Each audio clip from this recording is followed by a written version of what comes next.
Das gibt's ja gar nicht. Das kann nicht sein. Das sind ja meine 24 Gramm Joe Cullen Darts.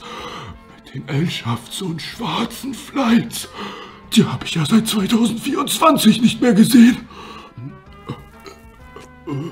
Weißt du, was das bedeutet? Nein. Wir müssen zurück in die gute alte Zeit. Oh ja, in die gute alte Zeit. Herzlich willkommen zum Darts Creator Cup 2025. Das bisher zweitgrößte Darts-Event des Jahres. Live aus der Live Music Hall in Köln. Und hier sind die Moderatoren des heutigen Abends. Niki Stemmler und Max Schradin. Herzlich willkommen zum Darts Creator Cup 2025. Köln Music Hall, was geht? Grüße aus Köln, herzlich willkommen. Creator Cup, Darts Cup 2025. Die Halle, Niki, brennt. Die Halle bebt. Dieses Jahr mit Zuschauern und mit was für geilen Zuschauern! Spektakulär, wir haben kurz nach den Proben noch ein bisschen Schradin, oh Maximal Schradin. Wir haben ja, ist der Alkohol, Vielen Dank, vielen Dank, vielen Dank. Wir haben ja noch die Hauptprotagonisten heute. Erstmal ist für mich das eine große Ehre, Niki, mit dir zusammen hier vorne zu stehen. Wir haben uns kennengelernt letztes Jahr, gefühlt wie 20 Jahre Freundschaft. Wunderbar. Und jetzt zusammen hier in Köln. Wir haben Spektakuläres vor. Es gibt Menschen, die ihr heute kennenlernen werdet, die ihr vielleicht schon aus dem Social-Media-Bereich kennt, die können nix, wenn es um Dart geht. Hast du da jemand bestimmten im Kopf? Ich habe Namen im Kopf, möchte das jetzt aber noch nicht leaken, wie man das so schön sagt. Aber ihr werdet selber feststellen, wer das sein wird. Es gibt vielleicht mehrere, die es auch richtig gut können. Ich freue mich drauf. Es wird spektakulär. Schiedsrichter wird es geben, wusste ich am Anfang auch nicht. Alle, das ist professionell hier. Natürlich, selbstverständlich. Das ist professionell. Das ist professionell. Ja, ist professionell. Professionell! Wir grüßen auch natürlich alle im Chat.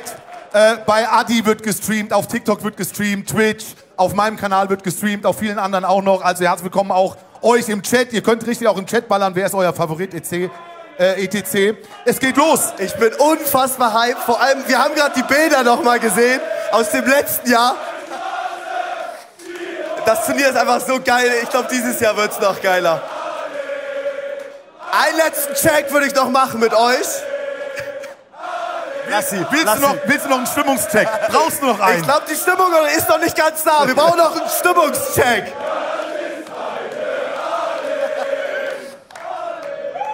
Wie sehr, ich brauche einmal einen Check, wie sehr ihr den Dartsport liebt. Stand up, if you love the darts. Stand up, stand up, if you love the darts. Toll, toll. Das ist Köln. Was für eine geile Stimmung. Das sind die Dart-Fans hier aus Deutschland. Ich glaube, wir wollen auch die Teilnehmer sehen. Habt ihr Bock auf die Teilnehmer? Wir beginnen mit den ersten beiden. Ich bin sehr gehypt. Ich mache jetzt mal den unprofessionellen Moderator. Man darf eigentlich nicht so parteiisch sein. Ich bin heute Abend ganz doll für die beiden. Sie nennen sich die Powell Fuckers. Wurden letztes Jahr im Halbfinale leider von den Powells im Halbfinale gefuckt. Aber sie kommt wieder. Dieses Jahr kommen sie wieder. Zweimal Fuck, ne? Zweimal Fuck. Ja. Die haben sich so genannt. Ja, klar, die haben sich so genannt. Ich bin da raus. Meine Favoriten. Hier kommen die Powell Fuckers. Adi und Johnny!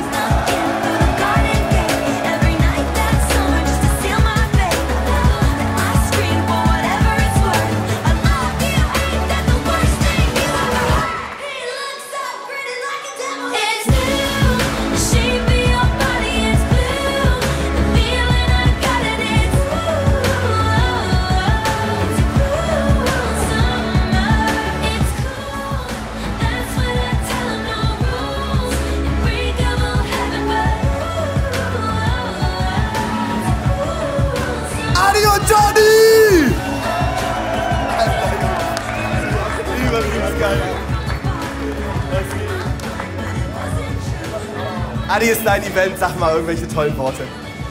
Ich habe keine Stimme mehr, weil ich an Silvester zu hart gefeiert habe. Aber heute mache ich die Darts rein und ich liebe diesen Tisch. Ich liebe... Oh!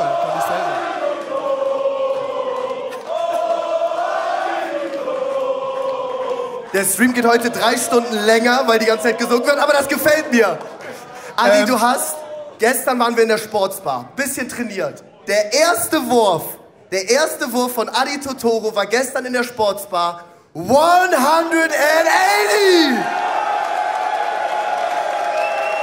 Mit wie viel Confidence gehst du heute rein? Ich habe seit 2 Jahren keine 180 mehr geworfen und ich werde auch keine mehr werfen. Deshalb werdet ihr von heute von mir keine sehen. Also, Sie sind vorbereitet. Ja, wenn alle schon trainiert. Habt ihr euch irgendwas vorgenommen für heute? Irgendwie platzierungsmäßig? Nee. Ihr geht einfach so rein. Hauptsache nicht gefuckt werden von Gurkensalat. Die kommen auch gleich. Also vielen Dank. Wir sehen uns gleich noch an der Scheibe. Nehmt Platz. Wir haben das nächste Team. Und das nächste Team sind Freunde von mir und ich bin glücklich und froh, sie ankündigen zu dürfen. Sie nennen sich Viva Hollandia mit Mark Eggers und Stefan Gehrig.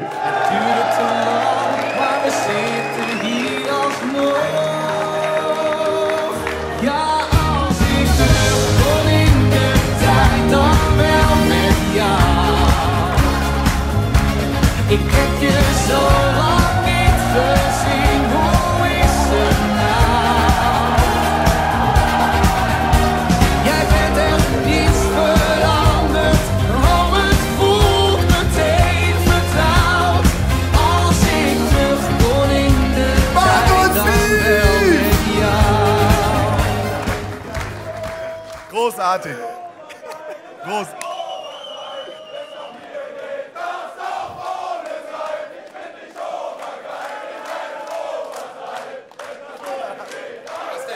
Geil, Alter. Köln ist da krass, ne? Zicke, zacke, zicke, zacke. Das geht lauter, wir sind hier beim Dart. Zicke, zacke, zicke, zacke. Pyrotechnik.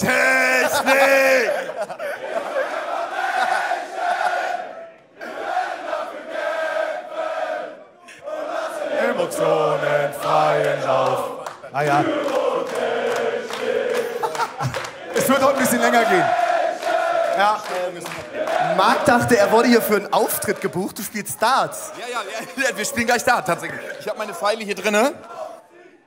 Hier und jetzt bin ich Kommt gleich dann direkt. später, wenn Marc gewinnt, Braucht man fliegen 3 die oder Klamotten. 4? Bitte? 3 oder 4? Du hast 3 Darts. Gut, okay. Okay, gut. Was ist das Beste, was du werfen kannst? Ja, die 20, ne? Da gehen wir gleich. Also ich habe Okay, super. Sie haben vorhin geprobt und ich habe beim Marc so ein bisschen beobachtet. Er sagt zu mir, was soll ich werfen? Habe ich gesagt, mach die 20. Hat er die 0 gemacht.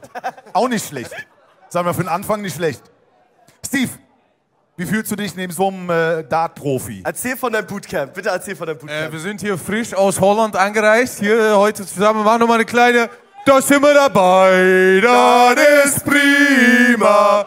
Viva Hollandia. Super. Super.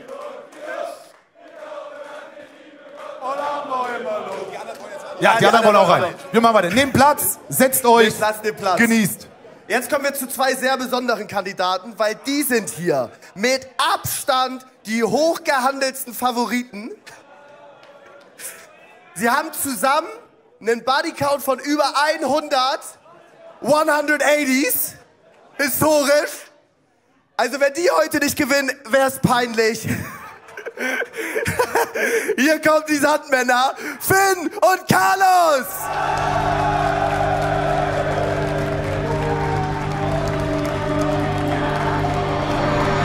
No, I turned wrong, left your heart torn. Is that what devils do?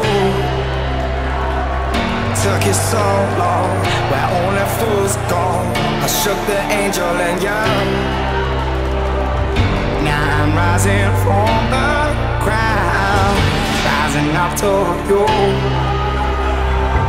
Filled with all the strength I find, there's nothing I can't do.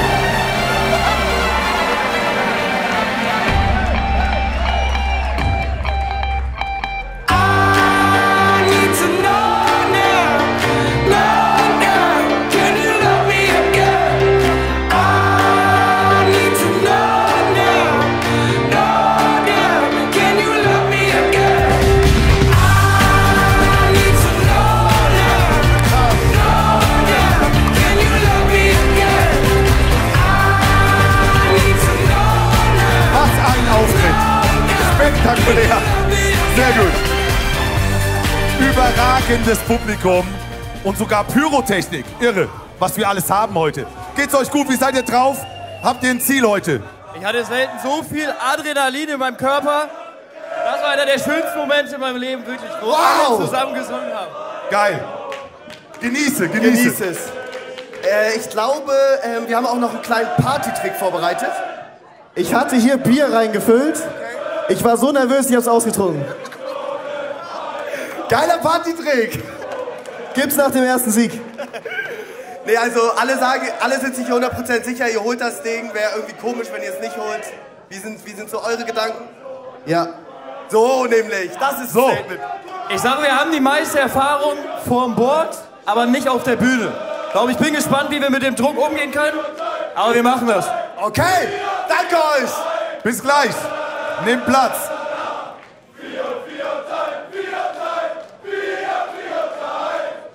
Ist das geil. Wir sind international und wir kündigen das nächste Team an. Es ist unser Nachbar, Team Österreich mit Maelo und Levi. Da kann die Skisaison bis in den Sommer gehen. Und auf geht's!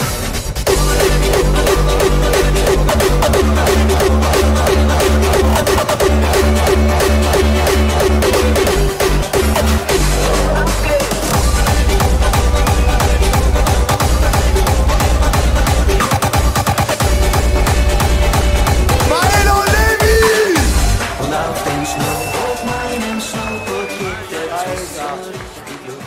Okay, euer Einlaufen so mit Handschlag und sowas, das hat gerade nicht so gut geklappt. Spielt ihr als Team Darts besser? Wir haben uns in erster Linie aufs Mindset fokussiert und nicht so auf diese Moves, verstehst du? Und darum, das kommt. Du warst gestern, wir waren in der Sportsbar, haben trainiert, habe ich ja schon erzählt. Du warst gestern einer der schlechtesten an der Scheibe. Bitte. Ja, also wie schon gesagt, wir haben uns in der Vorbereitung aufs Mindset konzentriert, weil 80% entscheidet sich im Kopf. Deswegen war das für uns vollkommen klar. Ich würde uns hier trotzdem zum Favoritenkreis zählen. Und also gerade Finn und der andere, wie er nochmal hieß, die klatschen wir weg. Die klatschen wir weg. Shit! Ja, gleich Kampfansage. Und wir lieben einfach Österreich. Wo bist du geboren? In der Schweiz. Okay, danke euch, danke. Gerne.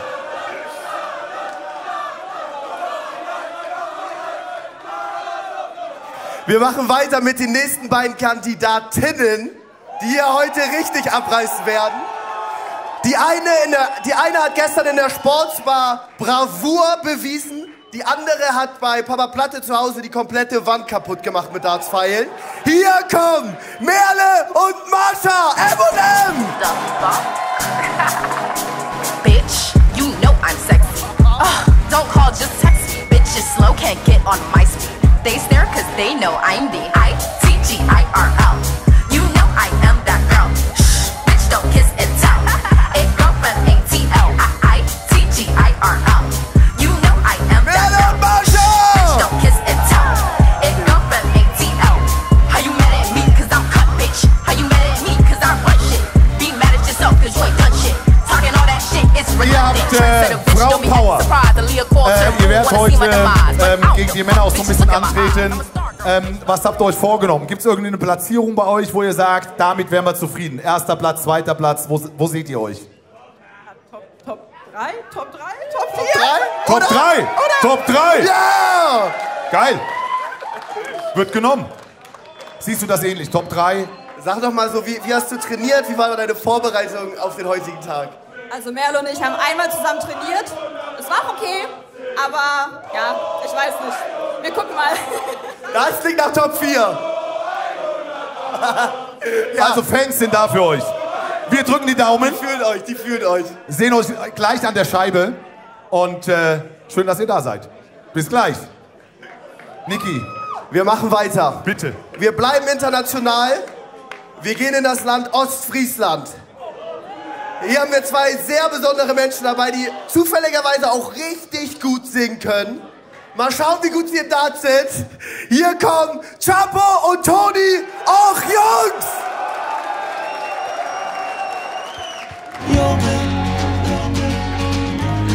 Und wie du wieder aussiehst, Löcher in der Hose und ständig dieser Lärm. Und dann noch deine Haare, da fehlen mir die Worte. Musst du die entfernen? Nie kommst du nach Hause, wir wissen nicht mehr weiter. Geiler Auftritt. Geil. Ihr seid motiviert, man muss gar nicht mehr groß was zu sagen. Nö, Hauptsache nicht letzter. Hauptsache nicht letzter? Ich glaube, die mögen euch.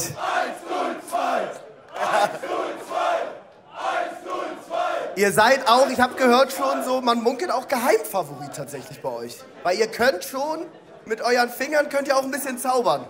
Lieber unterschätzt als überschätzt, würde ich sagen. Okay. Also wir werden ein Auge auf euch haben und beobachten euch, wie weit es dann nach oben geht in der Tabelle mit der Platzierung. Wir sind gespannt. Die Crowd habt ihr auf eurer Seite. Ciao, Grüße. Toni!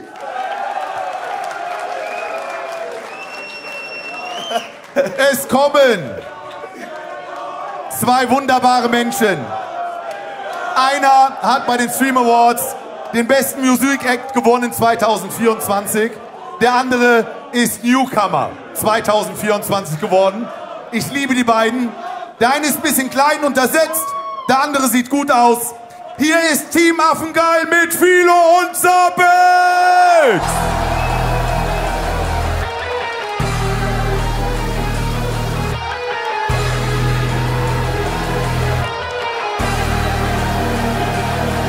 In the club with some wines and I pipe down. Shawty got me out too high. I be stepping on the beach in some white ones. Can't control it, I think I'm too fly.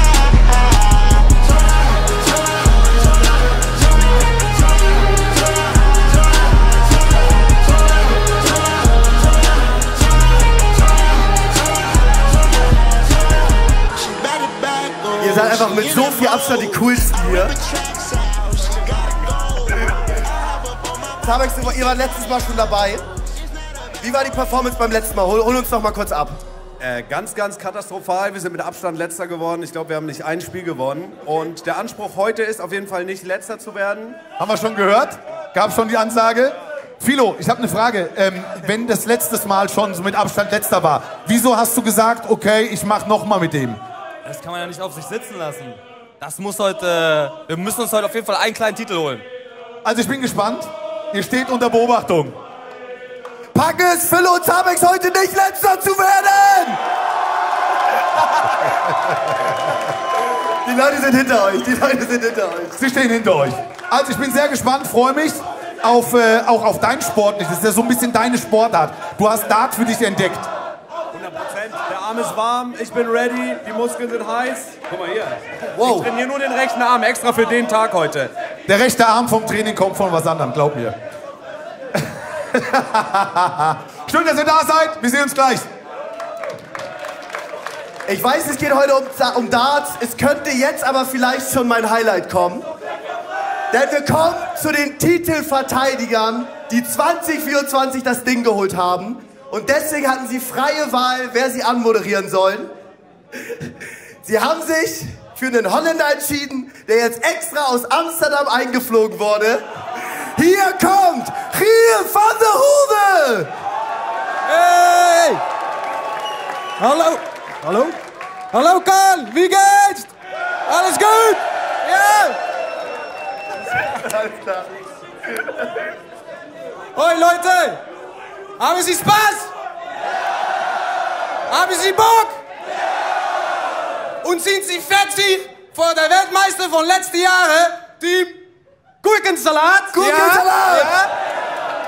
Mit meinem einen Freund, das Monster aus München, und mein anderer Freund, das Après-Ski-Weltmeister, Paul Omuk und Paul Freiger!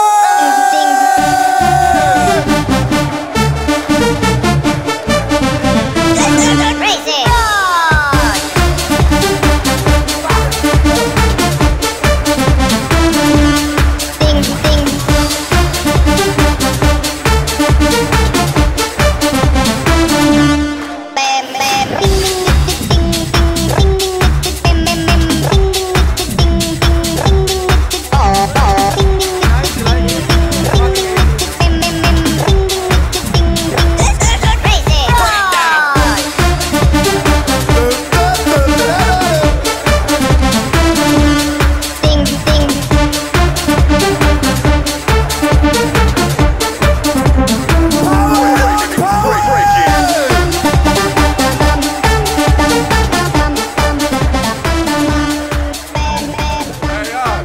nicht spielen. Ich habe aus Versehen meine Darts gerade weggeworfen. Das macht man erst am Ende. Kann ich die wieder haben? Sorry, ich wollte cool sein. Wir haben uns vor 15 Minuten das letzte Mal gesehen und ihr saht da noch völlig normal aus. Was ist in den 15 Minuten passiert? Nee, wir sind gerade zum Karnevalsladen gefahren, haben uns diese Hemden gekauft, weil ich hatte eigentlich 2 Trikots gekauft, aber eins war ein Damentrikot und es hatte sehr kurze Ärmel und das ist natürlich beim Werfen nicht gut. Deswegen die Nummern und grüne Haare, klar. Und jetzt versuchen wir nochmal richtig Gas zu geben. Eine Straße, viele Bäume, ja, das ist eine Allee. Ich habe auch noch einen. Okay, kurzer Test noch, der kam noch nicht. Kurzer Test. Hey, hey, baby. I wanna know. Spektakulär, die 2. Also ihr habt ein bisschen was zu verlieren. Ihr wollt ja wahrscheinlich auch richtig angreifen, oben mit dabei sein. Von euch beiden, wer wird am Ende die Punkte machen von euch beiden? Wer hat die besseren Nerven? Also ich sag, Paul ist auf jeden Fall der bessere Spieler.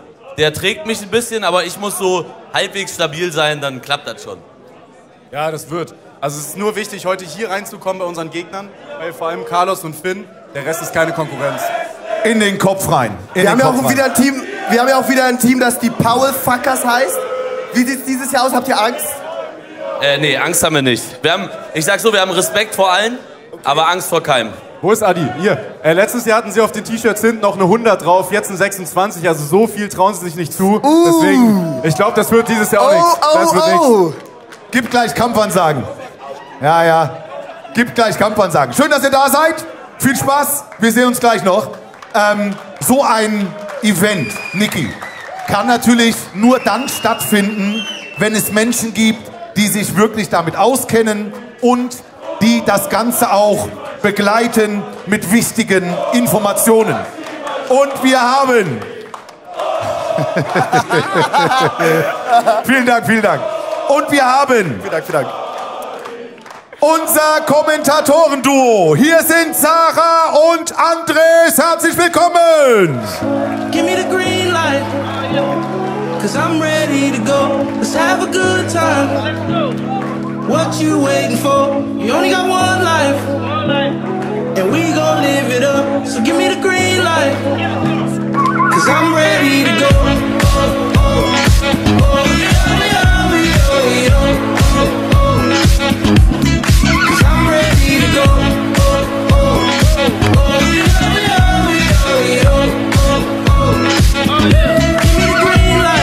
Herzlich willkommen, Sarah und Andres.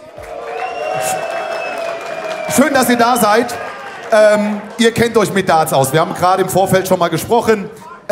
Du bist unter anderem Reporter bei The Zone, begleitest auch unter anderem Dart. Du weißt, wie es geht. Auf was ist heute deiner Meinung nach zu achten?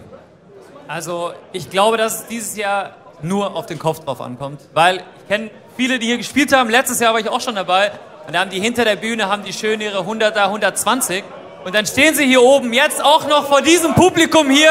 Es ist ein Mental Game und ihr wisst, Triple is funny, but Double makes the money. Vielen Dank. Wir beruhigen uns. Du bist auch eine wahnsinnig gute Dartspielerin. Wir haben jetzt hier ein anderes Kaliber sitzen. Nicht jetzt, das ist jetzt hier keine Profiliga. Man könnte vielleicht auch sagen, es gibt hier eine der schlechtesten Dartspieler Deutschlands. Was meinst du, was wird so das größte Problem? Was kannst du erwarten oder worauf freust du dich auch? Also ich freue mich auf ja, einige Triple zu sehen, vielleicht auch eine 100, dann kann das Publikum hier mega ausrasten und natürlich hoffentlich nicht so lange Phasen auf Doppel. Das könnte kritisch werden. Da müssen wir noch mal nachschauen. Gestern in der Sportsbar hat das ziemlich lange gedauert mit dem Double Out, aber wir gucken mal. Heute ist ein anderer Tag. Ihr dürft schon Platz nehmen. Schön, wir hören euch noch im Stream. Danke Wir euch. werden auch mal zu den Kommentatoren gehen nachher. Genau. Der letzte Einlauf. Das Ganze würde nicht funktionieren, wenn man nicht hochkompetente Schiedsrichter hätte, die hier auf die Regeln schauen. Eine wichtige Info. Sie haben sich den Song selber ausgewählt. Hier kommen Christian und Oliver. развиваться будешь год. Каждая девчонка хочет танцевать с тобой. Сигма, сигма бой, сигма бой, сигма бой. И я такая, что добиваться будешь год. Сигма, сигма бой, сигма бой, сигма бой. Каждая девчонка хочет танцевать. Applaus für das Schiedsrichter-Duo!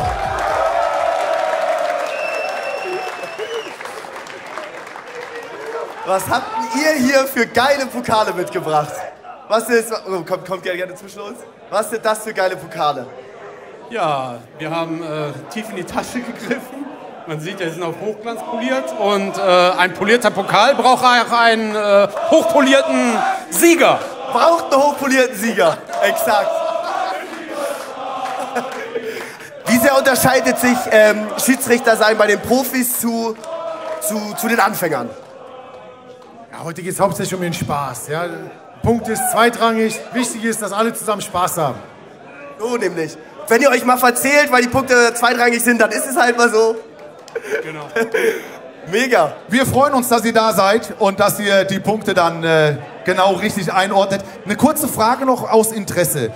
Bei dem Dart, wenn wir auf die Scheibe werfen oder unsere Spieler gleich, wenn der Pfeil beispielsweise von dem Board runterfällt, zählt das dann, weil er mal gesteckt hat und dann kurze Zeit runtergefallen ist, oder ist das, wie wird es gerechnet? Nur die Pfeile, die im Board stecken, zählen. Also da muss die Pfeile selber rausziehen, nur das zählt. Das heißt, wenn er beispielsweise steckt und nach 5 Sekunden runterfällt, ist Feierabend. Okay, zählt nicht. Auch mal eine Information für mich oder auch für euch zu Hause, dass man das mal im Blick hat. Natürlich macht es auch nur Sinn, wenn wir Regeln haben und die irgendwie gut einhalten können. Deswegen würde ich sagen, gehen wir die einmal schnell durch. Regelwerk, was sind die wichtigsten Sachen? Für die Zuschauer, die jetzt hier einfach mal einschalten, um ihre Influencer zu sehen, einen Mark Eggers, wie der hier Pyrotechnik performt, dass die auch einmal abgeholt werden. Wie spielen wir das Spiel hier eigentlich? Also wir spielen 5-0-1, Double Out. Jeder Spieler hat 3 Pfeile. Jeder Spieler kommt nacheinander dran. Und dann wird runtergezählt. Und wer das Doppel zum Schluss trifft, der gewinnt das Leck. Man kann nur mit Doppel finishen. Genau. Ja. Ja, das sind eigentlich alle wichtigen Regeln, oder? Das ist es. Die werfen immer nacheinander und zählt am Ende die Wurfanzahl, wenn die spielen? Oder wie wird es dann am Ende gerechnet, wenn die durch sind? Weil alle sind ja irgendwann auf 0. Nein, es kommt nur einer auf 0. Am Ende, wer zuerst auf 0 ist, hat gewonnen. Das wollte ich wissen. Wer zuerst auf 0 ist, was lachst du denn so? Ja, hässlich? ich lach. Wer zuerst auf 0 ist, hat gewonnen. Ich lach, weil du die Fragen nicht stellst als Moderator, damit die Zuschauer das checken, sondern weil du selber gar keine Ahnung von Darts hast. Ich muss kurz erklären, zu meiner Entschuldigung. Okay, bitte. Weil ich habe gedacht, die werfen zu zweit als Team bis 0. Aber das ganze, also die ganzen Turnierspieler gehen ja durch, bis der Erste auf 0 ist. Das war mein Gedankenspiel. Hast du es verstanden, Niki? Also 2 gegen 2. Richtig. Ja. Das ist es. Ich glaube, das kriegen wir hin. Gut. Ja, ich danke euch. Wenn ihr so weitermacht, gebe ich Wer hat gleich... hier am wenigsten Ahnung von Darts im Raum? Oh, Maximal Schradin. Vielen Dank. Danke. Also pass auf. Wie ist denn das, Niki? Es sind ja hier Getränkebars auch, gell? Ja, dass ich einfach mal, was weiß ich, dass man einfach mal sagt, 50 Bier einfach mal auf mich. Naja, komm. Wow. Pass auf. Das war ganz kurz mal, die ersten 50 gehen auf mich an den Bahn. Macht mal einen Strich. Wenn die 50 voll sind, ist gut. Die ersten 50 zahle ich Abfahrt. Oh, Maximal Schradin. Du bist ein Held, Junge, du bist ein Held. Ja, jetzt rennen sie alle. Guck mal hier, als gäbe Wir haben kein Publikum mehr, alle bei der Bar sind. Wichtig ist für die Bar, dass wir vielleicht bei 50 Strich machen. Geht bitte an eine Bar. So, jetzt haben wir die Scheiße angefangen. Ey, dieses Publikum macht so viel Bock. Aber ich glaube, jetzt sind wir auch gehypt aufs erste Spiel, oder? Unbedingt. Wir machen einmal ganz schnell die Gruppen, damit ihr die auch auf dem Schirm habt. Vielleicht können wir die einmal einblenden. Einmal die Gruppen. Wir haben Gruppe A, Paul Farkas, Adi und Johnny, auch Jungs, Chapo und Toni, M&M, Merle und Marsha und Team Affengeil mit Zabex und Philo. Bombenstark. Gruppe B, Gurkensalat, Team Österreich, die Sandmänner, Viva, Hollandia mit Mark Eggers und Steve. Also es wird spannend werden. Ich bin sehr gespannt, wie sich die Protagonisten anstellen. Es wird super spannend. Es kann alles... Wir sind in so einem Anfängerbereich, wo alles passieren kann und das ist auch das Geile. Absolut. Wir spielen, jeder spielt gegen jeden einmal in der Gruppe, dann gibt es Platzierungen und je nach Platzierung geht es dann ins Viertelfinale, Halbfinale und dann das große Finale. Am Anfang ist einfach Best of One, man spielt einmal von 501 runter, Viertelfinale wird dann mehr, weil es spannender und ein bisschen mehr Krimi wird. Und wir beginnen gleich direkt mit dem ersten Spiel, mein persönlicher Favorit auch, wenn man das nicht sagen darf. The Powerfuckers, Adi und Johnny gegen die aus Friesen-Jungs, Chapo und Toni. Och, Jungs! So, wir sind gespannt. Viel Erfolg. Hey, Chapo, wo bist du? Die üben noch, die haben Respekt. Und wir haben den ersten Sieger vom ersten Spiel. Da kommst du. Oh, da sitzt er. Sehr gut. Ja, jetzt geht's los. Äußerste Konzentration. Wir geben ab an unser Kommentatoren-Duo. Viel Spaß. Ein letztes Wort von Adi, bevor der erste Dart geworfen wird. Oh, Maximal Schradin. Oh, Maximal Schradin.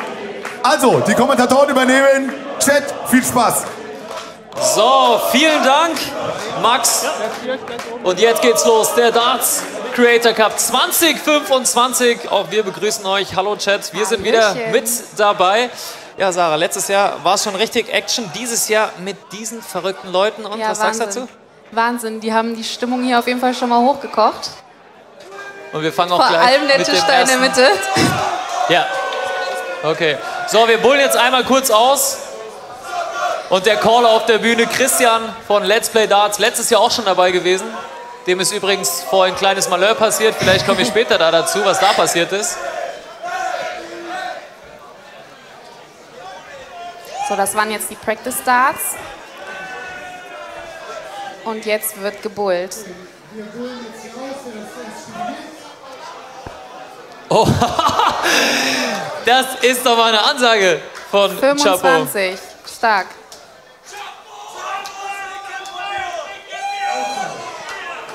Damit fangen die Chapos an. So schaut's aus. Das Game erste on. Spiel der Gruppe A, die Paul-Fuckers gegen Och-Jungs. Angefangen mit der ersten Aufnahme von Chapo. 10. So, und die erste 10 haben wir schon mal. Wir haben übrigens auch Schilder gemacht. Wer hätte das gedacht? Aber im Ellipelli kennt man es 180. 180, ja. Warum sind Hier es hier haben keine 180er? Davon können wir heute Abend nicht von ausgehen, dass wir das hier sehen. Aber die 100 könnt ihr hochhalten und ausrasten. Es wird, glaube ich, ganz interessantes Turnier, weil 2, 3 kennen die ja schon, wie sie spielen, wie sie unter Druck performen, aber auch, wie hier das Team auch Jungs, die letztes Jahr gar nicht dabei waren, die auch ihre eigenen Darts dabei haben. Ja, ich bin sehr gespannt. 26 war das die erste. So, und jetzt mal bitte, liebe Regie, kurz mal hier auf die Kamera switchen, denn wir haben ein schönes Präsent für die 26. Dieses Jahr gibt es zu gewinnen die goldene Waschmaschine, powered by Finanzguru. Das ist sie. Für die meisten 26er im Turnier gibt's die goldene Waschmaschine. Sieht nicht schlecht aus, oder? Sieht super aus. Hat die Regie gerade keine Lust gehabt zu zeigen. Wurscht. Aber ich glaube... Ah, nee. 39. Ich dachte, da kommt schon die nächste. Lass uns mal auf den Modus kommen. Normalerweise Darts immer 1 gegen 1. Hier ist es 2 gegen 2. Wenn man viel spielt, ist es ein bisschen ungewohnt. Ne? Man kommt nicht in seinen Rhythmus rein. Es ist ein bisschen was anderes. Genau, es ist ein bisschen anstrengender, weil es eben langwieriger ist, seine Pausen zwischendrin. 19. Und das kann auch ablenken, oder? das Nee, der Publikum kurz um das kann Publikum ablenken, animiert auf jeden hat. Schauen, ob es ihn beeinflusst. Ja, die Darts gehen noch nicht so geradeaus beim Ali. Ah, okay. 54. Toni switcht auf die 19.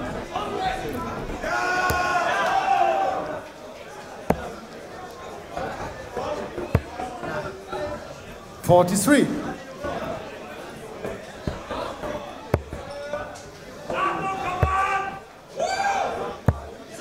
$15. Ja, das findet sah noch nicht so richtig die beim Höhe, Practice ne? Board sah das natürlich auch ein bisschen besser aus, aber muss man auch verstehen. Klar, kommt ihr auf die Bühne, ist ein bisschen Richtig. nervös am Anfang. 45.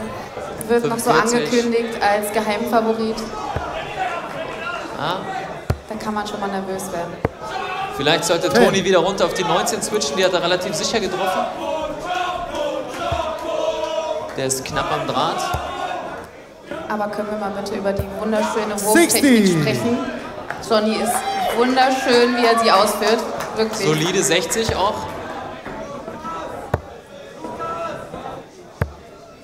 27.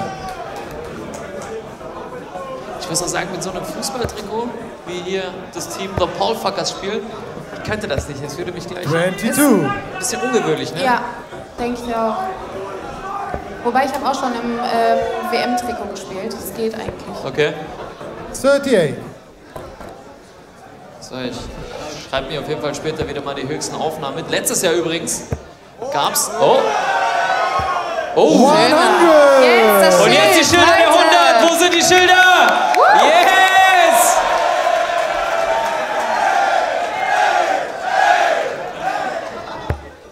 Johnny, der übrigens letztes Jahr den Rekord hält mit der 140, die er geschmissen hat. Ja, und er hat auch die erste 100 geworfen. The Genau. Paulfuckers requires 75.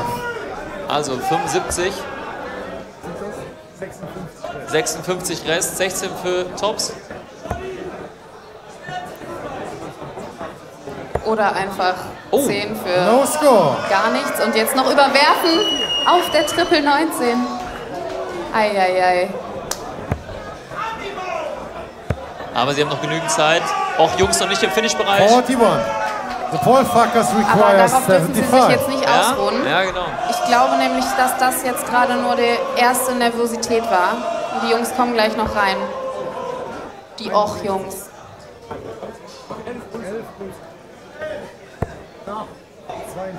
52 Rest.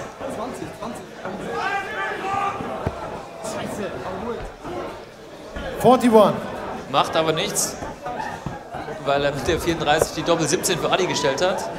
Und für Chapo ist jetzt der Übergang in den Finish-Bereich wichtig. 25. The Paulfuckers requires 34. Stellt er um oder geht auf die Doppel 17? Ich gehe mal davon aus, er probiert es direkt. Er stellt um. Two score. Sagen wir mal, er stellt um. Requires 149. Der Dart ist jetzt fast hinter die Bühne gefallen. Aber clever umgestellt von Adi auf Doppel 16. Genau. 21 ist zu wenig. Und jetzt die Matchstarts auf der Doppel 16 für Johnny. Doppel 8. Ah, und er überwirft sich. Auch Jungs requires 128. 128. 30. Der Chapo übt schon mal auf die Doppel. Sehr hoch angezielt, ne? Die Höhe ist es noch nicht so ganz bei den Jungs. Der ist knapp Doppel 4. Oh, der ist weit weg. Adi wirft doch sehr schnell. Ein bisschen hektischer Wurf. Hat er gar keine Zeit genommen.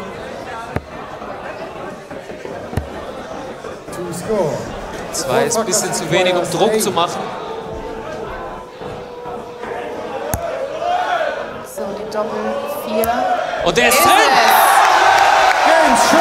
Adi und Johnny, The Paulfuckers, gewinnen das erste Match gegen Och Jungs.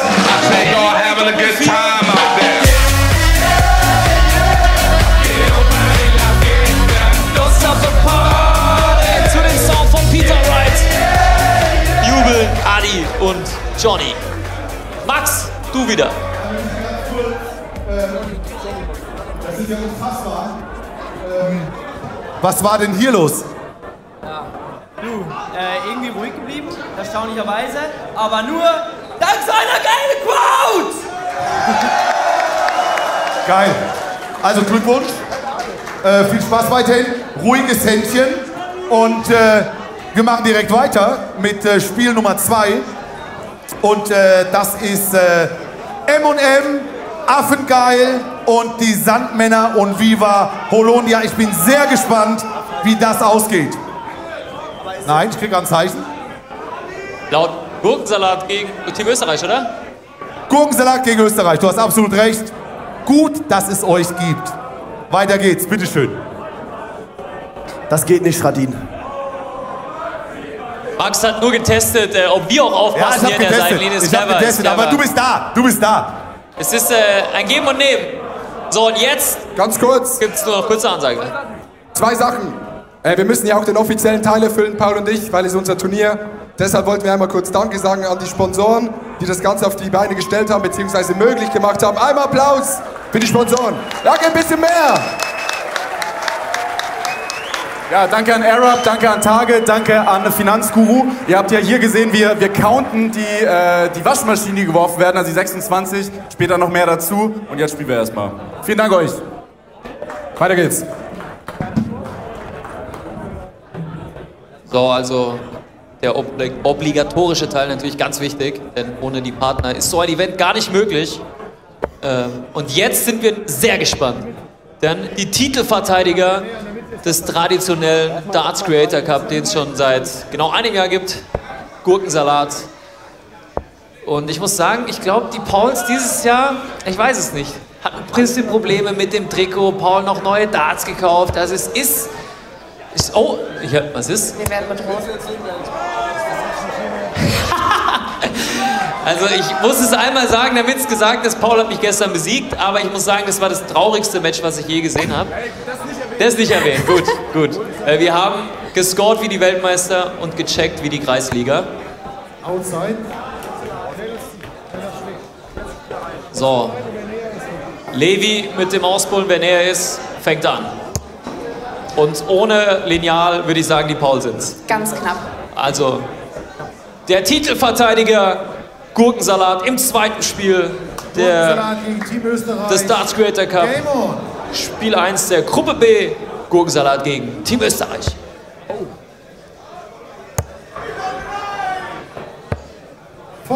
Ja, der erste Dart war ein bisschen fake und der zweite und der dritte hat schon gezeigt. Paul hat schon Gefühl für die Sportart. Ja, und Levi hat sich auch im Vorfeld eine Technik überlegt, nämlich auf die 19 zu spielen, weil er sich da mehr Chancen erhofft, wenn er rechts und links trifft. So, und jetzt sehen wir Maelo, der letztes Jahr noch einen anderen Partner hatte, mit Stefan zusammen gespielt hat, der aber dieses Jahr mit Marc Eggers spielt und deswegen spielt er mit Levi zusammen als Team Österreich. Warum Team Österreich? Der eine Schweizer, der andere Deutsche, deswegen haben sie sich geeinigt. Na gut, nehmen wir halt die Ösis. 43.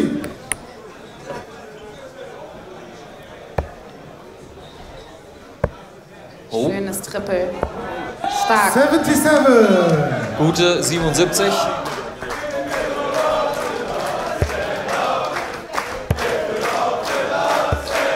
Und die Stimmung sensationell hier in der Halle.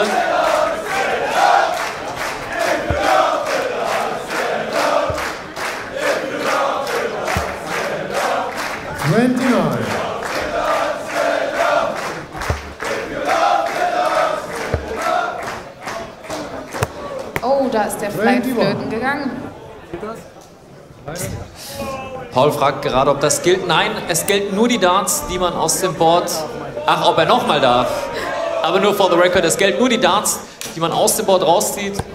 Max hatte das nochmal nachgefragt, aber die fleißigen Zuschauer der Darts wissen natürlich, dass nur die Darts zählen, die im Board stecken. Aber auch nochmal auf die Frage hin. Und wo sind die 100 Schilder? Immer! Ganz starke 100 von Paul. Der so ein bisschen Zeit lässt, ein bisschen Maelo zu provozieren. Zieht sie nicht direkt raus. Zeigt Maelo nochmal, so sieht eine 100 aus. 52. Es sind Ellie-Pelli-Vibes einfach, Ja. Sarah. Warst du dieses Jahr vor Ort? Dieses Jahr leider nicht. Aber du warst dieses Jahr, oder? Ich war direkt zu Beginn. Ich habe mir das erste Spiel von Luke Humphreys angeschaut, vom ehemaligen Weltmeister. Und ja, war mega Stimmung, wie jedes Jahr. Ja, traditionell eröffnet ja der Weltmeister die Darts-Weltmeisterschaft. Und dann hat er eine lange Pause, weil er dann gefühlt erst 2 Wochen später nochmal spielt. Gefühlt nach Weihnachten erst. Genau, nach Weihnachten, wie ein neues Turnier sozusagen. Und Gurkensalat. 24.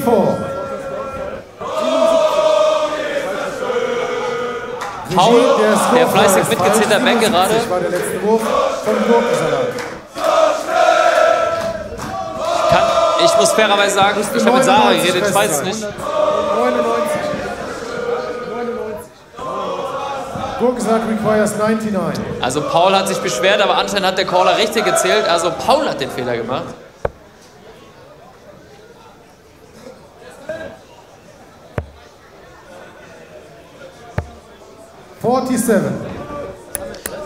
Gute 2 letzten Darts, nachdem er die Single 7 getroffen hat. Macht 82 Rest. Team Österreich noch nicht im Finish-Bereich. Aber jetzt vielleicht. 43. Also Nochmal die an die Regie, ihr Möglichkeit. müsst korrigieren. Gurkensalat hat 52 Rest. Leider kein Finish für Team Österreich. Mit 166 haben sie eine Bogey-Number. Ja, genau. Muss auch hier kurz korrigiert werden. Gurkensalat hat 52 Rest. Christian, der Caller, hat alles im Blick. 48 geht. 16. 18. So, war jetzt kurz Verwirrung. Aber jetzt sind wir wieder on the track. Bogey Number, du hast schon erwähnt, 166. Kann man nicht checken. Kannst du nicht mit 3 Darts checken. Und jetzt Deswegen die haben die Möglichkeit Jungs- über die Doppel 17. Das war die 15. Das ist natürlich schlecht. 19 Rest. Der Blick. Vielleicht. Game shot. Vielleicht wirft er mir den Dart in die Fresse und ich muss sagen, sensationell. 100% Checkout-Quote, nachdem der erste da missraten ist. Glückwunsch an die Titelverteidiger und die zeigen, warum sie Titelverteidiger sind. Sehr schön. Gurkensalat gewinnt souverän ihr Kannst nicht erstes glauben, Match. du bleibst schön hier, Paul. Paul Du will schon bleibst schön runterlaufen. hier. Was war das denn? Was war das für ein Start? Ihr Den kommt wollte hier als der jetzt aber auch unbedingt Titelverteidiger zeigen. und rasiert den ersten Gegner so weg. Hier, guck mal. Nein. Ja, wir haben genau gleich angefangen wie das letzte Jahr. Paul hat übertrieben gut gescored. Ich war noch nicht so ganz drin. Dann hat irgendwas mit dem Score nicht gestimmt. Ja, und dann habe ich ihn jetzt einfach reingemacht. Also, wow. Also gestern... Crowd, ich brauche euch. Dank der Crowd! Ich habe noch eine Frage, bevor wir weitermachen. Ist man bei so einem Wurf nervös? Fangen die Hände an zu zittern? Wie sieht's da aus? Also ist auf jeden Fall was anderes als zu Hause. Du merkst schon die ganzen Leute drücken und so, die Kameras. Und da musst du wirklich ganz sauber werfen. Das ist schwerer, aber wenn man ungefähr schafft, den Kopf auszuschalten, dann geht's schon. Geil, also Respekt. Es ist auch viel Glück. Respekt, großartig. Man kann Großes von euch heute noch erwarten. Ruht euch aus, trainiert noch ein bisschen. Wow, tolles erstes Match. So. Also Respekt, ich könnte das so nicht. So sah das gestern in der Sportsbar nicht aus. Das war so souverän. Ja, habt ihr gestern noch? Ja, da wurden teilweise 20 Versuche auf Double Out. Und dann kommt hier so eine souveräne Leistung. Wow. Wir machen weiter. Bitteschön. Bitte, ich habe keine Karten. Ach so. Bitte. Wir machen... Ja, wir gucken einmal ganz kurz. Sorry, Chat. So, jetzt haben wir's. M&M und Affengeil. Wenn ihr damit... Merle und Marsha. Ja. Damenpower. Und das Lieblingsteam von Schradin. Ja. Viva Hollandia. Die zwei Hübschen. Ihr seid dran. Und das ist, glaube ich, schon wieder falsch gewesen. Das war schon wieder falsch. Wir brauchen einmal Affengeil, Phille und Zabex. Was ist denn heute los? Ist wurscht, Max. Hör zu, ganz kurz. Pass auf. Ihr macht mich ein bisschen nervös gerade, versteht ihr? Ich muss mich mal ein bisschen mehr konzentrieren. Du machst das schon seit 40 Jahren. Hast du in so kurzer Zeit schon so viele Fehler gemacht? Ja, ich bin alt. Ich werde alt. Ich muss mich jetzt ein bisschen mehr konzentrieren. M&M und Affengeil, die spielen jetzt gegeneinander. Der Chat wird es verzeihen. Unsere Kommentatoren übernehmen wieder. Bitteschön. Vielen Dank, Max. So, ihr dürft ans Board treten. M&M und Affengeil. Übrigens, für Fabio, der gerade im Chat gefragt hatte, wie das Song immer am Ende heißt, das ist Don't Stop the Party. Das ist das Einlauflied von Peter Wright. So schaut's aus. Dem zweimaligen Weltmeister, der gegen wen ausgeschieden ist? Ich weiß gerade nicht mehr. Oh mein Gott. Er hat auf jeden Fall Luke Humphries rausgeschmissen Ja. im Turnier und danach ist er rausgegangen Gegen Bunting. Stephen Bunting. Ja. Klar. Falls nicht, Chat, korrigiert uns gerne. Ihr wisst es besser als ich. Bunting. So, und Marsha Die hat übrigens auch schon hinter der Bühne gezeigt, die hat einen verdammt guten Wurf. Also Marsha, Ich bin auf Merle gespannt. Sie hat jetzt mal ein paar neue Darts ausprobiert. sie hat ja letztes Jahr schon mitgespielt mit Noah. Richtig. Und Noah, muss ich sagen, hat letztes Jahr wirklich die verrücktesten Darts Noah geschmissen, die war eine man Legende. jemals gesehen hat. Oh, jetzt wichtige Aufnahme. Ja!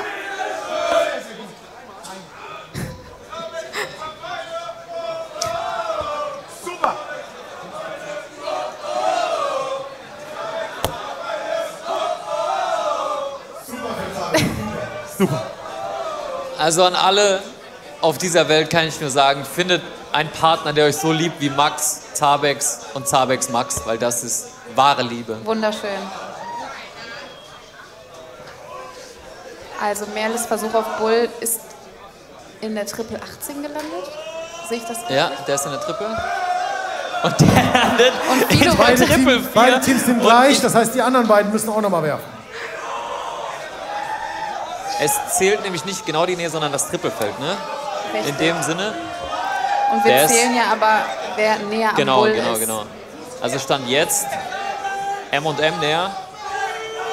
Aber Zabex ist noch näher dran. Team Affengeil ist ein bisschen Zabex näher. Und Philo gewinnt das Nein, nein, ihr Auspullen. fangt an. Team Affengeil Affengeil. beginnt. Ich glaube, Zabex wusste gerade nicht, die wissen nicht, welche Darts von wem sind.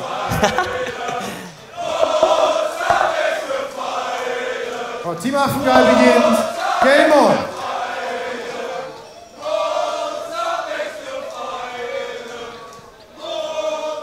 Und jetzt die erste Aufnahme von Zabex. Philo gibt ihm nochmal einen Tipp, wohin er werfen soll.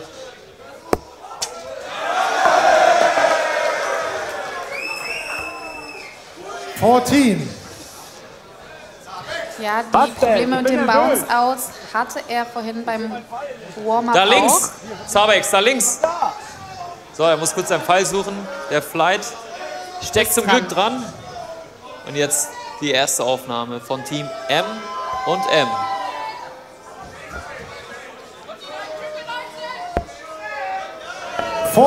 Auch mit Sakko ein bisschen ungewöhnt, oder? Sakko, Sehr, ja. Also ich persönlich kann nicht so gut mit langen Ärmeln spielen. Merle hat beim Warm-Up auch das Sakko angehabt, hat sie jetzt ausgezogen. Und die erste Aufnahme für Philo. Eine Triple Ist 18. drin.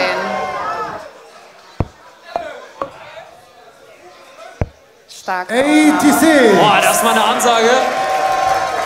Letztes Jahr Letzter geworden. Ich glaube, die haben keinen Bock, nochmal Letzter zu werden. Starke 86 Darauf von lässt Philo. sich ja aufbauen.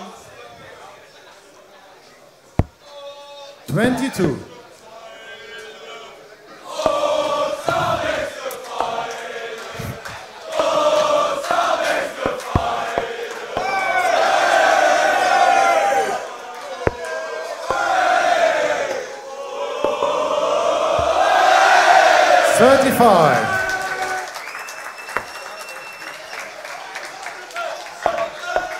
Ich glaube, Zabex und Philo sind die, die sich am wenigsten vorbereitet haben. Ich habe ein bisschen mit Zabex gequatscht, wie seine Vorbereitung aussah für den Creator Cup. Er meint, das letzte Mal hat er Dart gespielt vor einem Jahr. Also, Beim letzten Creators Cup. beim letzten Cup, genau. Aber dadurch meint er, hat er weniger Druck. Ja. Er meint, er ist locker, fühlt Das sich ist auch gut. die Hauptsache. Man sollte erstmal sehr viel Spaß haben beim Dart. Wieder die 18 für Philo. 32. Ja, wir hatten vorhin gesprochen, alles über 30 Punkte ist gut. Alles über 30 ist auf jeden Fall zu mitnehmen. Zweimal die 18 jetzt.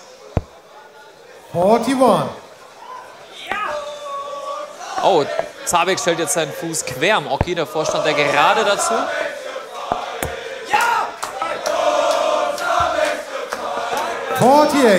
Aber stecken eng beieinander. Eigentlich nicht schlecht. Ja, ich denke auch, dass mit der Fußposition das besser läuft. Warum sollte man eher den Fuß so querstellen statt gerade? Was Das sagst du ist- als Expertin?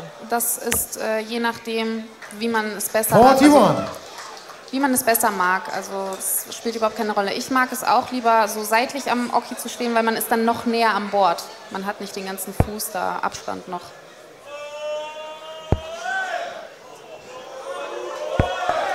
Und für alle, die immer Darts schauen und Darts kennen, man kennt ja Elli Pelli Darts WM, schaut man ja immer. Und dann versteht man, glaube ich, erst, wie verdammt gut die Profis sind, was die auf der Bühne werfen, dass die immer am Draht werfen, selbst für 15. souveräne Hobbyspieler. Und die werden wir noch, richtig gute Spieler werden wir sehen, mit Finn, mit Carlos, die auf jeden Fall Top-Favoriten sind. Finn, der auch mit Carlos bei der WM war, mit Max Hopp. Und jetzt hält er das Bullseye. Stark. Zabex. Maschine.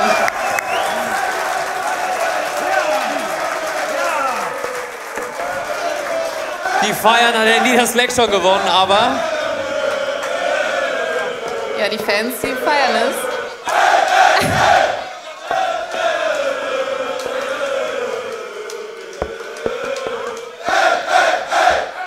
Oh, Treppe 17, 19. Sehr schön. 73. Gute Aufnahme. Von Merle So, vorhin hast machen du's jetzt gesehen. auch ein bisschen Druck. Sie trifft ganz knapp vorhin nur die Triple 5. So, für Philo wird es jetzt wichtig, Zabex ein Finish zu stellen.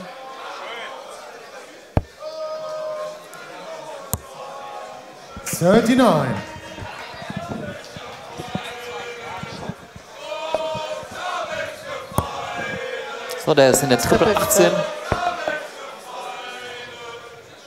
Und der fällt raus. Schnell hin, Merle. Und jetzt passiert genau das, worüber wir am Anfang noch gesprochen haben. Sie hat ihn nicht rausgezogen. Das heißt, dieser Pfeil zählt nicht in der Triple 18. Der stärkste Pfeil auch noch. Mit der höchsten Punktzahl. Ganz, ganz bitter. Und jetzt in der 152 zum Checkout. Die wird es nicht werden.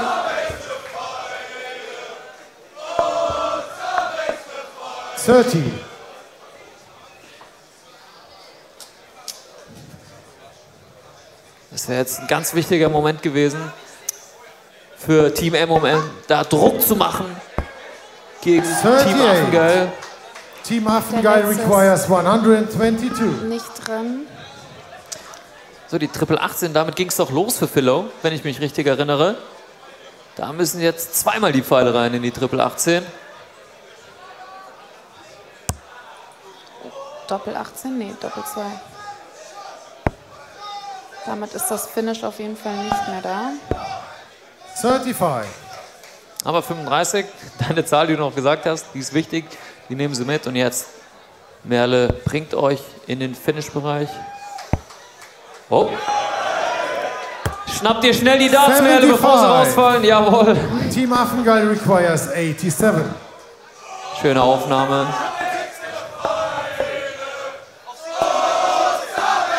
Triple 17.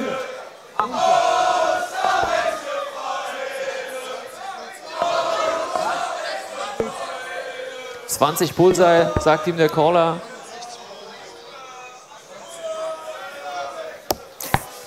Der ist daneben. 18. M&M requires 98.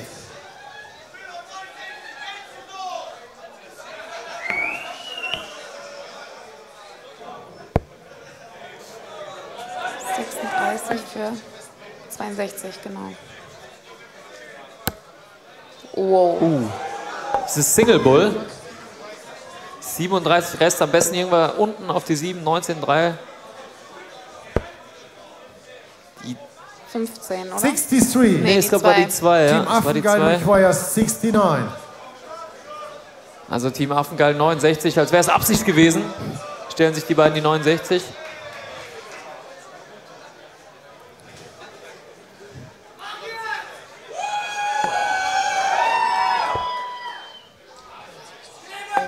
$61 Rest für Philo.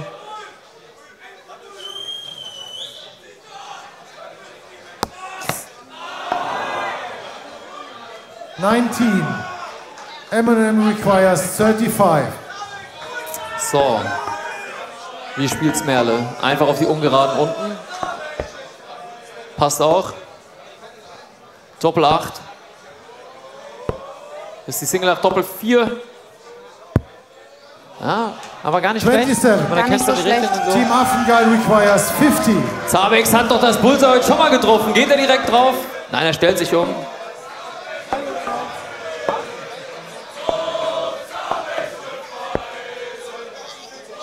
Doppel 16 Rest. Wo ist sie, fragt er. Links unten, Zabex. Oh. 18. M&M requires 8. So, jetzt wird's spannend. Jetzt sind wir im Finish-Bereich. Mascha. Auf die Doppel-4. Die Doppel-4. Ganz, ganz stark. So habe ich mir das vorgestellt. Sensationeller Wurf. In your face.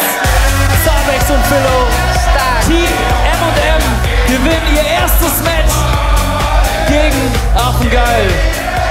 Und Mascha mit ihrem Mascha ersten sah auch Dart. richtig gut aus. Bockstark. Die hat noch gute Technik. Super Technik.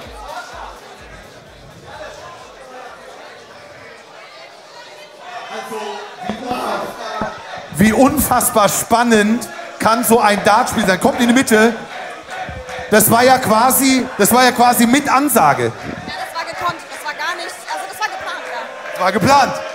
Es ist so ein bisschen Geheimfavorit, Niki. Ja, du kommst hierher und sagst, wie schlecht du bist und dass du zu Hause immer nur gegen die Wand wirst und dann so ein Finish.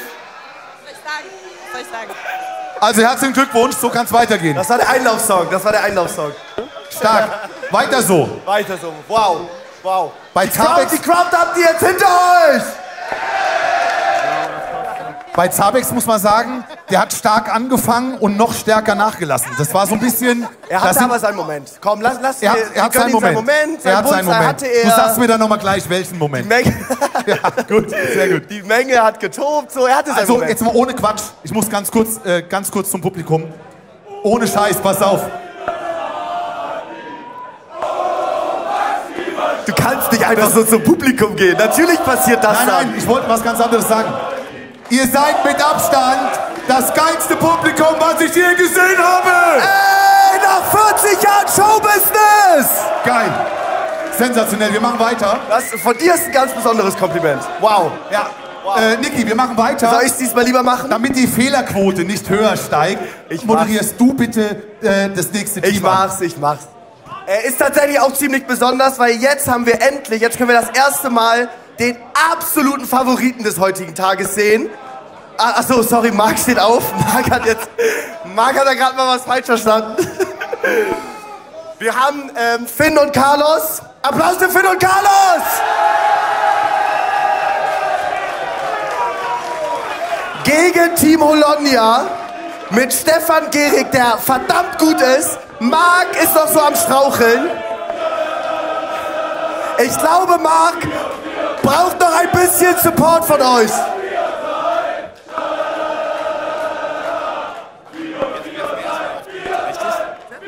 Jetzt werfen wir auf die Mitte. Jetzt einwerfen. Jetzt ist egal, was du machst. Egal. Ist egal, was du jetzt machst. Unsere Kommentatoren übernehmen wieder. Viel Spaß in dieser Runde. Vielen, vielen Dank, Max. Übrigens, der Chat schreibt, ihr macht bessere Stimmung als der Elli Pelli. Das ist ein Riesenkompliment, glaube ich, weil im Elli Pelli, lasst es euch sagen, da geht's wirklich ab. Wer war von euch schon mal im Elli Pelli? Aha. Also ein paar Leute waren schon da und jetzt seid ihr im deutschen Elli Pelli. So sieht's in aus. Köln. So, und jetzt, Sarah, jetzt wird's interessant, denn die beiden Buben hier, Allerdings, ich durfte ja auch schon mal gegen Finn spielen. schaut's euch an. Übrigens, beide haben unfassbar lange Spitzen. Was ist der Vorteil von so langen Spitzen? Die sollen dem Dart nochmal so eine gewisse Stabilität geben. Luke Littler spielt ja auch mit Ja. relativ langen Spitzen. Er hat es bewiesen, Weltmeister geworden. Und jetzt sind wir beim Ausbullen. Finn darf für die Sandmänner. Und Team Sandmänner beginnt. Und wer gesagt hat, dass sie nicht mental stark sind, Finn mit einer großen Viva Ansage. Holondia. Game on. So. Zweites Spiel der Gruppe B. Die Sandmänner gegen Viva Holondia. Finn fängt an.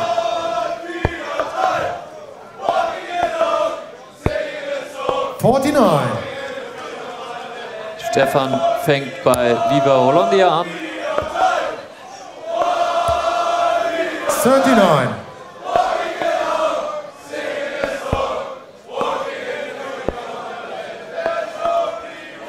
40. Ja, man merkt schon, hier geht es noch ein bisschen schneller, ne? Ja. Alle sind schneller, alle sind vorbereitet. Davor bei Team Affengeil gegen M&M. Da hat man sich ein bisschen mehr Zeit gelassen. Aber hier, die Jungs haben richtig Bock und die nehmen es auch verdammt ernst. Da ist das Triple. Ist knapp vorbei. 70. Wie als hätte er den Neuner Den 7. da daneben geschmissen. Der ist ganz knapp vorbei am Triple. 20. 23.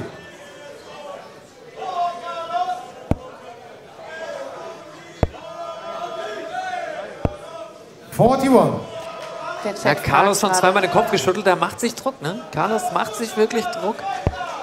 Der Chat fragt sich gerade besorgt, ob Philo und Sabex jetzt raus sind. 21. Nein, Philo und Sabex sind noch nicht raus, denn es kommen alle irgendwie ins Viertelfinale. Und dann geht's richtig ab. Die Gruppenphase ist quasi zum Warmmachen. Das nächste Triple 20 Segment von Finn. Ein zweiter Dart im Triple, ganz stark. Und wieder ganz knapp. Oh, hoppala. Stefan, 50. stell dich mal 2 Zentimeter weiter nach rechts. Vielleicht landen die im Triple 20er Segment. Ah, 60. Carlos ist unzufrieden mit einer 60. Auch so ein bisschen zu viel vielleicht.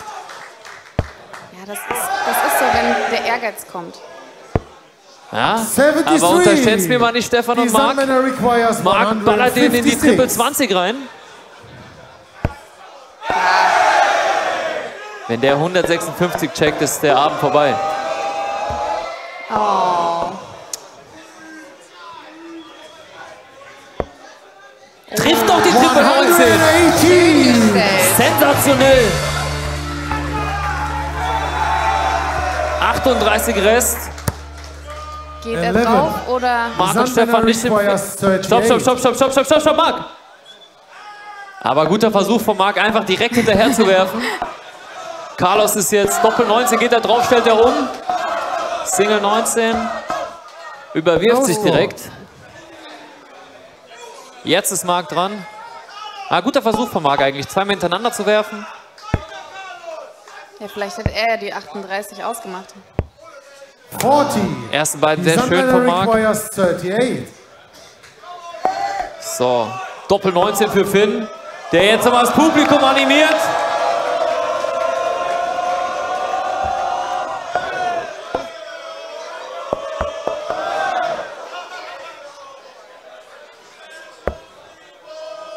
$22. 186, eine große Aufnahme. Braucht Stefan jetzt, ja. Das sind 70.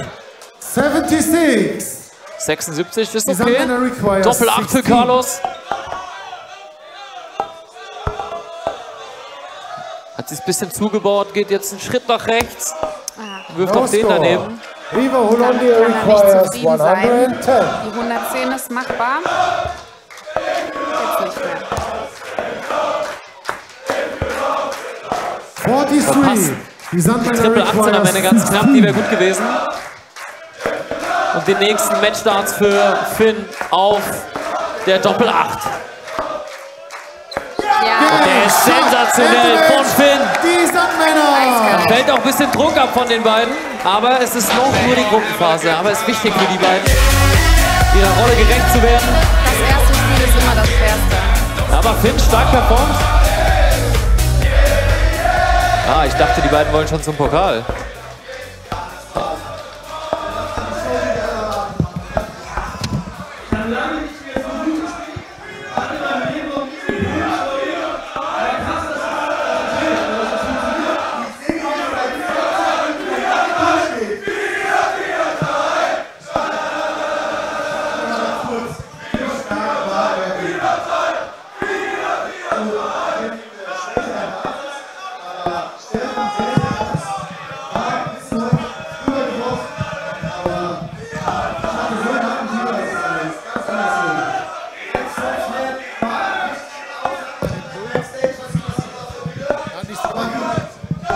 Und darum ging es am Ende, ne?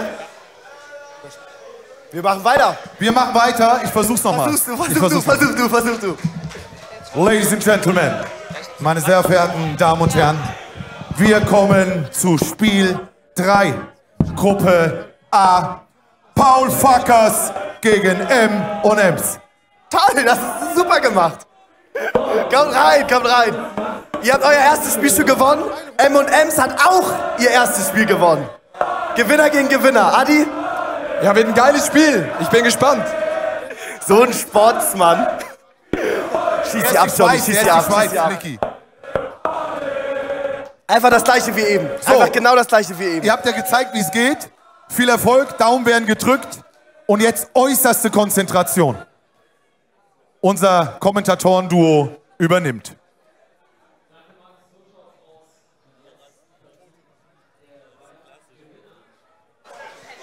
Denn Team M&M sowie Team The Paul Fuckers haben beide ihr Eröffnungsspiel gewonnen.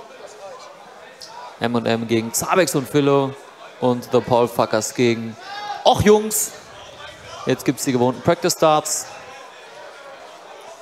So, Ton passt wieder, schreibt der Chat, top, wir sind dran. Leute, es ist eine Live-Produktion mit Live-Publikum, glaubt uns, wir versuchen das Beste und geben auch unser Bestes. Also schreibt gerne rein, wenn es Probleme gibt, wir versuchen alles zu fixen, macht euch da keine Sorgen. Hier arbeiten so viele Leute dran, dass das eine geile Übertragung wird, eine geile Stimmung ist. Wir geben unser Bestes.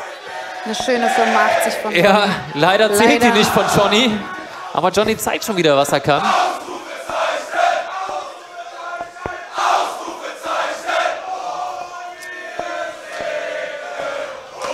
Wir brauchen Greenlight. Ey, damit sind wir doch eingelaufen.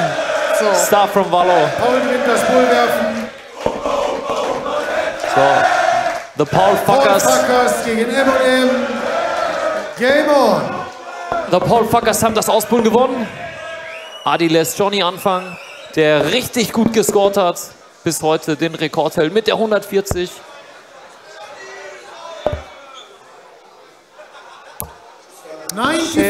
Und kommt auch jetzt wieder gut rein mit einer 95.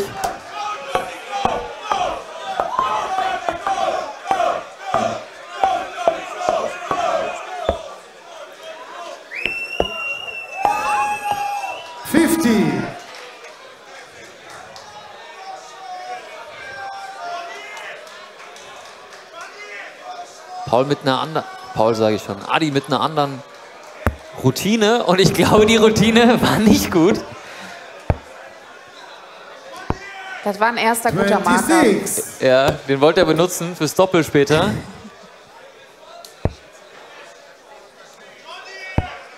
Gute Darts jetzt von Merle. 45.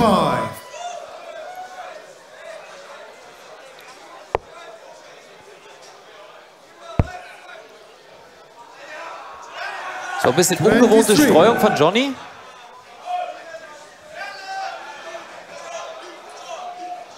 Also wir erklären nochmal genau, es gibt eine Gruppenphase.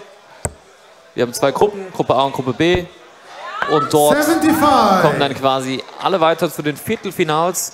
Und dort wird dann K.O.-System gespielt. Die Gruppenphase ist quasi ein gutes Warm-up, um mal die Gegner zu beschnuppern, um reinzukommen. Gefühl fürs Board, Gefühl fürs Publikum, von Live-Publikum ist alles nicht so wie wenn man sonst Darts spielt, wenn man zu Hause ist oder in der Kneipe an der Bar. Nein, nein, vor Live-Publikum, live auf Twitch, auf so vielen Kanälen. Da muss man schon erstmal performen.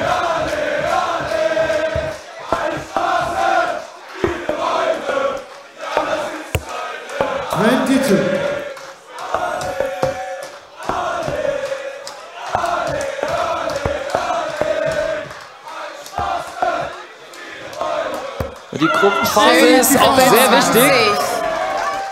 Wichtig. Ganz starker letzter Dart von Mascha. Die Gruppenphase ist auch wichtig, weil du willst natürlich in der K.O.-Phase den Favoriten aus dem Weg gehen.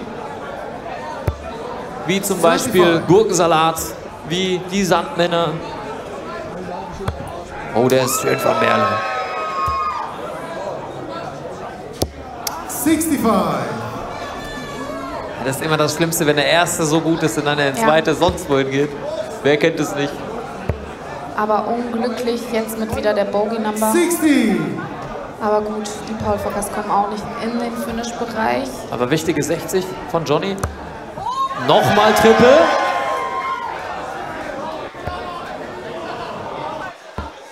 Noch ein Triple. Wow! Was eine Aufnahme von Mascha. Damit haben wir jetzt den Highscore heute. 118 Punkte. 118 Punkte.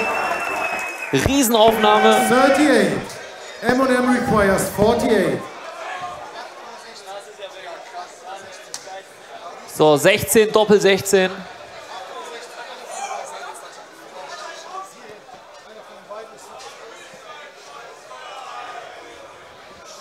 So, stopp. Doppel 13. Damit hat übrigens Paul letztes Jahr den Titel geholt mit der Doppel 13. Ist damit zum Darts Creator Weltmeister geworden. Ist in der Doppel 5. 40. M&M requires 26. So, Marsha, Doppel 13. Du hast davor Doppel 4 gecheckt. Einfach nur ein bisschen weiter runter zielen.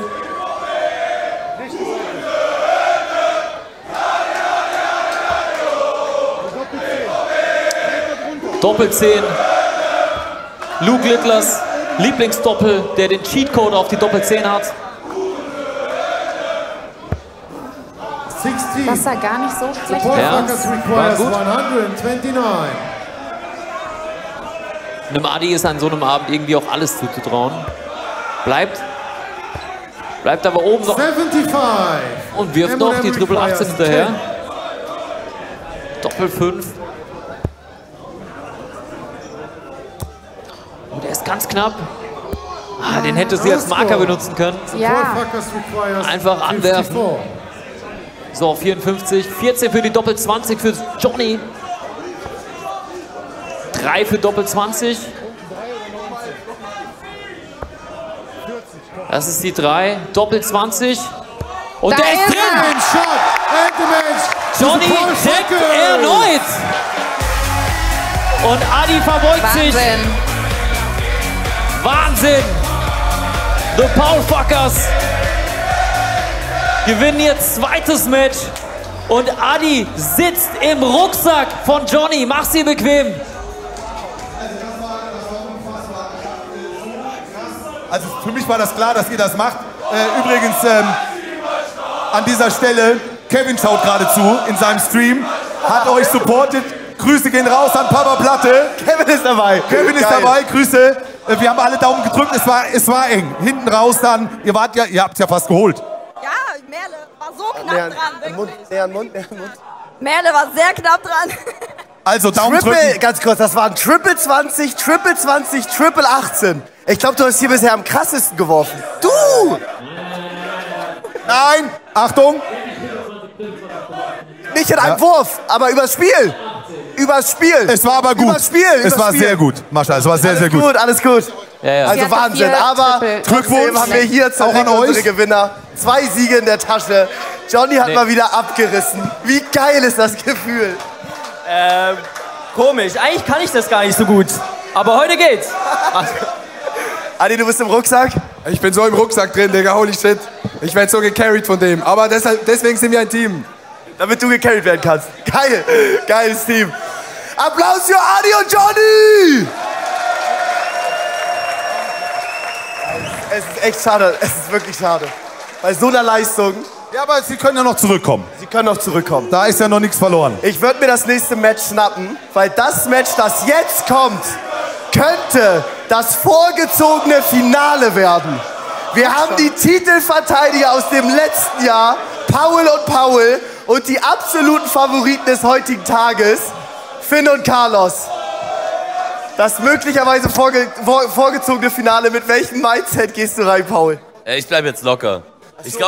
Ich glaube, die beiden sind besser als wir, aber jetzt einfach ein bisschen spielen, gucken, was passiert und locker bleiben.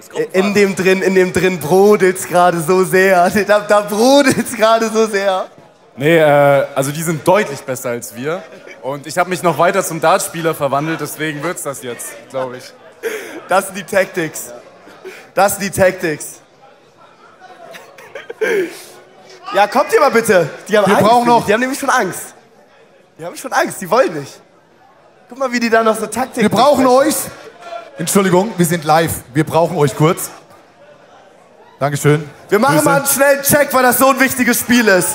Wer von euch denkt, dass Finn und Carlos gewinnen? Und wer von euch denkt, dass Paul und Paul gewinnen? Okay, interessante Crowd. Ich würde sagen, the stage is yours. So, und jetzt wird's richtig, richtig interessant. Die Mind Games beginnen. Wird hier schon 100% gespielt. Es ist nur die Gruppenphase. Alle kommen weiter. Was tippst du? Aha, ich weiß es nicht. Ich weiß auf jeden Fall, wenn die Pauls eine Sache können, dann ist es hier oben Mind Games. Paul hat gestern, als wir schon ein bisschen Darts geübt haben, Darts geschaut haben zusammen, hat er einfach ein paar Darts einfach in die Wand geworfen, um die zu verwirren, die Gegner. Carlos und Finn, ja, die natürlich den Plan schnell durchschaut haben von den Pauls. Und Paulo Muck verwandelt sich von Spiel zu Spiel mehr zu einem Dartspieler, hat jetzt schon die ersten Tattoos. Ein guter wird noch seine Seiten auf 0 rasieren und sich dann da eine Schlange hinmachen, so wie Peter Wright. Snakebite. Okay, das war Pauls Versuch auf Bull. Ey, das ist glaube ich, schon Mental Game. Ich glaube, das ist auch schon Absicht von Paul. Damit heißt die Partie die Sandmänner. Aber bei einem Leck ist das ganz schön schwierig, sein Bull absichtlich zu verlieren. Ich glaube, das war keine Absicht.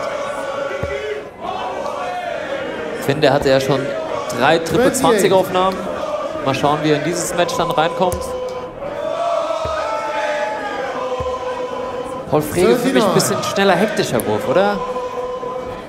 Ja. So ein bisschen Ricky Evans. So ein bisschen Ricky Evans-Style, genau. 95. Schöne 95 von Carlos, seine höchste Aufnahme heute. Bis jetzt. 97. Starker Switch auf die Triple 19. Michael van Gerven-esque.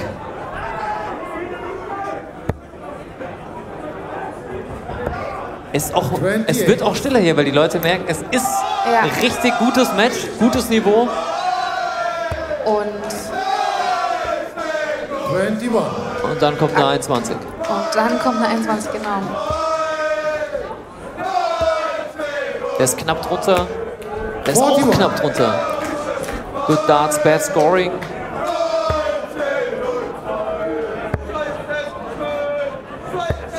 Eine 100. Wo sind die Schilder? Wo sind die Schilder? Die 100 Schilder.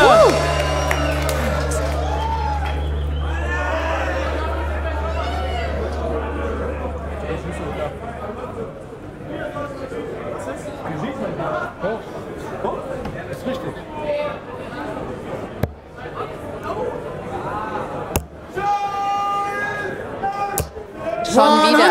Und die nächste 100 von Finn diesmal. Gute Antwort. 26. Und da haben wir sie, unsere schöne Waschmaschine. Was denkst du, wer bekommt die später? Ich weiß es nicht. Ich glaube sogar, es wird eher so ein Favoritenteam sein, weil die bewusst da oben immer bleiben. Bei den Also jetzt haben wir ein Triple-Feuerwerk hier. 81. Schade für den letzten. Trotzdem Top-Scoring, kommt in den Finish-Bereich. Und der fällt Finn aus der Triple 18. Bitter. 8. Gronkesland requires 137. Und Paulo Muck, der ja bekennender Bayern-Fan ist, bejubelt diesen Gesang hier. Mit dem rausgefallenen Dart konnte er sich nicht mal ein Finish stellen. 166. Falls ihr euch im Stream wundert, warum die so lang immer die Darts da suchen, da ist extra so ein Strahler, damit die Darts-Bordscheibe so schön beleuchtet ist. Und wenn man da runterschaut, sieht man nichts. Das ist mir nämlich auch schon passiert. Der letzte knapp vorbei am Triple 20-Segment. 114 für Paulo Muck. 94 Rest, Triple 18 Tops. Boah, schade. Boah. 98. Super. Sandmänner requires Von Paul 137. lässt seinem Partner die Doppel 8. Den beiden Teams ist aber auch ein ganz, ganz großes Finish zuzutrauen, ne? Im Laufe des Turniers. 36. Darauf hoffe ich tatsächlich, dass wir einen High-Finish sehen.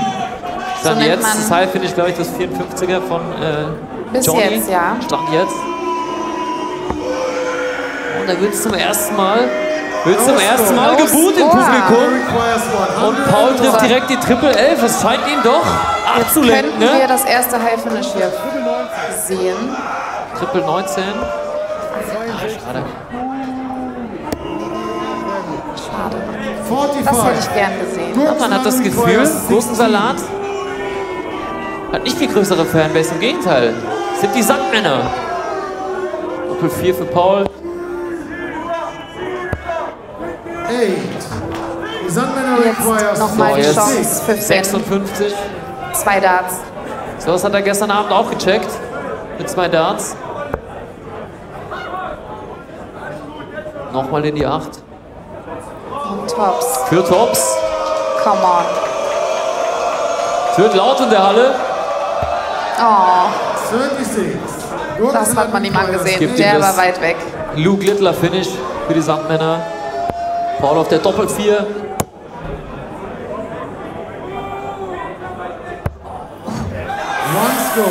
Der ist verzogen.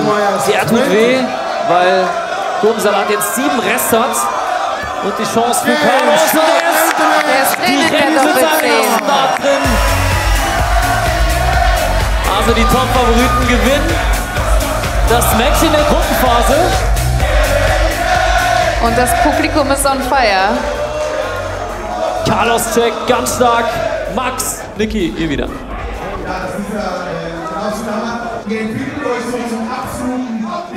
Favoriten, sondern auch zum absoluten Publikumsliebling.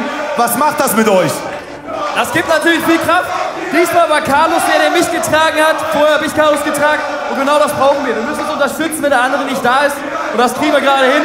Und dann werden wir das Ding holen heute. Stark. Starke Ansage. Viel Erfolg weiterhin, aber den braucht ihr nicht, den habt ihr. Alles Gute. Geil, sagt er doch. Geil, sagt er doch. Also, Stimmung gut, haben wir ja schon festgestellt. Brauchen wir noch mal einen Check? Brauchen wir noch mal einen Stimmungscheck? Ja, Stimmung ist geil. Stimmung ist geil. Stand up, if you love the dance, stand up. Stand up, stand up, if you love the dance. Toll. Das bist du gewohnt so, Ist doch ne? toll. Überall, wo du bist. Standing Ovation. Wir gehen mal so ein bisschen ins Publikum. Wir schauen mal vorbei, wir schauen mal rein. Die nächste Anmoderation ist direkt aus dem Publikum. Happy Chips, guck mal hier. Stradin, hier haben wir tatsächlich einmal den ersten Kandidaten. Bitte Ja, einmal. ja, klar. Erzähl uns mal, was in den letzten 10 Minuten passiert ist. Also, in den letzten 10 Minuten hat Ficky das Bier von Niki Stemmler umgehauen, was er mir ausgegeben hat. Was ich sehr schade finde. Aber ich hab meins noch. Das finde ich ganz geil, ja. Stand up, if you love the dance, stand up. If you love the dance, stand up. If you love the dance, stand up. So. Geile Leute, geile Leute. Wir machen weiter mit der nächsten Gruppe. Und die darfst du anmoderieren. Du bist der? David. David, bist du noch nüchtern? Ja. Gut. Schau mal hier. Oben das Spiel und dann die beiden Teams. Spiel 4, Gruppe A. Ach Jungs und Affengeil! Applaus für Ach Jungs und Affengeil, hier sind sie!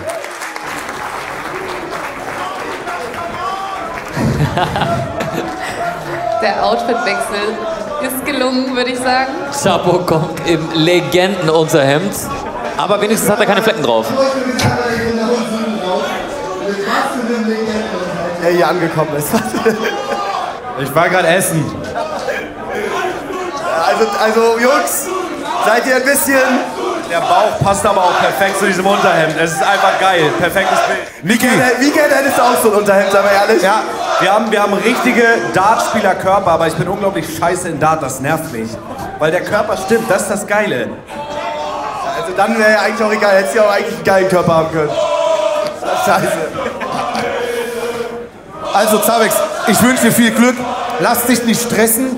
Ganz kurz, pass auf, ich muss dir kurz was erzählen. Pass auf, ganz kurz, liebes Publikum, lieber Chat.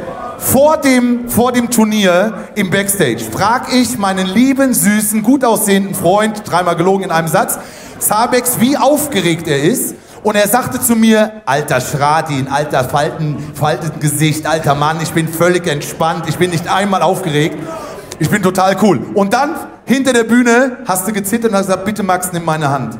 Ja, genau so war's. So war's. Das ist doch süß, das ist doch schön. Ja, weil du mich liebst. Hör mal einmal zu. Ich habe gerade schön Spare Ribs gegessen mit Reis, einer Hähnchenkeule, die Kohlenhydrate sind aufgefüllt, die Speicher sind voll, ich bin voll am Start. So, wollen wir jetzt labern oder Dart spielen? Wir lieben ihn. Kommentatoren, ihr übernehmt. Zabex, viel Glück. Also ich will eher auch im Backstage-Bereich ein paar Spare-Ribs essen mit Zabex zusammen. Also das hört sich ja richtig gut an. Nein, Sarah, wir kommentieren natürlich weiter. Und jetzt kommen wir von Team Gurkensalat und Team Sandmänner, die wirklich einen abgerissen haben hier auf der Bühne, zu zwei Teams, die wir nicht so gut einschätzen können. Das könnte jetzt wirklich tatsächlich Glückssache sein am Ende. Obwohl ich sagen muss, dass Chapo und Toni, die haben mir erzählt, die haben eine Dartscheibe in ihrem Studio hängen. Und ich glaube, die zocken schon ganz gerne mal. Vielleicht war das auch nur die Nervosität am Anfang. Die Nervosität des ersten Spiels. Vielleicht konnten sie das jetzt ablegen in der Zwischenzeit. Ich sag dir eins, Team auch Jungs rockt es. Ja, ich glaube, dass die schon vielleicht ein bisschen unterschätzt werden. Auch Jungs gegen Affengeil. 36, der erste Wurf. Und 56. So, jetzt haben wir es auch hier bei uns wieder auf Bildschirm. Der ist in der Triple 12.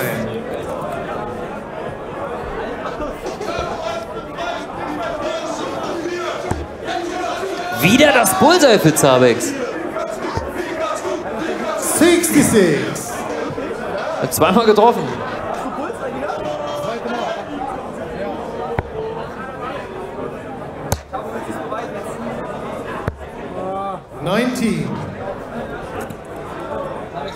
Ist ein bisschen unglücklich, ne? Die beiden, die spielen auf die 20 und schaffen es irgendwie nicht, das Segment zu treffen.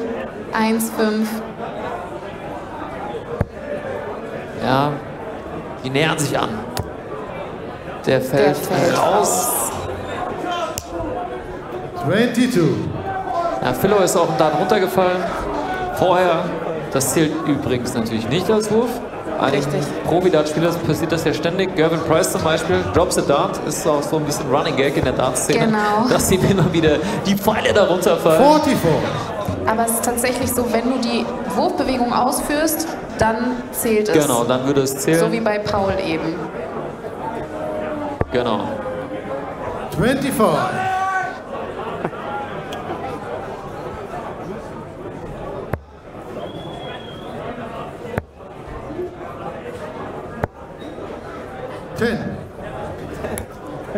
Ja, so wird es schwer, in den Finish-Bereich zu kommen. Das Tragische ist ja, ich glaube, wir wissen alle, dass sie es können, aber sie haben jetzt gerade so ein bisschen... Der fällt wieder raus. Der zweite von Philo, der jetzt rausfällt und der ist drüber. 5 Score. Hat Chapo gerade die Darts gewechselt? Ne? Ich glaube, er ist das Trinken gegangen. Chapo gerade abseits der Kameras. 51. Das ist vielleicht auch ein guter Plan, mal ein anderes Segment anzuvisieren, wenn es oben nicht läuft. Was macht man als Profi-Dartspieler, wenn es einfach mal nicht läuft, wenn du nicht deine Triple triffst? Also wie kommst du da raus aus so einem Loch? Ja, ich versuche dann eben ein anderes Feld anzuvisieren, also von der 20 dann auf die 19 oder eben 18. Manchmal auch Bull, wenn gar nichts läuft. 19. So, Philo muss jetzt hoffen, dass die Darts mal im Board stecken bleiben. Ein bisschen fester werfen vielleicht. 19. Immerhin keiner rausgefallen. Toni für Auch Jungs, schöner erster Dart. 52.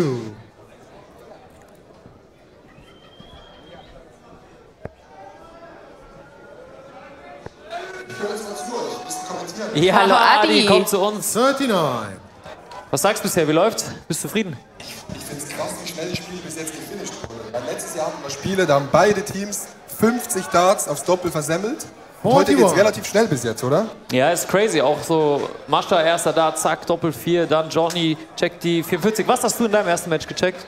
Was, Ich habe nichts 56? gecheckt. Ich habe nichts getroffen Nee, bis jetzt eben leider. genau, okay. Weil Ja, das war ein bisschen das dumm. hatte jemand im Chat geschrieben und wir waren uns nicht sicher. Wie ist es für euch? Was ist eure Analyse? 45. Das ist richtig geil mit Live-Publikum, ist crazy. Macht doch mal ein bisschen Stimmung, Live-Publikum. Seid ihr noch da? Ah, ein bisschen geht noch was, ne? Aber 35. es gibt übrigens eine kleine News an unser Publikum. Wir haben heute einen Dartspieler da.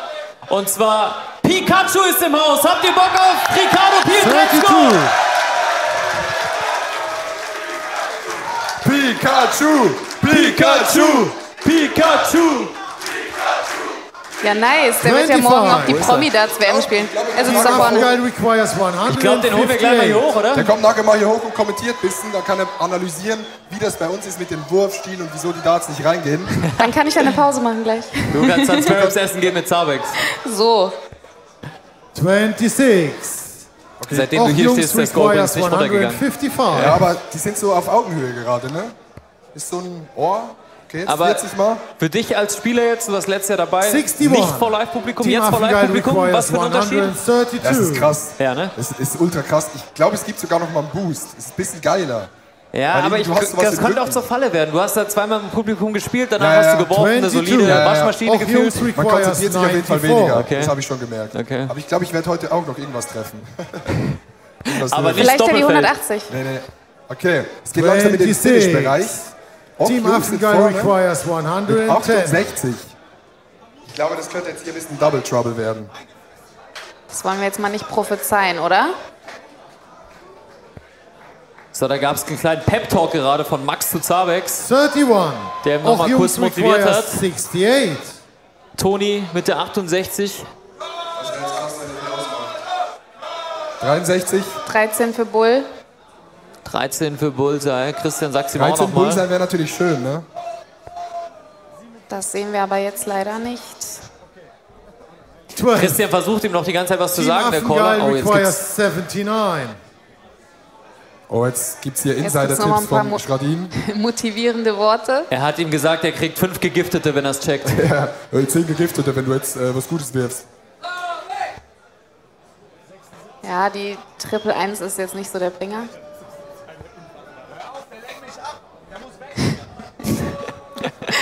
Er muss Zabex weg, hat hat er gerade gesagt. gesagt, dass Schradin weggehen soll. Und jetzt gibt's Beef. 9 score. Auch Jungs requires 56. Ja, aber Ich damit sag- lenkt er auch Team auch Jungs ab, ne? Also damit nimmt er das ganze Tempo aus dem Spiel. 49 Rest. Ist vielleicht auch der Plan. 9 für Doppel 20. Knapp daneben. Ah, leider ungerade, kann er nicht finishen. Einfach unten auf irgendeine ungerade Zahl. Aber ich 7, finde, Chapo 19. sieht auch einfach unglaublich sexy aus in diesem Outfit. Chapo sieht wirklich aus wie so ein GTA-Charakter, den du dir selber erstellt hast. 39. Ja. Wirklich. Du bist an der Team Playstation, Affengeil stellst dir requires selber ein, 70. gehst hin und her und dann kommt Chapo mal raus. Richtig geil. Okay, was kann Philo machen? 70 Rest, 20 Bullseye, wäre krass. Triple 10 Tops. Oder so. Ah, er wollte es über die 18 versuchen. Ja, Triple 18 hat er probiert, ja. Ist das Auch eine ein Triple guter oder Weg. eine Single? Single, sieht so aus. 7 oder 19 für Philo. Aber ich finde von Philo die Taktik gut. Vor dem Wurf, der dreht das Handgelenk so 25. 4-mal in Auch jede Jungs Richtung und requires 17. dann wirft er. Ja, der war extra im Trainingslager dafür, Ja. hat er mir erzählt. Ach, die müssen jede Ungeraden treffen, treffen sie aber gerade nicht. Und jetzt No score. überworfen Und jetzt von Toni. treffen sie ihn, eine Team 19, die Affengeil Triple. Die requires Triple, wenn man 45. Ich habe heute Ja. auch einmal eine Triple getroffen und dann habe Und ich überworfen. überworfen. Perfekt. Ja, Perfekt. immer dann, wenn man es nicht braucht. Oh, oh, oh. No score. No score. Zabex überwirft sich nein. Auch ebenfalls. Jungs requires Super 17. Zabex, super. Chapo sollte auf die 1. Das ist die Das 1. ist gut. Doppel 8. 8. Das ist die Und Triple. Score. Das gibt es nicht. Die letzten 3 Aufnahmen, 3-mal Team Triple. Affengeil requires 45. Okay, Philo bereitet sich wieder vor.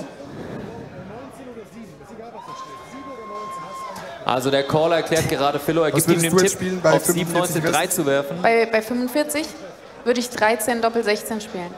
Ich auch. Ja. Ben Skovic fragt, sind die beiden Kommentatoren beides Profis?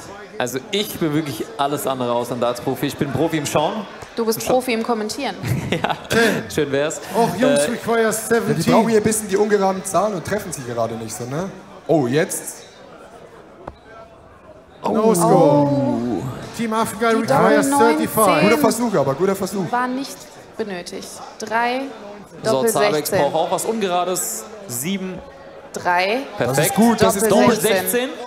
Jetzt. Come Zabex on, auf der Junge. Doppel 16.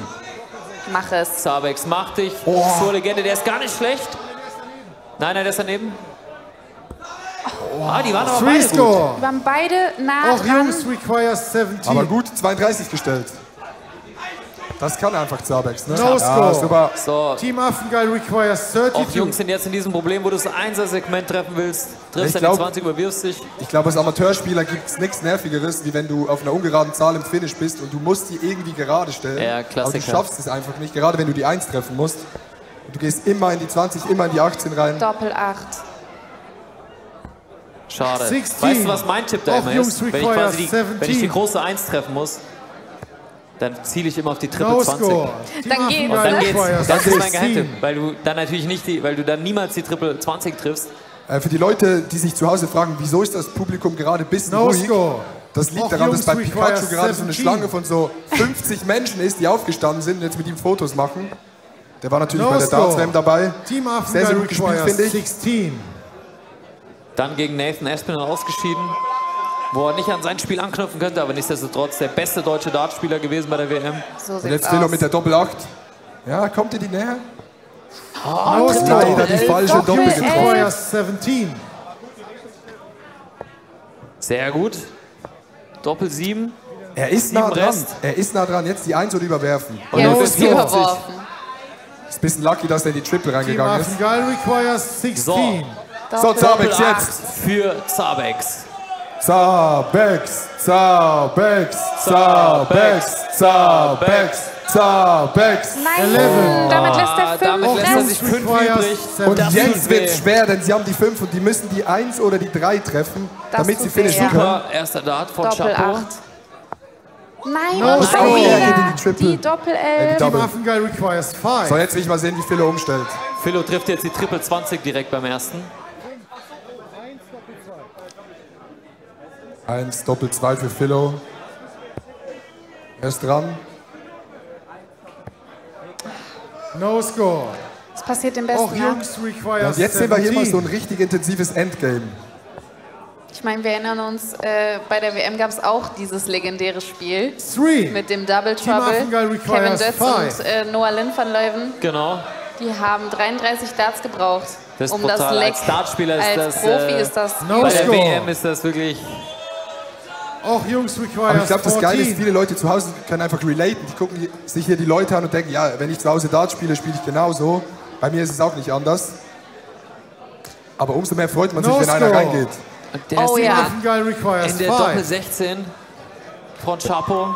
So, Philo jetzt wieder mit der Chance. So, Philo. 1. No score. Auch Jungs requires 14. Immer wenn Christian der Caller auch Jungs sagt, dachte ich immer so, oh, auch Jungs. Ja, genau. Warum No nur die- score. Auch Jungs. Ja, aber Affengeil Toni ist nah requires dran. five. Toni hat gerade einen guten Wurf. Tun hat generell einen sehr sauberen Wurf, meiner Meinung nach. No score. Auch No Jungs score. requires 14. Ab, So, ab wir wann haben für den stellen wir Chat auf genau, Single auf Out wann um? stellen wir um? Gar nicht auf Single. Wir bleiben auf Doppel. Das haben wir letztes Jahr auch schon besprochen, ne? Adi, Ja. du gibst die Ansagen, du bist der Boss mit Paul. No score. Ja, wir haben uns Team lange Affengeil überlegt, ob wir auf requires Doppel spielen five. sollen oder nicht. Aber irgendwie finde ich, gehört es zu Darts dazu. Und es gibt natürlich auch den Teams, die vielleicht ein bisschen schlechter sind im Scoren, einfach eine Chance am Ja. Schluss auch zu finishen. Weil niemand von uns ist so gut, dass du direkt das Doppel triffst. Ich No glaube, das macht es auch score. einfach ein bisschen lustiger. Auch Jungs Außer requires Paul. 14. Der hat Ja. 100%. Paul, 100%. Ja, und irgendwie gehört es auch einfach zu Darts dazu, ne? Dass man Doppel spielt. Auf jeden Fall. No score. Aber daher kann das auch jetzt gerade mal ein bisschen länger dauern, ne? Wie du eben vorhergesagt hast. No score. Aber bei den offiziellen Spielen gibt es eine Limit an Darts, oder? Oder kann man da unendlich... Bei offiziellen Spielen gibt es kein Limit. No score. Ich dachte, Einige Turniere, so wie meins zum Beispiel, was ich im Sommer veranstalte, da machen wir, ich glaube, 99 Darts und danach Aber wird 99 ausgerollt. Darts, das ist schon Ist verdammt viel. Aber es ist auch schon vorgekommen. No score. So, und jetzt Jungs, machst du, ich sag's voraus. So, Doppel 7. Er ist dran. Da ist es drin! Wahnsinn! Jungs! hat's gecallt! Ich hab's gecallt! Och, Jungs! Gewinnen ihr erstes Match. Und Team Affengeil weiterhin ohne Sieg. Letztes Jahr nicht und dieses Jahr immer noch nicht. Chapo 1:2 und Toni 1:2 gewinnen gegen Team Affengeil. Max, du. Scheiße, ohne Scheiß. Das war Affenscheiß. Ich sag zu dir, treff die 1, du wirfst die 18. Das ist diagonal auf der ganz anderen Seite. Ja, weil ich meinen Körper nicht unter Kontrolle habe. Ich kann das nicht. Ganz kurz zu unseren Gewinnern. Am Ende des Tages hat es gereicht für die beiden. Wie stark waren die für euch? Waren das Gegner für euch oder sagt ihr, naja, eigentlich war das so ein bisschen warm machen? Ja, haben wir geschafft, ne? Einmal geschafft. Wie viele Siege habt ihr? Nicht einen einzigen bisher. Genau. Dürfen wir noch spielen oder sind wir raus? Weil du wieder zum Essen willst, gell? Ja, das sind noch Lips. Ja, nee. Ihr habt noch ein Spiel vor euch. Herzlichen Glückwunsch. Überragend gemacht. Der Stil gefällt mir. Sehr, sehr gut. Philo, sei nicht traurig. Du wusstest von Anfang an, auf was du dich einlässt. Ja, ist scheiße, Digga. Ist scheiße. Aber es macht Spaß. Wieder ein bisschen Bounding-Time mit dem Dicken. Das ist das Allerwichtigste. Ihr geht jetzt wieder hoch Sparrows essen, bereitet euch vor und dann geht's gleich weiter. Sabis und Philo, die Verlierer des Spiels, aber das Publikum liebt euch trotzdem. Ist euer Applaus. Ja, gut, ja, gut. Ja, komm. War schon zu viel. So, es geht weiter. Wir haben ein Special kurz, Max. Wir bauen einmal kurz ein Niki, Special ein. Bitte. Wie die Darts-Fans unter euch wissen, lief bis gestern noch die WM. Und es hat tatsächlich ein Deutscher ins Viertelfinale geschafft. Und Pikachu ist heute hier. Crowd, ich will euch mal hören! Pikachu! Pikachu! Komm gern mal hoch! So wirst du hier gefeiert. So wirst du hier gefeiert. Geil, dass du hier bist. Geil, dass du hier bist. Hättest du Bock, gleich mal ein bisschen aus deiner professionellen Brille einer der schlechtesten Spieler Darts zu kommentieren? Wieso nicht? Ich sage immer, Hauptsache man hat Spaß. Und ich würde dich jetzt vielleicht einmal so ein bisschen, ich hoffe, das ist nicht fies, hättest du Bock, einmal 3 Darts, unaufgewärmt, einmal 3 Darts spontan zu werfen oder lieber nicht?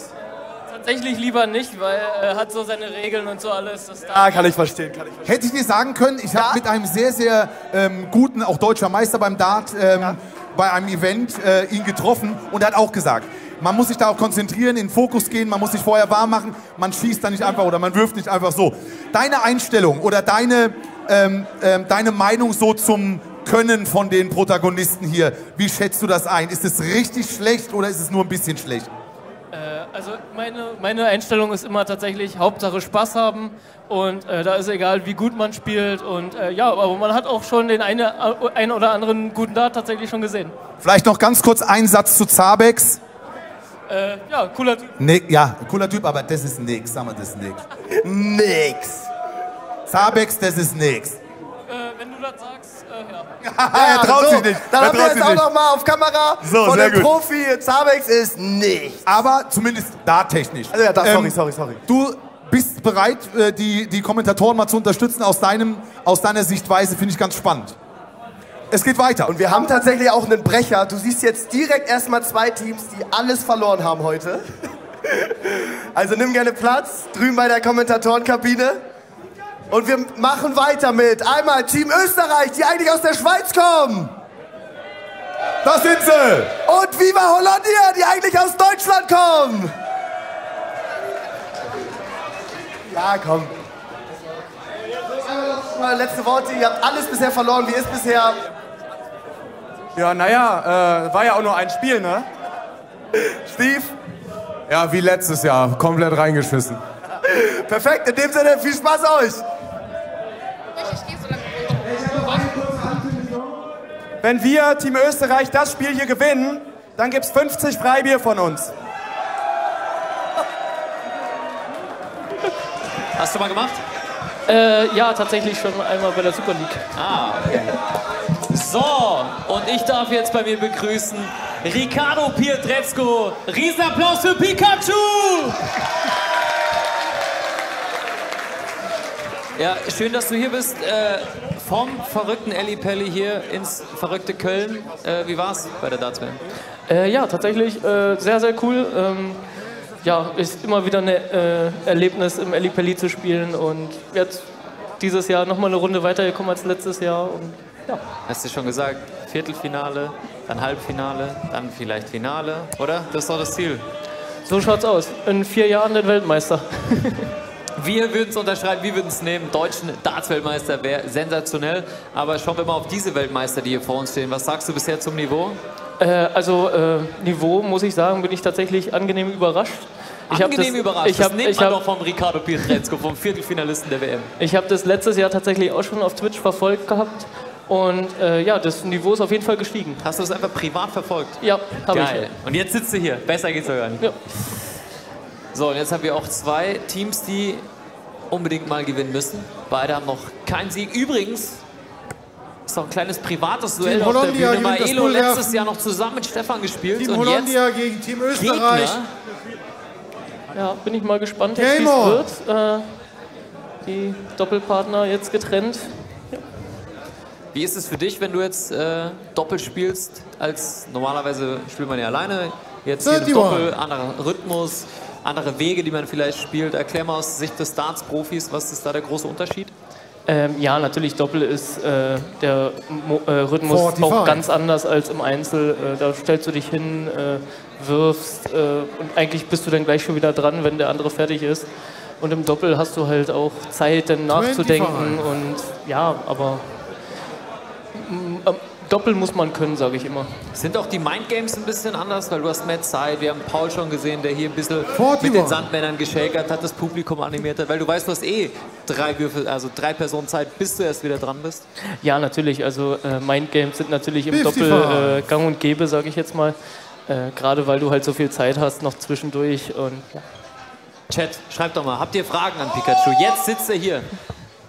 Falls ihr Fragen habt, was ihr schon immer mal wissen wolltet von einem Darts-Profi bei der Darts-WM. Wohin verschwinden die Darts-Profis, wenn sie von der Bühne gehen? Was wollt ihr wissen? Riccardo beantwortet euch alles. 23. Pikachu, bester Mann. Dankeschön. Warum heißt es Pikachu?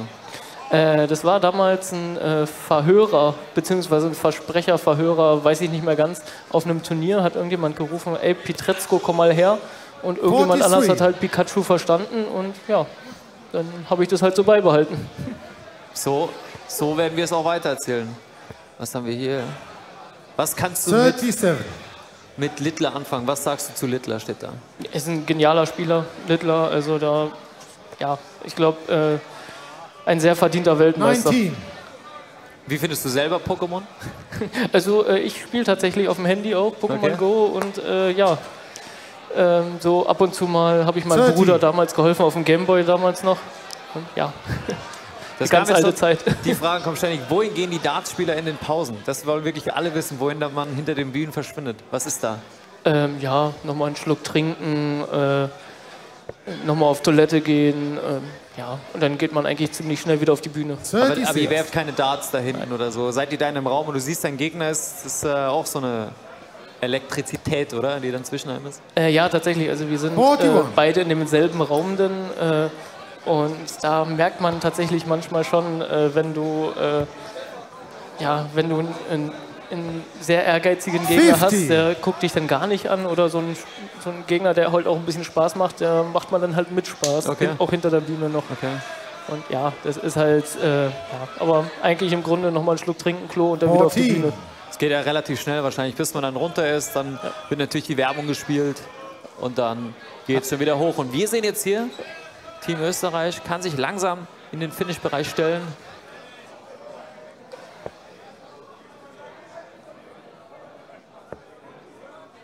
So, Analysier mal die Wurftechnik von Levi. Nur 37.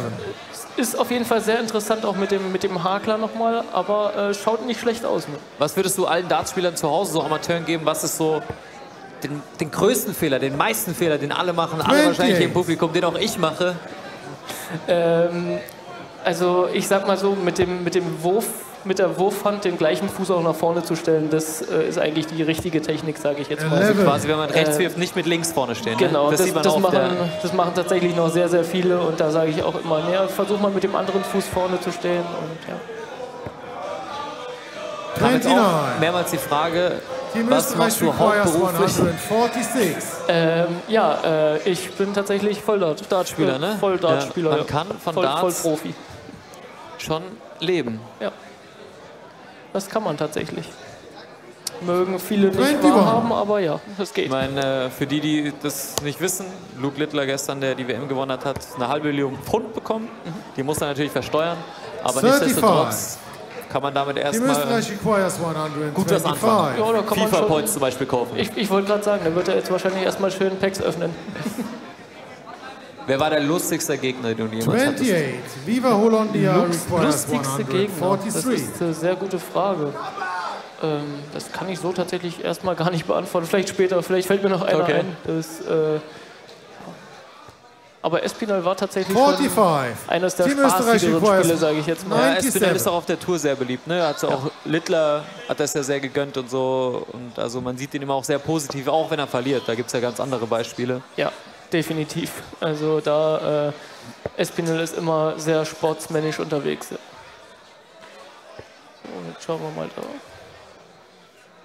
32. So, Stefan 98 Rest. Viva Hollandia requires Triple 98. 20, Doppel 19. Der ist knapp drüber. Nochmal drauf. Oder auf die 18. 44. Team Österreich requires 65. Solides Single Bull jetzt für Maelo. Da gibt es noch die Tipps.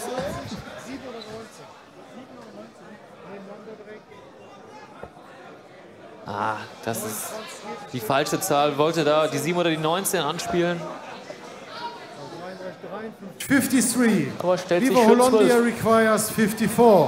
Was auch oft die Frage kam, rechnet ihr oder kennt ihr einfach alle Wege auswendig? Mal so tatsächlich. Mal so, ne? Weil manchmal wirft man ja auch nicht das, was man unbedingt haben will. Und dann muss man tatsächlich auch schon Team Österreich öfters mal requires rechnen. 12. Für alle im Chat und im Stream, die kennen alle natürlich die Sosa.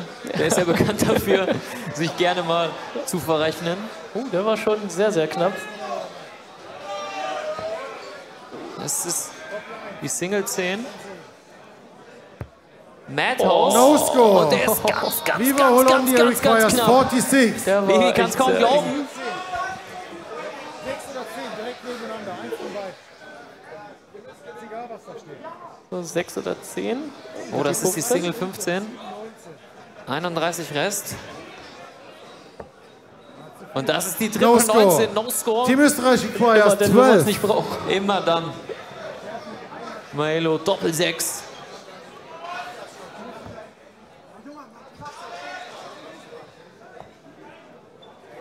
Der ist im Surround. Das ist die Single 4 für 8. Viva Hollandia Clever requires umgestellt. 46. Clever umgestellt, um nochmal auf die Doppel 4 zu dürfen. So, was macht Marc Eggers? 36 Rest, Doppel 18 für den Sieg. Das ist die Single 4, nicht schlimm. 14. Aber gar nicht so Team schlecht. Man Österreich merkt auf jeden Fall die requires Richtung. 8. Bisschen Stimmung, geht um 50 Freibier für euch. So, und der Caller Christian erinnert das Publikum dran, dass Team Österreich dem No Publikum score. 50 Viva Freibier Hollandia versprochen hat bei einem Sieg. requires 32. Game Shot und kein Freibier für Hollandia. Freibier fürs Publikum, aber der erste Sieg für Viva Hollandia. Marc Eggers und Stefan gewinnen gegen Team Österreich. Stefan gewinnt gegen seinen alten Teamkollegen. Und es übernehmen wieder Max und Niki.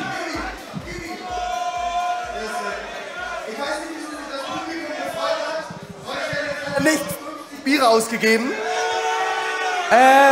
Ja, scheiß drauf. Freibier gibt's trotzdem. Die nächsten 50 gehen auf uns. Und für euch beide, ich freue mich ganz besonders. Wir haben Bootcamp in Amsterdam gehabt, vor 4 Tagen noch. Haben wir da so die Darts geworfen und jetzt hat sie es ausgezahlt. Ja, wie immer, ne? Wie in Amsterdam, wie bei Debbie zu Hause. Ja, nächstes Game wird noch besser. Gegen Gurkensalat, da wird mal richtig einer aufgerührt. Ich muss echt, also wirklich, wir sind super bunt, ne? Wenn ich mich die ganze Zeit sehe da, zum Glück habe ich die Perücke abgenommen. Ey, Dank geht an Stefan, der hat das Ding gerade gemacht. Wir müssen jetzt echt gucken.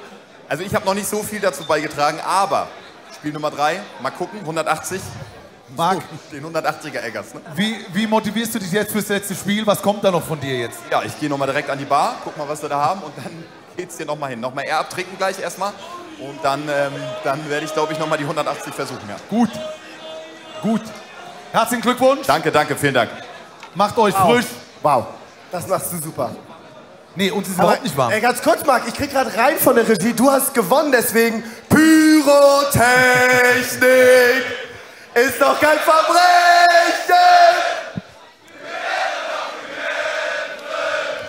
Und lassen Emotionen. Ja, da ist es Den doch. haben sie sich verdient. Den haben sie sich verdient. Geil, wir machen weiter mit dem nächsten Spiel. Unbedingt. Probier dich mal aus. Probier du dich mal aus. Ich habe gedacht, du machst jetzt. Ach so.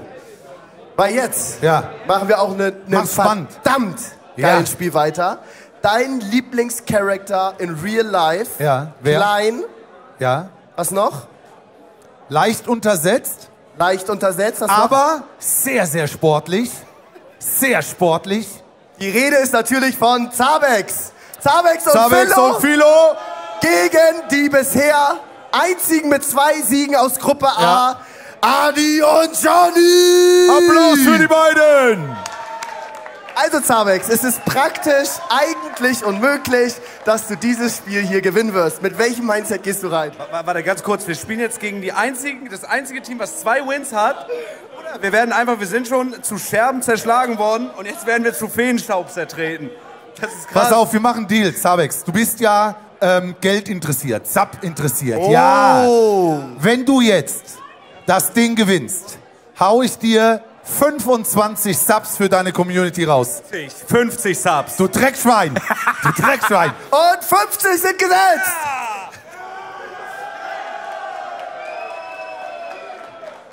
Wir drücken den Gegnern die Daumen. Bitte. 2 Siege gegen 2 Niederlage. Mal schauen, wer gewinnt.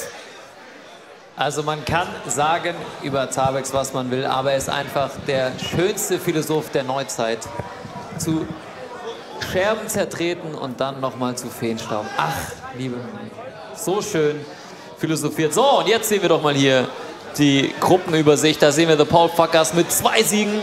Team Affengeil, die jetzt gegen The Paul Fuckers spielen, noch mit 0 Siegen. Und dann Gruppe B, die Sandmänner, die gegen Gurkensalat gewonnen haben, auf Platz 1. Und Team Österreich, die gerade verloren haben gegen Viva Hollandia mit Marc und Stefan. Und ja, hier gab es eine kleine interne Wette. Wird interessant sein, ob das vielleicht auch ein bisschen Johnny und Adi beeinflusst. Ich gehe davon aus, nein. Ich glaube nicht.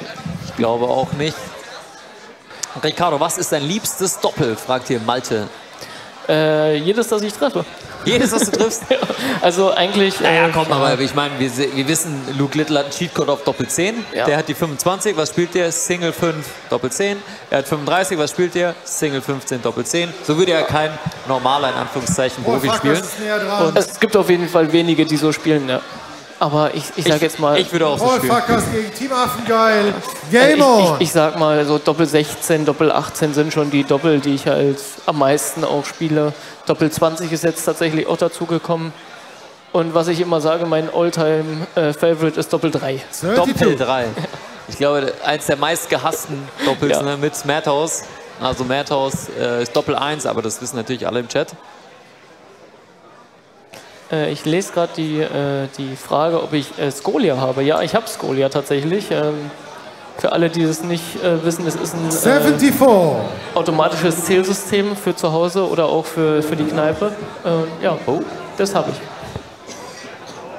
Und 85. 85 von Johnny. Der hat schon wieder hier auf die 100 gelauert.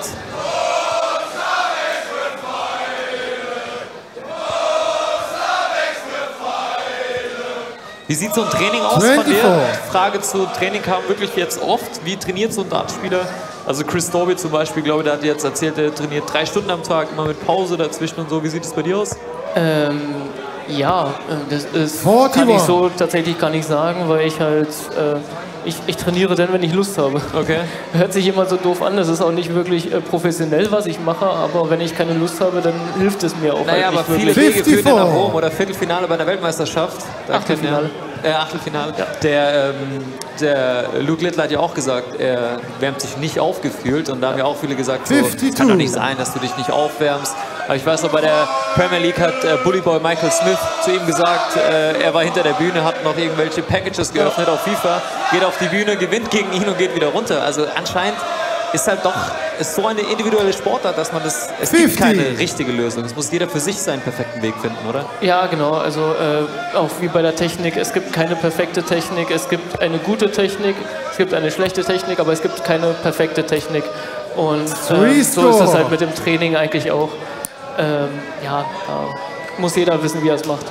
Was rufen die bei Zabex? Fragt hier Kira68. Die rufen, oh, Zabex wirft Pfeile, wenn ich das richtig verstehe, oder, Ricardo? Ja, so habe ich das jetzt auch verstanden. Ja. Ich habe auch am Stream, ich habe gerade eben noch im Auto gesessen, wo das angefangen hat. Und da habe ich es tatsächlich auch nicht ganz verstanden, aber jetzt habe ich es auch verstanden. 98. Ich glaube, oh, Zabex wirft Pfeile ist hier ganz... Oh, Zabex wirft Pfeile.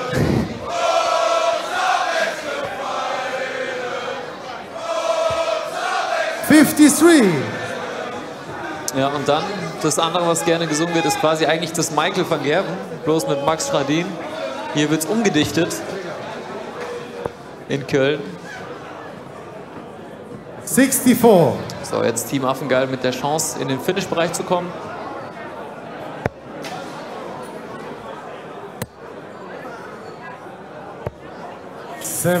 Mit 7 wird es schwer. Paul Fuckers requires sehr, sehr schwer. 126. 126, auch ein schönes Finish. Wärst du Triple 19, Doppel 6 oder wer hättest du es gemacht? Den ersten Dart auf jeden Fall auf die 19 werfen, Okay. wenn du die Single 20 triffst, dann hast du keine Chance mehr, das zu checken. Und ja, deswegen, wenn du auf die 19 gehst, hast du 107 und könntest du theoretisch noch mit 2 Darts mit Triple Paul 19 und Fuckers Pull 1 noch requires checken. 66.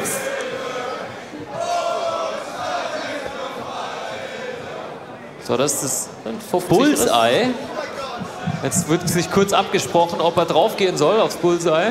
Ich glaube, Adi probiert's.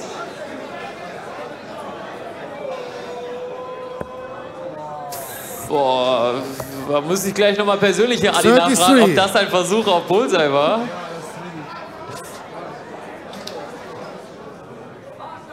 ...183, jetzt sollte Philo in den Finish-Bereich kommen, jawohl. Das schafft er, der war, glaube ich, drin. Der sah in der Triple 20. Das sah sehr nach einer Triple 20 aus, tatsächlich. Ja.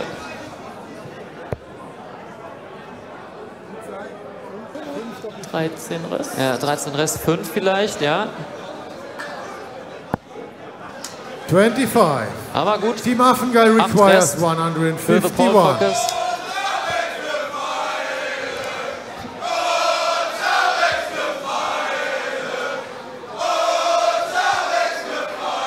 Ich weiß nicht, ob Zabex gelacht hat wegen des Gesangs oder wegen seiner Wurfleistung.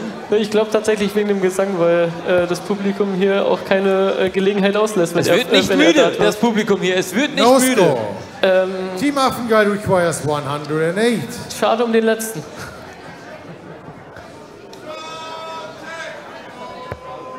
Das ist die 1. 22. The Paul Fuckers requires Sie können auch nicht wirklich Druck aufbauen mit Johnny, der bisher alle gecheckt hat. Nähert sich auch jetzt wieder an. No Verpasst score. diesmal. Team Affengeil requires 86. Die Doppel 4. Stopp, Doppel 16. Doppel 16 für Zabex. Oh! 54. Zabex Paul mit der Farkas Riesenchance. requires 8. Max schwitzt da hinten, ne? Der hat sich gerade 3 Handtücher bestellt. Zabex hätte hier das Dach abreißen können in Köln. Team Affengeil Trifft die requires Triple 32. 18. Geisteskrank. Jetzt Philo. Doppel 16. Guter erster Dart.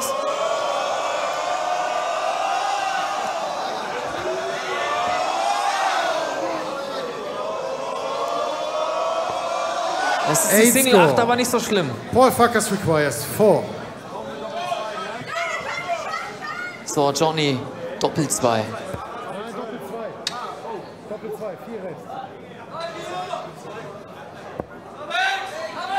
Johnny dachte, sie wären noch bei der Doppel 4 den ersten. No score. Da hat er Team nicht auf seinen Affengeil Score requires geschaut. 24. Und jetzt hat Zabex die Chance, mit der Doppel 12 den Laden abzureißen. Trifft die Doppel 9. 6 Rest. 6 Rest. Doppel 3, dein Lieblingsdoppel. Das Lieblingsdoppel von Pikachu. No score. Aber lieber No Paul Score Farkas als Doppel 3, requires oder? 4. Tatsächlich ja. Also 3 Rest, glaube ich, ist schwieriger als die Doppel 12. No score. Team Affengeil requires 24. So, die nächste Chance für 50 Gegiftete. Doppel 12. Das ist die Single 9. No score. No score.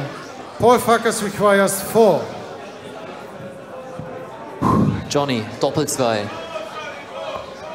No score. Team Da hat er Affengeil gar kein requires Gefühl gerade. Die 24. ersten Doppel, der war viel näher dran. Genießt die Atmosphäre jetzt. Er ist drüber. No Ja, wir sind gar nicht schlecht, oder? Nee, das stimmt, ja. Also die Richtung stimmt auf jeden Fall. No No score. score. Team Affengeil Und requires es ist die 24. Chance für Team Affengeil, hier einen riesen Upset zu machen. Nicht nur The Paulfuckers zu besiegen, sondern auch Max eine reinzudrücken. Komm, Junge, Doppel 12. Ja. Und Game Shot and the match. Doppel 12. Team Affengeil. Besiegen nicht nur die Paulfuckers. Dann schreibt mir doch einer Team Affengeil ab. Doppel 12. Herzlichen Glückwunsch an die beiden. Und Max macht die Geldkartusche auf. Die beiden, die zweimal gewonnen haben. Wow. Krank, Digga, krank. Wie ist das Gefühl? Digga, ultra krank. Endlich mal, Bro, wir haben letztes Jahr nicht eine Runde gewonnen, nicht eine für uns entschieden und jetzt gegen die, nein, ihr seid nicht die Paulfuckers. Doch, ihr seid die Paulfuckers, oder? Die Paulfuckers! Gegen die Paulfuckers gewonnen. Chat, ey, Applaus! Chat, Applaus! Applaus, Chat! Philo, du weißt, ich mag dich sehr gerne, aber durch deinen finalen Wurf muss ich dem 50 Subs ballern. Ey, ja, das ist mir... Bravo! Sehr gut. Ihr seid nicht Mach das Letzter gleich. geworden. Ihr habt es geschafft, ihr seid nicht Letzter geworden. Herzlichen Glückwunsch. Glückwunsch. Wir wollen wieder trinken. Schaut. Radin spendiert 60 Bier, hat er mir gerade gesagt. 60 Freibier aufs Radins Nacken! Also pass auf, ganz kurz. An der Bar ganz kurz der Hinweis. An der Bar hinten kurz der Hinweis. 50 Bier nochmal. 50 Bier nochmal bitte aufschreiben. Maschadin! Ja. Oh, Maxi Maschadin! Gut. Du bist hier der beliebteste im Raum. Also das Ding ist... Einfach immer wieder Bier ausgeben und die Leute lieben dich. Ja. Du musst dir auch die Fans irgendwo kaufen. Weißt du sie? Wenn du sie organisch nicht hast, musst du sie kaufen. Ihr seid alle gekauft. Nein, Also, ihr seid... hey, nimm das zurück. Nein, ihr seid die Besten und deshalb gibt's nochmal 50 Bier. Die Bar schreibt auf. So, also, wir machen weiter. Stand up, if you love the darts, stand up. If you love the darts, stand up. If you love the darts, stand up. Toll, das ist einfach toll. Ach, ist das schön, ist das schön. Wir machen direkt weiter. Wir machen Niki. weiter mit einem Brecher. Ja. Wir machen weiter mit einem Brecher. Wir kommen zu Spiel Nummer... warte mal ganz kurz. Jetzt sind die gerade schon eingelaufen. Gurkensalat gegen Viva Holonia. Okay. Wer spielt bei Gurkensalat? Frege und Muck. Wow. Weißt du, was ich meine? Crazy. Und bei den anderen, ja, du willst mich testen. Ganz kurz, bei den anderen spielt Marc und Stefan Gehrig. Ja, ich musste ein bisschen gucken, weil ich meine Brille. Tja, unsere Augen, bei uns ist Augen. Vielleicht noch ganz kurz für den Chat und auch für die Zuschauer. Marc Eggers und ich trennen nur 2 Jahre, man sieht's nur nicht. Ja, das ist das Einzige. Marc, was sagst du dazu? Trennen euch nur 2 Jahre. Ja, ich bin der Ältere. Ich hab einen Puff. Und meine Puffmama heißt Laila. Viel schöner. Ja. Das sind schon meine Ja. Aber warum hast du mich bei dem Lied so angeguckt? Nee, gar nicht. Ich wusste einfach, das Mikrofon war in der Richtung. Wir spielen jetzt. Können wir einmal kurz Kamera rüber zu Paulo Muck, der unbedingt die ganze Zeit nur spielen will. Wollen wir spielen oder Ja, jetzt schon Entschuldigung. Interviews führen? Du hast total recht. Und bitte! Die Kommentatoren übernehmen. Es ist so eine geile Show, es macht so Bock, Alter. Ey, die Stimmung ist sensationell und ich kann euch sagen, als Max angekündigt hat, ey, liebe Bar, sind alle Leute hier aufgesprungen und an die Bar gerannt. Wahnsinn. Also die nächsten 50 Freibier auf den Nacken von Maximal Schradin.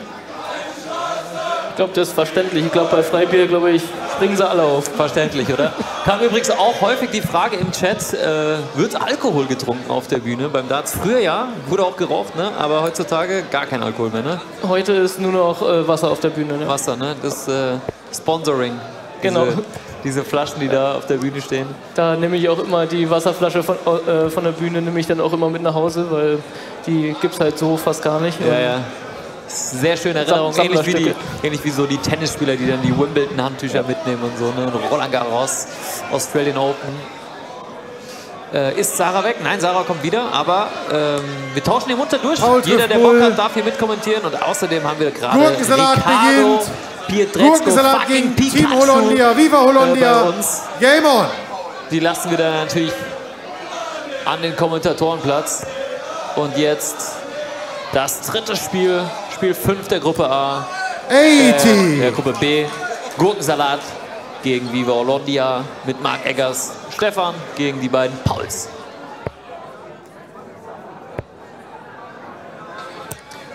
So, und während Paulo Muck immer mehr hat, wenn er auf die Bühne kommt, mit mehr Sachen, hat Marc immer weniger an. Zuerst Perücke weg, Stirnband weg, jetzt kommt noch die Jacke weg. Wenn das so weitergeht, hat Marc im Finale wahrscheinlich gar nichts mehr an. 40. Er sagt, sein Karnevalskostüm, er hat zu viel zugenommen. Das sind deine Muskeln, Marc. Das ist dein Latt. 13. Ich sehe jetzt gerade tatsächlich erst die goldene Waschmaschine. Finde ich tatsächlich, habe ich vorhin schon kurz mitbekommen. Finde ich tatsächlich Regie, können wir das cool. kurz einblenden? 32. Geht das hier? Hier seht ihr sie. Die goldene Waschmaschine wurde extra vergoldet. Ja, sehr cool. Du wirst sie heute nicht gewinnen? Nee, ich denke nicht. Nee. Die goldene Waschmaschine. Sensationell. Sponsored bei Finanzguru. Da ist die nächste. Paul Frege will sie gerne haben. 85. 85 jetzt von Stefan. Der scoret echt gut.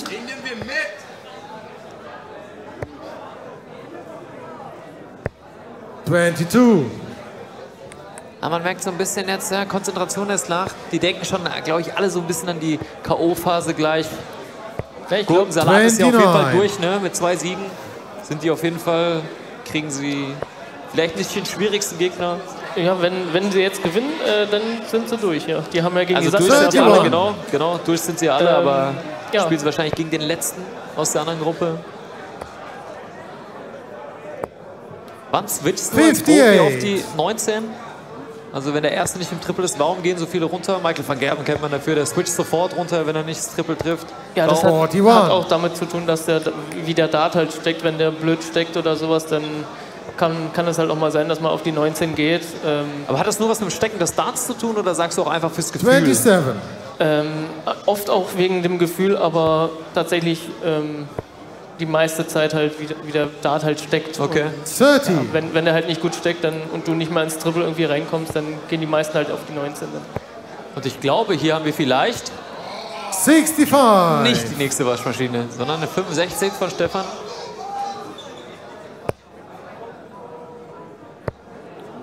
Schöne Aufnahme von Paul. Viva Hollandia requires Und jetzt kommt er doch zu uns. Ich habe meinen kompletten Wurf verloren. Was muss ich machen? Weiter trainieren. 26. Einfach trainieren und Spaß haben. Hattest du jemals einen Wurf? Kann man den überhaupt verlieren, wenn man keinen hat, Adi? Ich glaube schon, ja. Also so, wenn du beim Einspielen immer gut Viva triffst, Hollandia dann requires plötzlich so, du 113. checkst nicht mehr ganz, wo du hinwirfst. Weißt du, wie ich meine? Ja, tatsächlich. Wenn man länger mal nicht gespielt hat, dann kann es auch mal sein, dass dann der Wurf dann auch mal weg ist, aber im Grunde, einfach weiterspielen. Einfach Also wenn ich jetzt versuchen fürs Viertelfinale noch mal eine halbe Stunde ans Practice-Board gehen würde, um mich so richtig warm zu machen, dann denkst du, kann der wieder da sein? Auf jeden Fall. Okay, das stimmt nicht positiv. Also bei mir ist es immer so, je länger ich nicht Darts spiele, ist dann meine erste Viertelstunde immer am besten. So wie du gestern. Ja, genau. Ich weiß genau, was du meinst. Gehst hin, patz, 180. Ja, voll. Mit so dicken Darts wie dieser Stift hier gefühlt. Wirklich, die haben gar nicht reingepasst. Viva Hollandia requires 65. Ja. Aber ja, das ist wirklich interessant so, ne?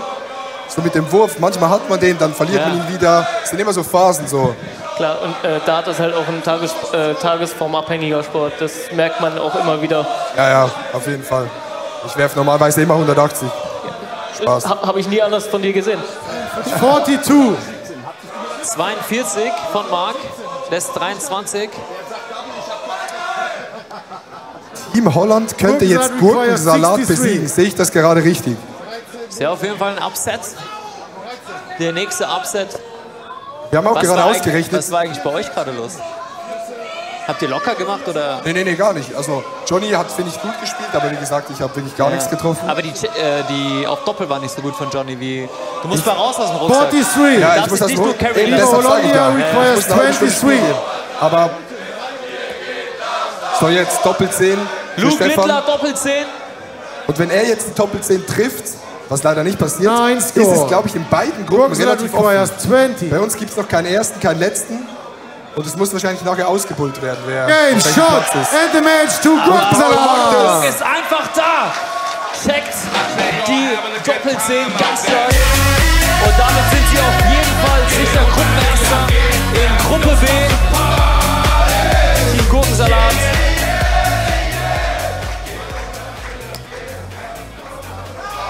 Nein, Quatsch. Die Sandmänner haben ja gewonnen gegen die. Was laber ich? Es haben beide 2 Siege. Ja, beide 2 Siege.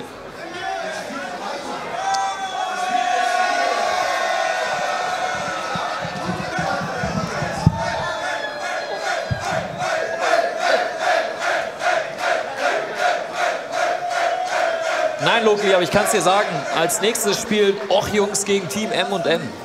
Kann ich dir jetzt schon mal verraten. Locally live.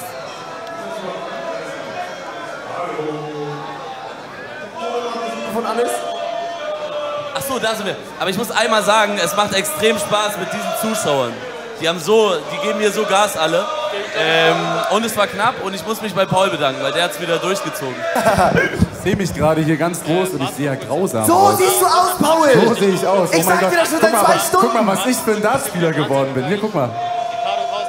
Sehr krass. Damit kommen wir ins Finale, ich sag's euch.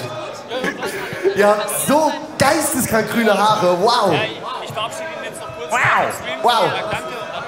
Nein, das war einfach, man darf auch einfach mal so Aussagen droppen. In dem Sinne, Kein Problem, immer gerne. wir sehen euch im Viertelfinale, das war euer letztes Spiel schon. Adi, adi, adi, adi, oh, BVB.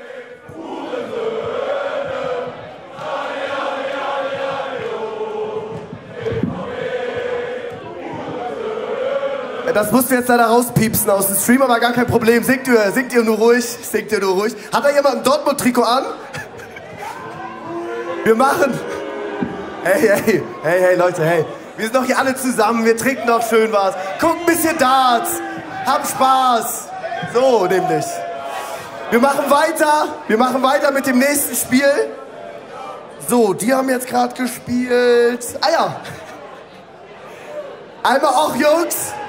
Chapo und Toni gegen M&M, Marsha und Merle. Beide haben einen Sieg und eine Niederlage. Es geht um alles.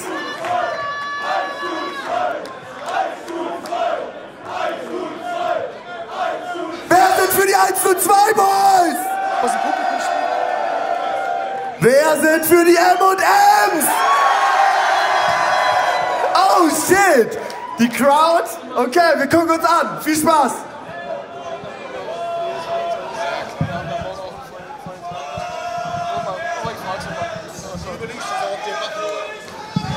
So, und wir übernehmen wieder hier am Kommentatorenplatz und Ricardo, Pikachu, 1000 Dank, dass du die Spiele mit mir jetzt kommentiert hast. Und ich würde sagen, vielleicht kommst du ja wieder. Halbfinale Richtung Viertelfinale, Finale. Komm gerne vorbei. Chat, spam mal alle ein W für Pikachu. Ja, macht mal Stimmung für Pikachu! Vielen Dank. Dankeschön, ne? Danke, dass ich da sein darf.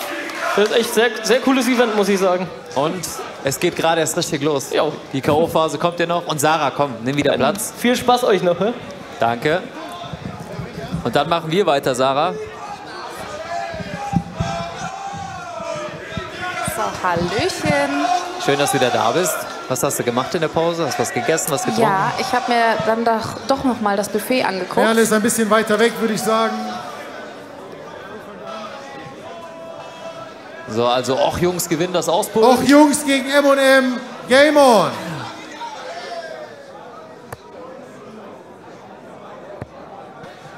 Wie war's denn mit 34. Ricardo? Sehr gut, geile Sehr Insights. Ich hätte ihn gerne an Bord gesehen, aber man kann natürlich verstehen, gerade wenn du eine WM gespielt hast, ein bisschen runterfährst, nicht deine Darts hast und so aus der kalten Hose. Du magst es auch nicht, weiß ich auch, weil das ist ja das Erste, was Leute machen. Sarah, komm, hier, werf mal eine 180. Das ist so, ja. Da hat man als Dartspieler natürlich keinen Bock drauf, aber es ist auch nicht erlaubt, ne? Die PDC hat Verträge mit den Spielern. Genau. Und die dürfen auf Stream nicht gezeigt werden. Ist auch, glaube ich, ja ein großer Grund, warum es nicht so einfach ist, Darts zum Beispiel olympisch zu machen, weil die PDC quasi ja so ein privater Circuit ist. Genau, auch ein privates Unternehmen, ja. ne? Und nicht so ein Verband wie zum Beispiel jetzt Fußball, Tennis. Genau. Ey, aber liebes Publikum, macht doch mal Stimmung hier für unseren Caller zum Beispiel und für alle Leute, die hier außen rum arbeiten, damit es ein geiles Event wird. Macht mal Stimmung!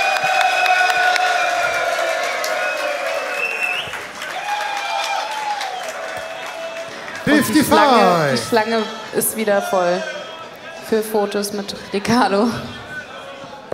Ja, Ricardo hat einen Dauerjob heute. Vom Kommentieren zum Selfies machen. 13. So, Chat schreibt gerade, hatte Masche gerade nicht Triple 18, 1,20 und nicht 56. Es waren keine 56. 25. Ja, Christian, warte mal kurz. Toni.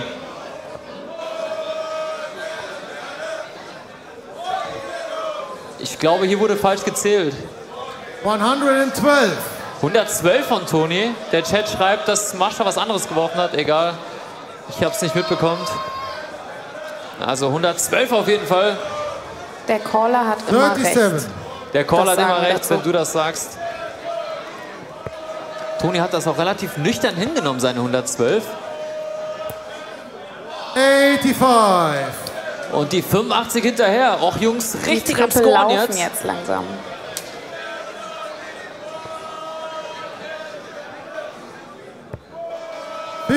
Hier schreiben alle im Chat, ja, falsch gecallt. Was passiert? Wie oft passiert sowas auf der Tour? Eher selten, ne?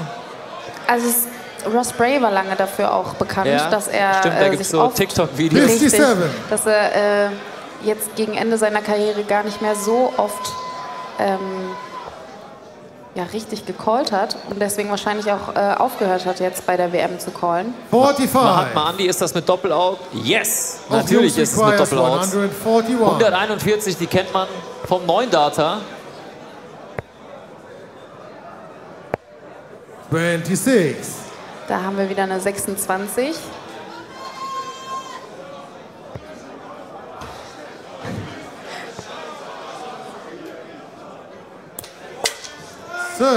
Aber das Scoring war jetzt richtig gut. Auch Jungs schon bei 115 Rest.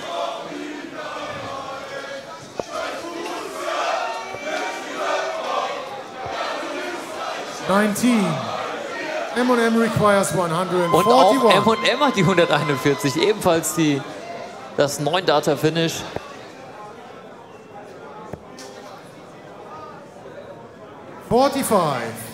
Auch Jungs requires 96. Beide stehen auf 96 Rest.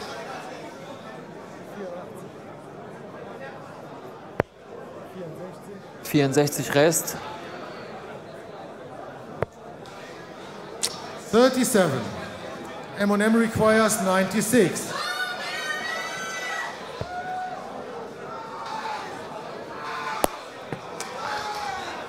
Der steckt im Boden. 18. Auch Jungs requires 59. So, Single 19, Doppel 20 für Toni. Das ist die Triple für Doppel 1. Madhouse. Und Und das überwirft sich. M&M requires 78. Schade eigentlich. Das Guter ist erster unlucky, Dart. ja. Bitter, ja. Den wollte er aber so nicht. Er hätte schon gerne die 19 für die 20 gehabt. Zweimal auf 4 jetzt. 9 Score. Auch Jungs requires 59. So, Chapo mit der Chance. 52. 12. Ja. Gut. 19. Stellt sich Tops. M&M requires 69. Stellt seinem Kollegen Tops, genau. Merle hat 69 Rest.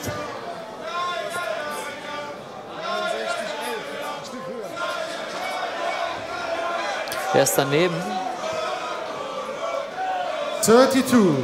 Auch Jungs requires 40. So, Toni mit der Chance auf der Doppel 20. Das zweite Match für auch Jungs zu gewinnen. Oh, der steckt, der verbaut ihm das Feld, der steckt ganz ungünstig. No score. Musste da M&M quasi requires den 37. Dart außen rumwerfen.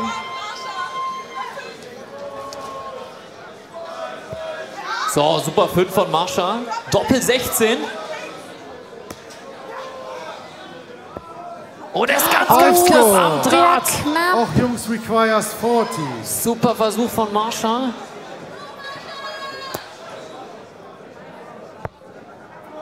Das ist die Doppel 12. 16 Rest, Doppel 8.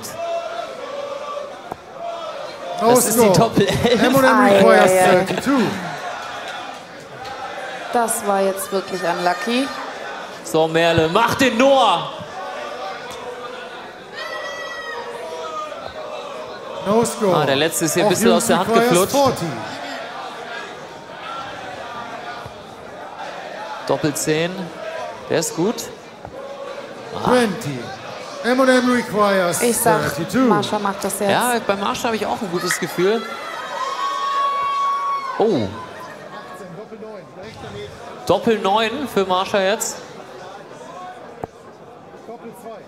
Ist noch nicht vorbei. Marsha wollte schon die Pfeile holen gehen. Doppel 2. 28. Auch Jungs requires 20. So, Doppel 10 für Chapo. 1:02.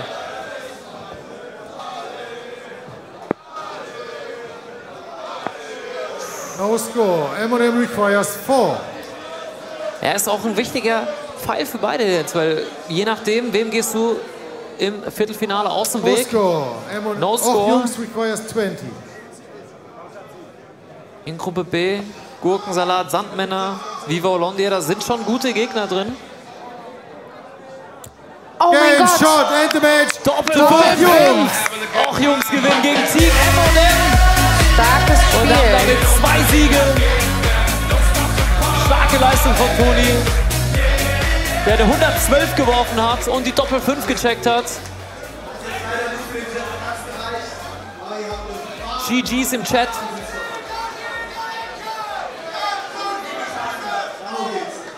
Finale gucken wir gleich, gegen wen ihr spielt. Und ihr Motherfucker habt aber richtig abgerissen hier. Ja, der Mann saved uns die ganze Zeit den Arsch.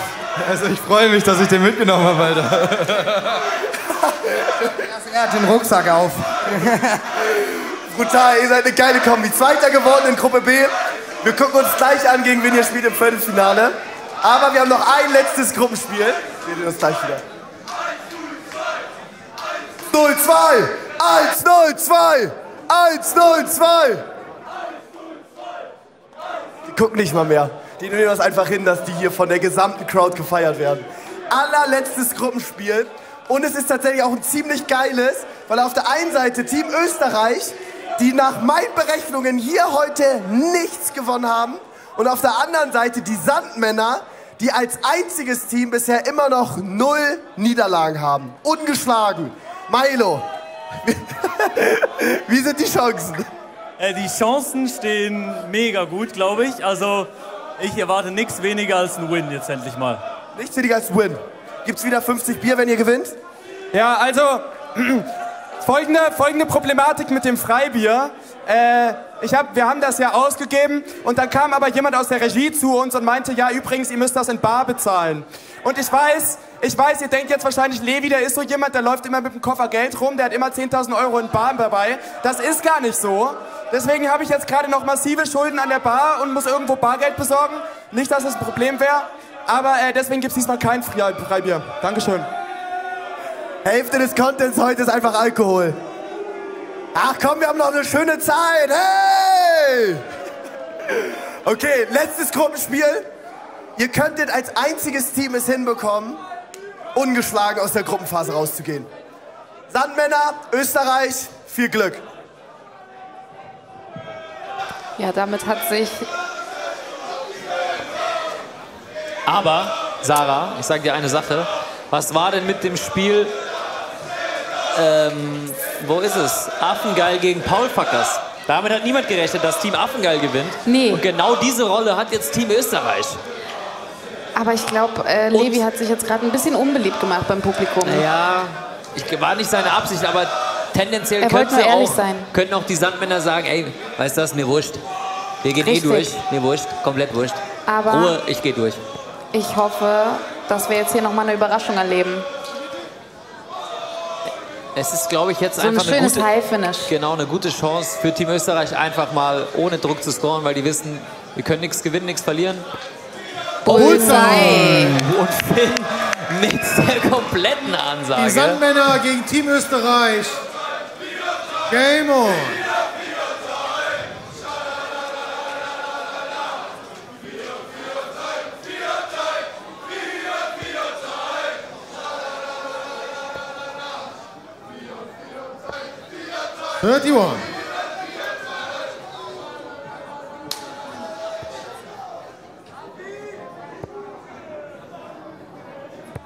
Schöner letzter. 82. Wahnsinn.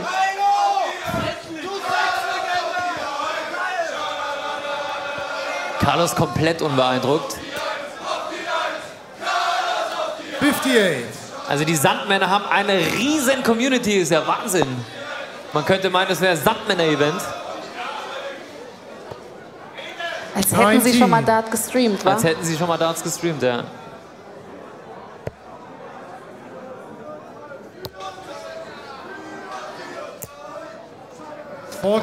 Das schmeckt ihm gar nicht, die letzte. Nee. Die 1.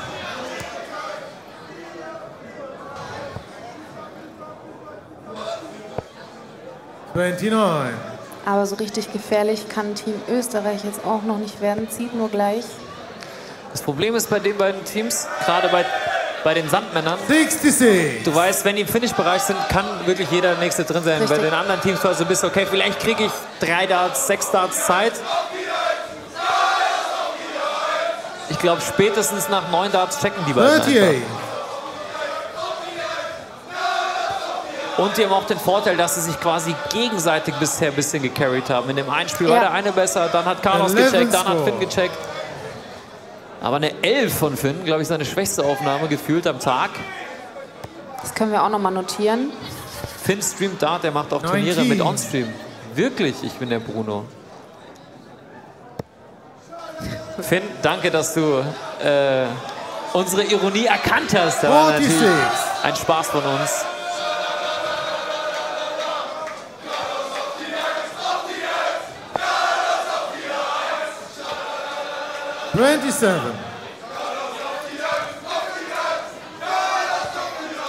Ich muss sagen, irgendwie gefällt mir Finns Wurf irgendwie. Gefällt mir irgendwie.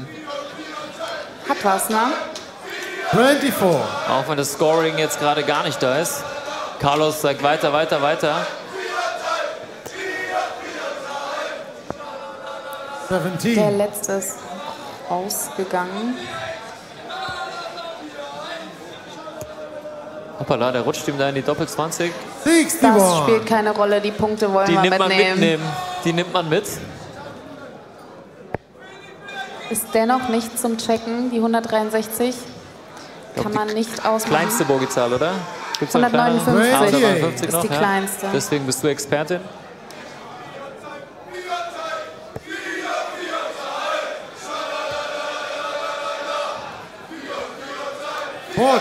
Aber es scheint schon ein bisschen Druck auch zu verspüren, der Finn. Jetzt hier vor Publikum. 11. Ist nur eine 11. Zu wenig für die Österreicher. 123 starten wir auf der 19, sehr gut. 47. So, jetzt Finn. Mach eine große Aufnahme. Oh.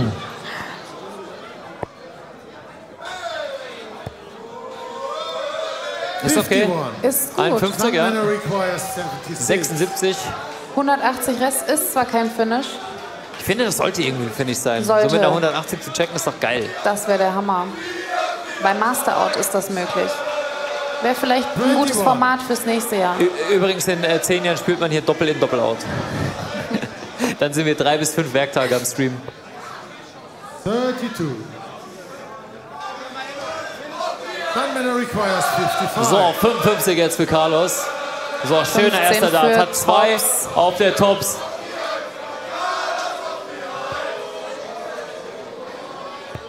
Nein, er 15. verpasst. Team Österreich requires 148.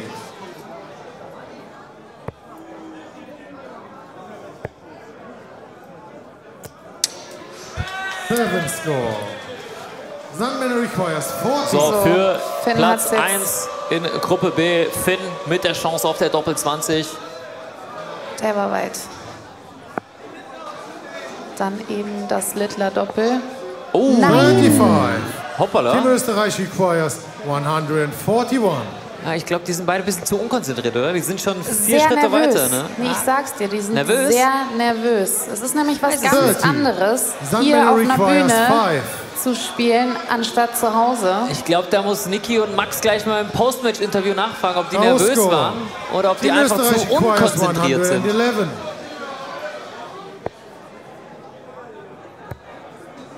Doppel 1.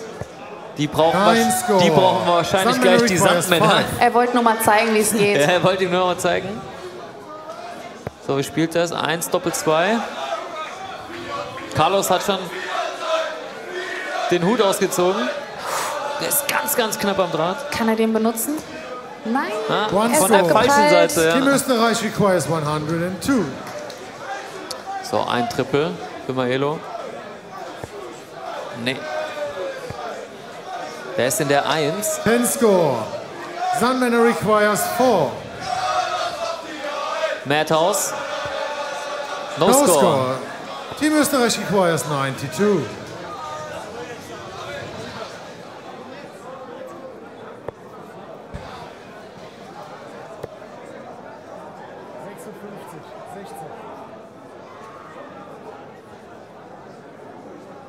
Man sieht ihm so an, wie er rechnet. 36. Levi hat nochmal schnell nachgefragt, um dann requires am Endeffekt daneben vorbeizuwerfen. So. Madhouse für Finn. So, und das Madhouse steht bei den Sandmännern. Österreich requires 56. So, jetzt könnte doch mal könnte eine Maelo. Überraschung passieren. Das ist 7. Noch eine 19 für Doppel 15 zum Beispiel. Er steckt, glaube ich, in der 5, wenn ich das richtig sehe. Ja. 20. Sandmänner requires 2. Auch für Christian gar nicht so leicht, ne? Weil er so ungewohnte Zahlen callen muss. Richtig. Normalerweise weißt du ja, was kommt, kannst du ein bisschen erahnen, wohin Wenn zielen es die. so random an Bord ist. No score. Team Österreich requires 36. Ist schwieriger So, zu das ist callen jetzt als die Profiturniere. Doppel 18. Allerdings, das ist sehr herausfordernd. So, Levi, mach dich unsterblich. Doppel 18. Die hat er vorhin schon getroffen. 18. Sandmänner requires Doppel 2. 9, auch nicht so ein beliebtes Doppel, ne? Doppel Nee. 9, wenn du da die Single Aber ich 9 war triffst. vorhin dabei, ich habe so dran geglaubt, der trifft den. No score. Und ich wiederhole nur, Team Österreich Zabex und requires Philo 18. haben The Paulfuckers besiegt. Kann Maelo jetzt über die Doppel 9 die Sandmänner besiegen? Okay, er stellt um. Doppel 5. Doppel 5 für Maelo. 8 score. Sandmänner Wirft den in requires 2. Surrounds. So, Carlos hat sich hier noch mal kurz motiviert. Game Shot. End the match. Die Da Sandmänner. fällt aber was ab von Carlos. Übers Madhouse. Damit gewinnen die Sandmänner die Gruppe B und treffen auf den letzten aus Gruppe A.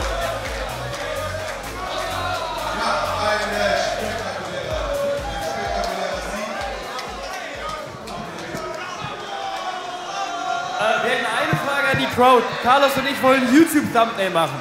Ihr müsst gleich einmal komplett crazy gehen, Arme in die Luft oder sowas und wir machen ein kleines Bild. Das machen wir. Wir machen jetzt ein Thumbnail mitten im Darts-Turnier. Das gehört manchmal auch dazu. Wir sind beim Darts Creator Cup. Regie, kriegen wir die Lichter an von der Crowd? Das Licht an.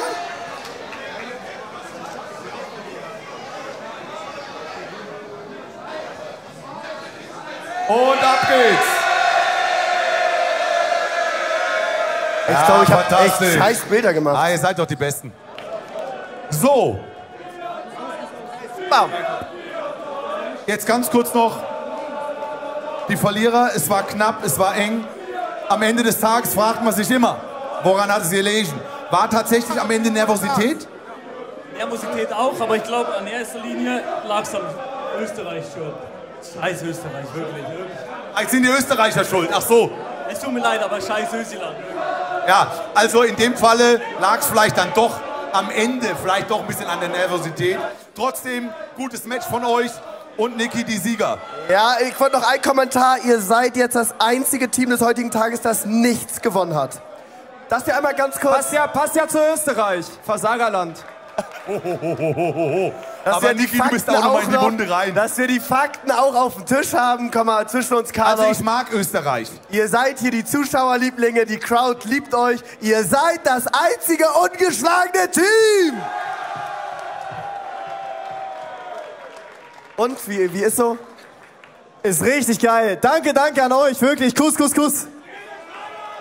Er war ein scheiß Spiel, aber das gehört dazu. Wir kennen alle den Dartsport, es wird gleich wieder besser. Ich bin guter Dinge, dass wir das machen. Das sind die Favoriten. Und wir machen. Wir sehen uns im Viertelfinale.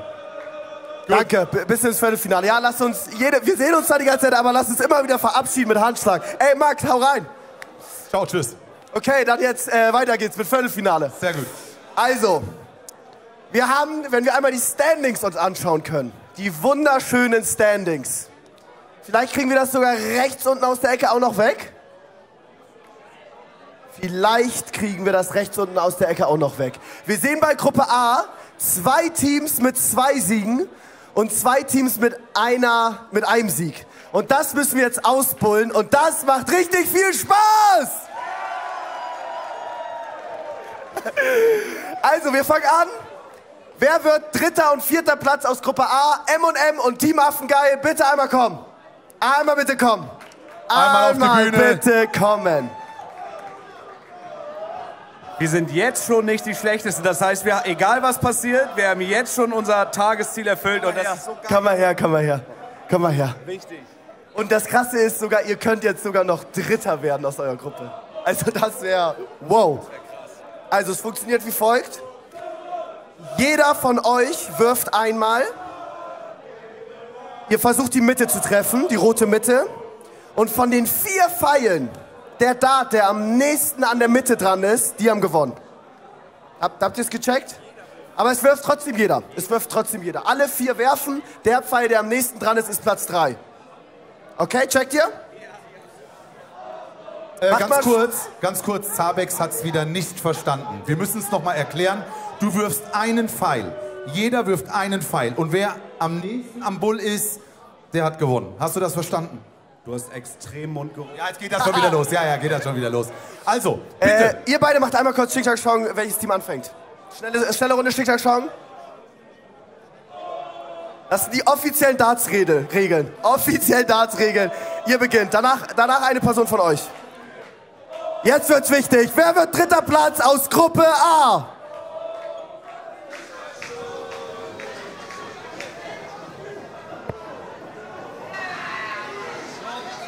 Das war nicht ganz schlecht von Philo. Aber das wird wahrscheinlich nicht der beste Fall gewesen sein. Nein! Ganz weit nach außen. Oh. Jetzt kommt Zabex gegen der Schlachtruf.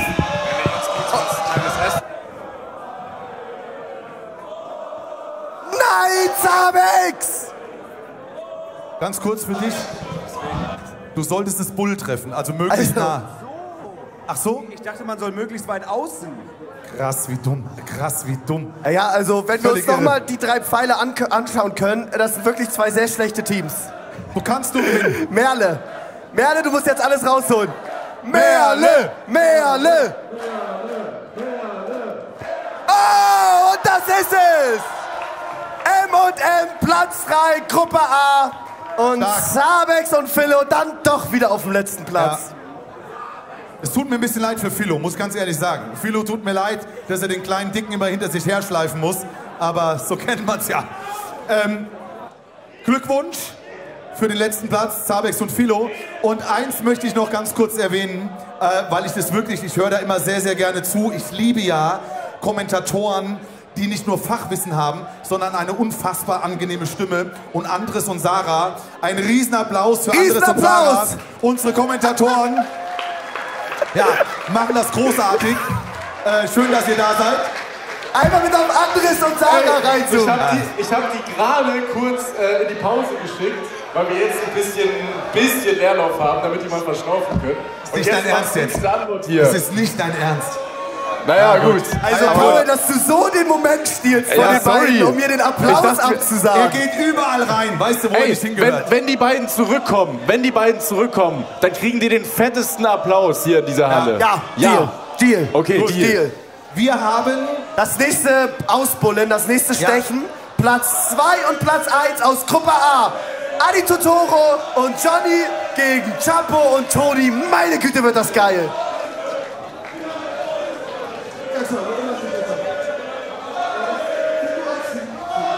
Sorry, es sind Darts-Regeln. Oh.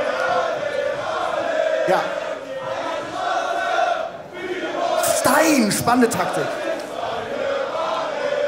Wir haben, okay, es geht um Platz 1.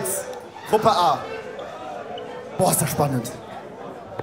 Oh, gut vorgelegt. Adi, der den gesamten Tag bisher gechoked hat. Was holt Adi jetzt raus?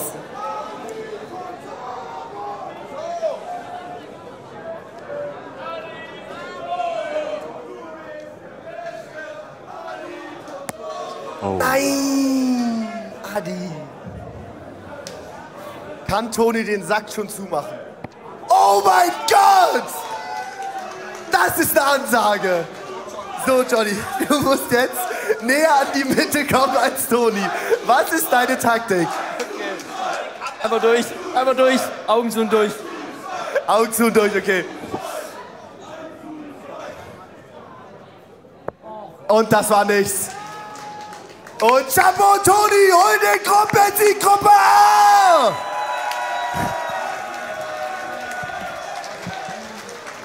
Ey, ohne Witz, mal kurz Real Talk. Hättet ihr gedacht, als ihr heute Morgen aufgestanden seid, dass ihr euch den Gruppensieg in Gruppe A holt? Ich glaube, das hätten wir nicht mal vor einer halben Stunde gedacht. Absolut. Absolute Frechheit, sag ich so. Ey, ihr seid geil. Ihr seid geil. Ihr spielt jetzt gleich im Viertelfinale gegen den schlechtesten aus Gruppe B. Also easy. Halbfinale ist praktisch schon sicher. Glückwunsch, gut gemacht. Wir machen weiter, Gruppe B. Bitte. Einmal Regie gerne einblenden. Jawohl. Group B. Ausbullen macht richtig viel Bock, muss ich sagen. Das war sehr stark. Das macht wirklich richtig viel Bock. Ja. Wollen wir ein Ausbullen-Turnier spielen? Du kommst auf die tollsten Ideen, du. Oh mein Gott, Stradin. Mini-Werbeunterbrechung. Was jetzt? Was passiert jetzt?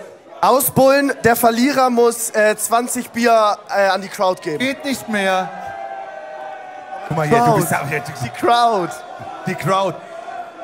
Geht nicht mehr, geht nicht mehr. Ich glaube, nein. Geht nicht mehr. Machen wir einfach so. Wir machen so. Wir ausbullen. Oh, Maximal Stradin. Vielen Dank. Vielen Dank.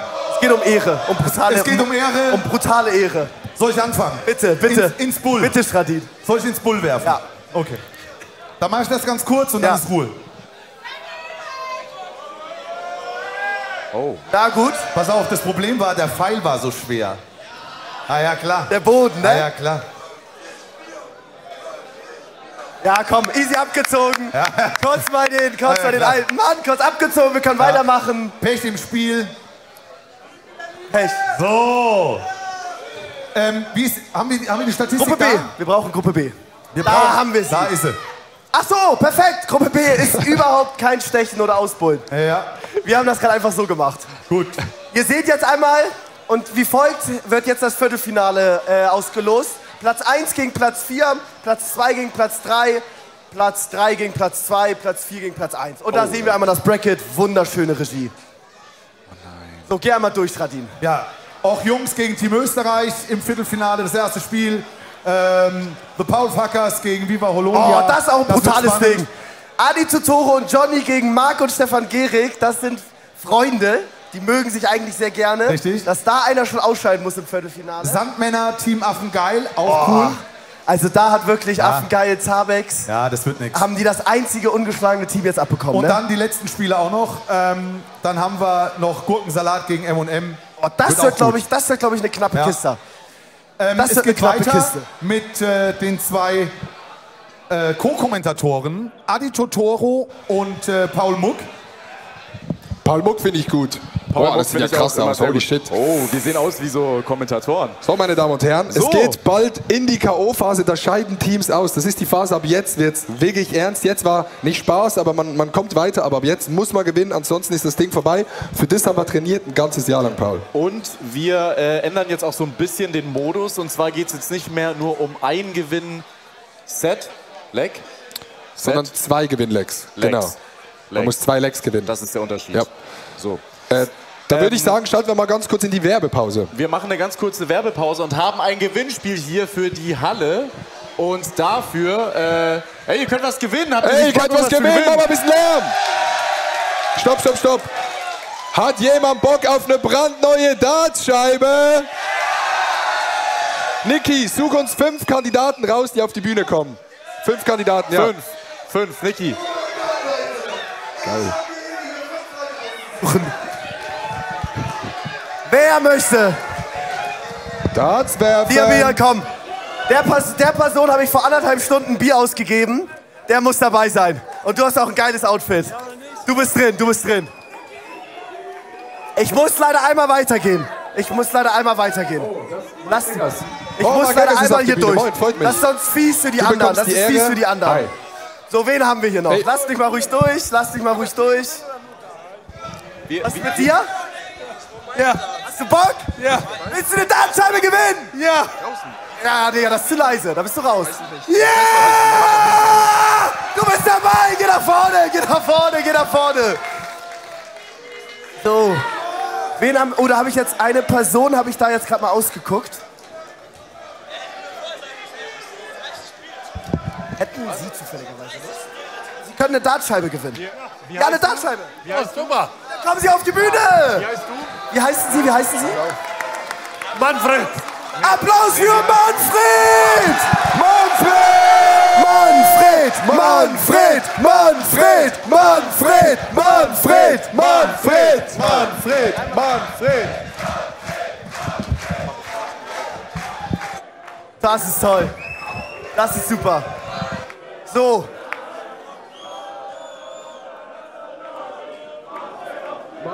Auf die Bühne, das ist unglaublich. Eine letzte Person brauchen wir noch. Manfred auf die Eine 1, letzte auf die Person. 1. Ja, komm, du bist dabei, du bist dabei, du bist dabei. Ja, komm auch mit, komm mit. Okay. Manfred! Unglaublich. Das ist doch spitze, oder? Wen noch? Ich glaube, ich spinne. Wer ist das noch? Name. Hier einmal Manfred, hier einmal. Wir wollen den Manfred sehen. Wir wollen den Manfred sehen. Wir wollen den Manfred sehen. Das ist doch surreal gerade, oder? Hier. Ich musste meinen Enkel begleiten. Ah, das ist gut. Was machen Sie hier generell? Wussten Sie, was das hier für ein Darts Cup ist? Nee, meine Familie. Ah, Familie. Ja, super, jetzt können Sie eine Dartscheibe Andi. vielleicht gewinnen. Und wie heißt denn das Krümelmonster? Genau. Wer ist das Monster Manfred. da? Manfred, wie heißt du? Einmal deinen Namen gerne? Henrik. Genau, okay. Henrik. Warum willst du eine Dartscheibe gewinnen? Warum nicht? Bam, warum nicht? Es gibt aber nicht nur eine Dartscheibe zu gewinnen, sondern auch noch ein, sagen wir mal, All-Inclusive-Paket von Arab und ein paar Socken. Das kann man immer gebrauchen. Ja, und ich würde mal sagen... Ja, habe ich schon gewonnen, ey. Was? Geil. Ja, klar. Ja, Niki, danke. Ja, Niki, komm zu uns. Komm zu uns. Okay. An dieser Stelle muss man natürlich mal ein großes Dankeschön sagen an Arab und an Manfred. Manfred! Yeah! Ich würde mal sagen, wir bullen einfach aus und der näher am Bull dran ist, machen wir das so? Oder der Erste, der Bull trifft? Der Erste, der Bull trifft, der gewinnt die Scheibe. Okay, und das Dartset. Bitte was? Hä? Nee, muss Bullseye sein. Es muss in die Mitte. Es muss in die Mitte. Also und ich würde mal sagen, und nicht nur Bull. Ich würde mal sagen, der Älteste beginnt. Der Älteste beginnt. Manfred. Niki. Manfred! Manfred. Wir wollen den Manfred sehen. Okay, ganz kurz ruhig. Bitte, Manfred. Ganz kurz ruhig. Manfred fängt an, hat 3 Pfeile auf Bullseye. Hey. Manfred, du darfst gerne... Niki. Da einmal vorne hin. Niki. Dann einmal alle drei Pfeile. Und die rote Mitte. Es geht um die rote Mitte. Niklas Stemmler. Nicht. Oh, hey.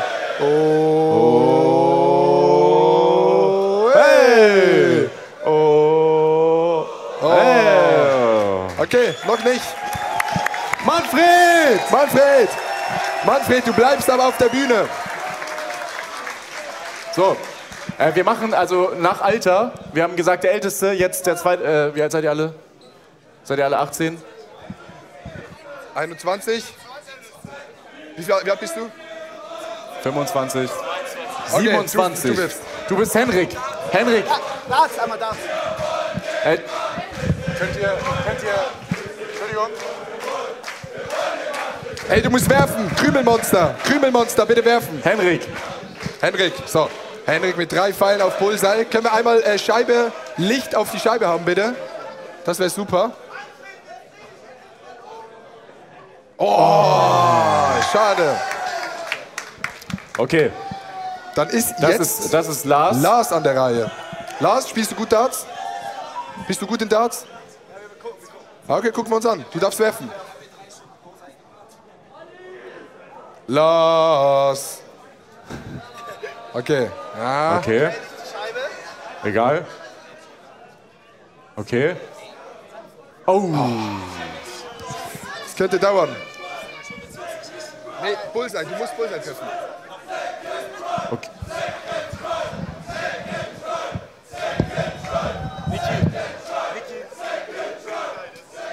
Okay. Wir haben Luca mit 3 Darts auf Bullseye. Luca, oh. Dritter Dart. Nicht getroffen. Alle. Hier rüber. Hier rüber gehen. Somit ist jetzt Angie an der Reihe, auch mit 3 Darts auf Bullseye. Wie gesagt, Chat, wenn ihr neu eingeschaltet habt, wer als erster trifft, bekommt eine neue Dartscheibe, ein neues Dartset und ein Care-Package von AirUp. Vielen Dank an dieser Stelle, allgemein für die Unterstützung. Ohne AirUp hätte es diesen Darts Creator Cup auf jeden Fall nicht gegeben, deshalb Kuss, Kuss, Kuss. Auch mal ein bisschen Liebe im Chat geben. Ich glaube tatsächlich, es könnte ein bisschen dauern. Ich glaube auch, es könnte ein bisschen dauern. Wir müssen das irgendwie beschleunigen. Manfred! Manfred! Manfred! Manfred! Manfred!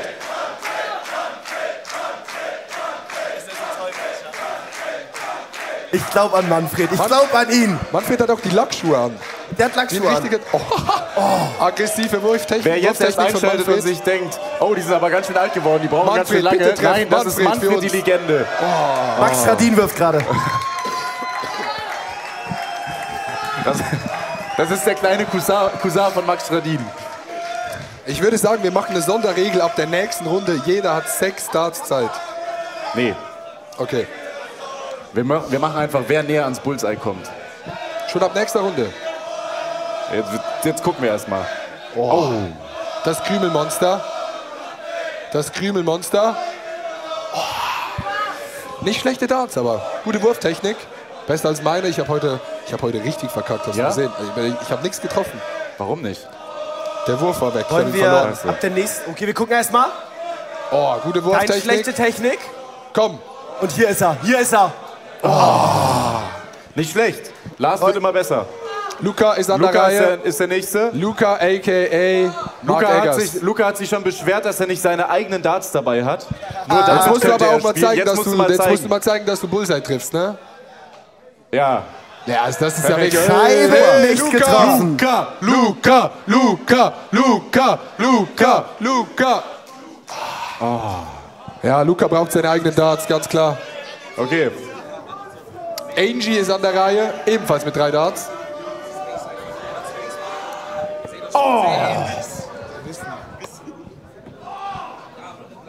Oh, schade.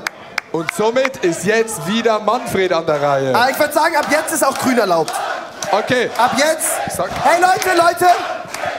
Ab jetzt ist auch grün erlaubt. Grün ist auch erlaubt. 25. Okay. Manfred. Grün, einfach nur grün. Oh. Anderer Fuß nach vorne, Manfred. Manfred, eine Sekunde. Eine Sekunde. Oh. Als Tipp für die Technik, wenn Sie mit links werfen, linker Fuß vorne. Sie schaffen das. Ich glaube an Sie. Sie sind mein Favorit. Okay. Henrik, ist Henrik dran? Manfred Wonderland.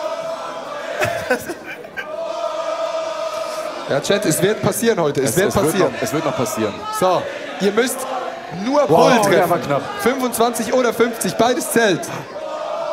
Der nächste. Ich fühle mich gerade wie bei so einer Max Radin-Sendung. Du musst nur 25 treffen. Schafft es einer? Grün ist okay. Hier wurde gerade 3 Minuten am Stück Manfred Wonderland gesungen. Ich liebe die Crowd, ich liebe sie. Oh, noch einer, komm. Sehr schade. Luca behält auch die Darts bei sich. Das ist schon asozial, muss man sagen.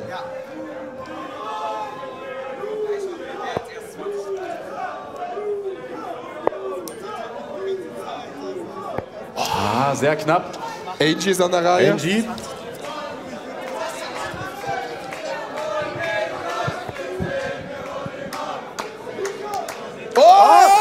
Angie! Oh mein Gott! Angie!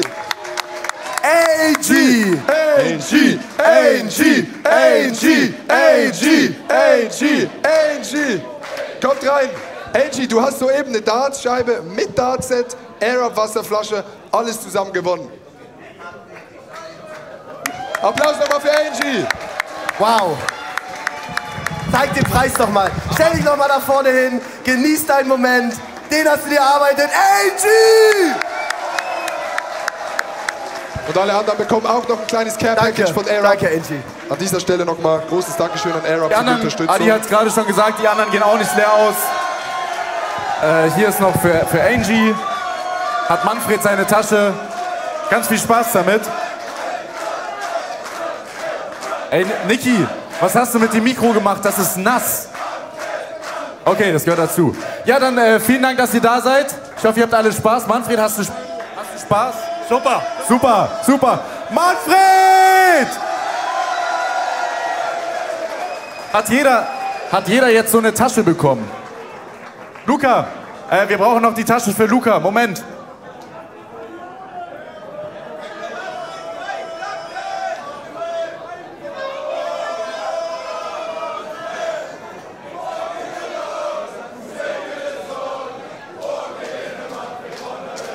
So.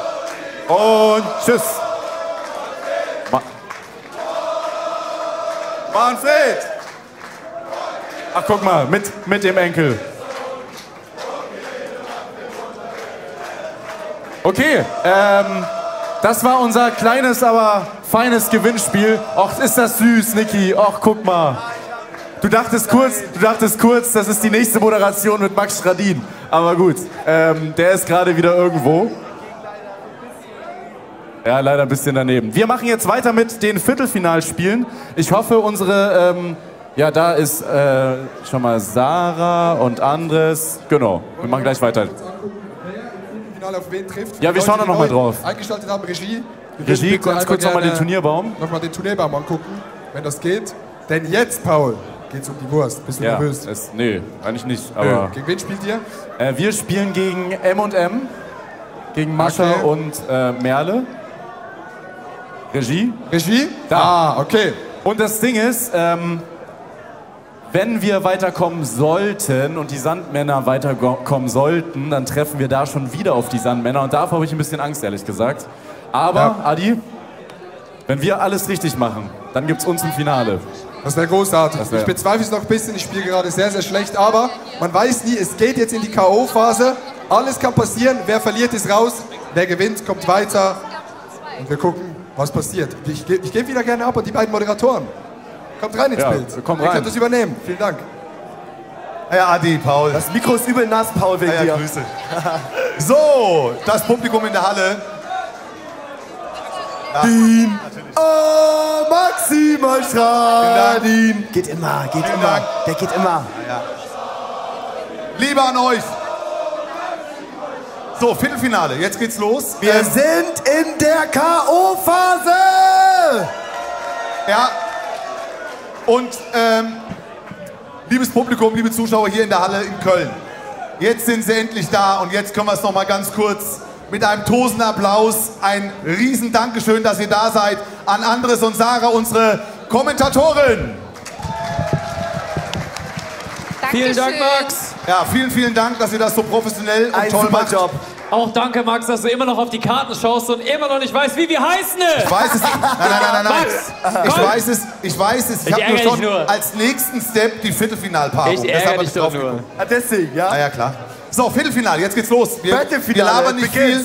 Genau. Sind die Teams schon da? Ich hätte noch Teams eine sind Frage. da, sobald wir sie aufrufen. Das ist die Regel. Ruf sie auf. Und zwar haben wir in der ersten Viertelfinalpartie. Ich erinnere mich nicht. Regie, können wir einmal kurz das Wir Bild blenden es haben? nochmal ein. Wir blenden es nochmal ein. Ja, Ah ja, aber klar, die hol die Jacke, Jacke. alles gut.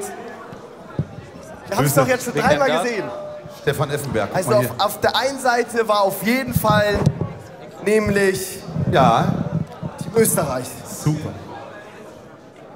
Ja, Regie, einmal nochmal ganz kurz nochmal die Viertelfinalpaarung. Ich moderiere hier mit Max Schradin, deswegen habe ich leider jetzt auch schon so leichte Gedächtnisprobleme bekommen. Ich stifte an da. Das ist ein bisschen assi. Ich kläre das. So, die ersten Viertelfinalteams können mal auf die Bühne kommen. Niki. So ist am einfachsten. Niki, während wir warten, bis das kommt. Ja. Sarah vermisst ihren dritten Dartpfeil. Könnt ihr kurz callen? Hat jemand Sarahs dritten Dartpfeil? Das sind Personalized Darts. Hat denn jemand?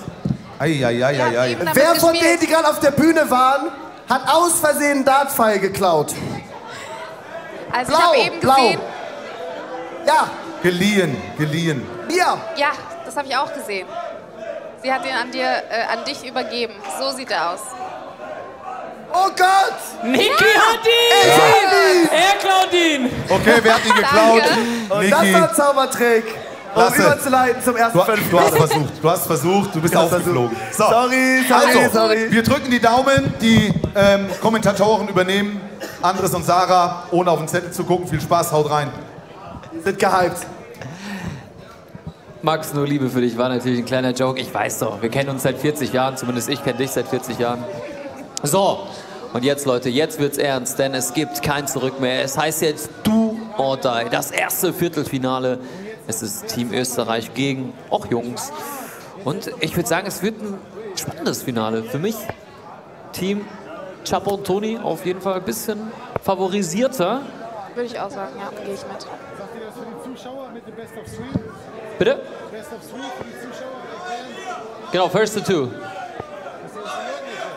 Ich oder du?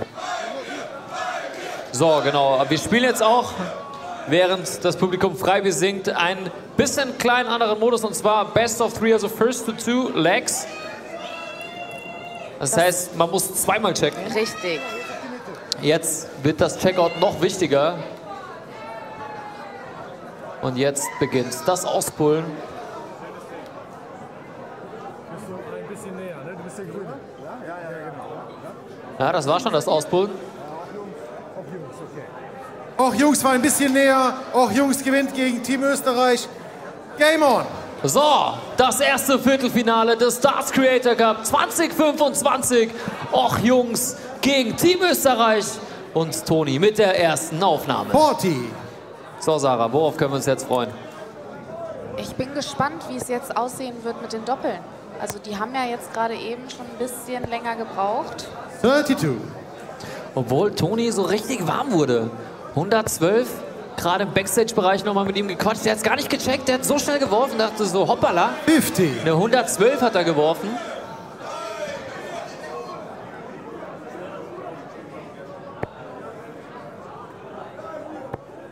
Übrigens auch für mich schon so ein bisschen MVP, Manfred. Manfred, ja. Den brauchen wir nachher nochmal als Joker.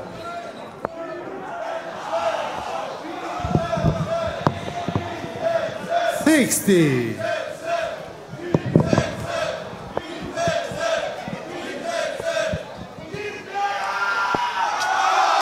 35.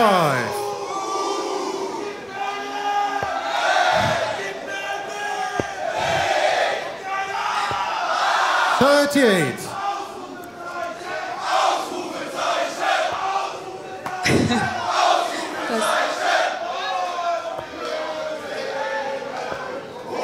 $48.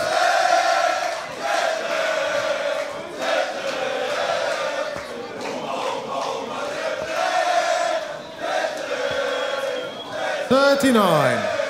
So, wir haben das mal stehen lassen für euch beim Stream. Ich hoffe, das kam rüber. Das Publikum macht hier richtig Stimmung gerade mit Humba. 40. Und wir konzentrieren uns jetzt wieder ein bisschen auf das Viertelfinale First to Two. First to Two ist natürlich auch ein bisschen für die besseren Spieler ein Vorteil, weil sie mehr Zeit haben, weil es dann doch ein bisschen mehr auf die Qualität drauf ankommt.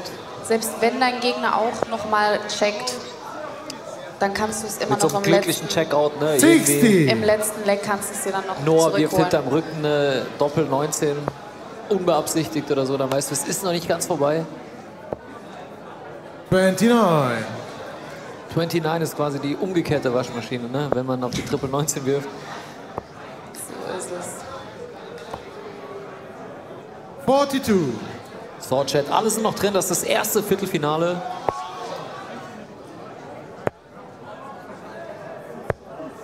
Oh. 86. Lässt damit 98 stehen für auch Jungs. Team Österreich noch deutlich hinten dran. Gar nicht so eine schlechte Ausgangslage jetzt mit der 98. Die kann man in 24. 2 Darts checken, wenn man perfekt Auch Jungs trifft. requires 98. So, Toni wartet, bis ihm da angezeigt wird, was er braucht. Vielleicht runter auf die 19, näher bleibt oben. 45. Was war dein höchstes Checkout? Hast du schon mal Big Fish gecheckt? Nee, also ja, habe ich schon, aber nicht im Spiel. Okay. Mein höchster Checkout im Spiel auf dem 28. Stream 161. Auch Jungs requires Mit 53. Geschrei. Das ist gar nicht mal so schlecht, 161. 39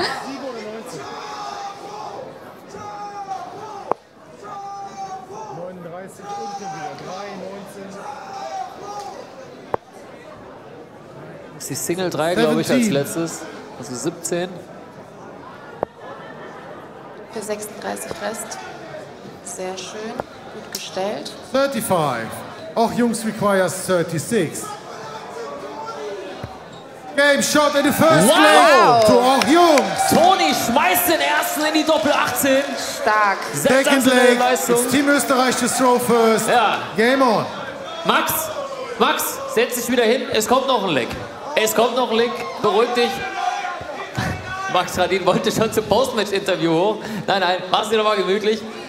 80. Aber Profi, Max. Er war sofort auf der Stelle. Zack, Doppel 18.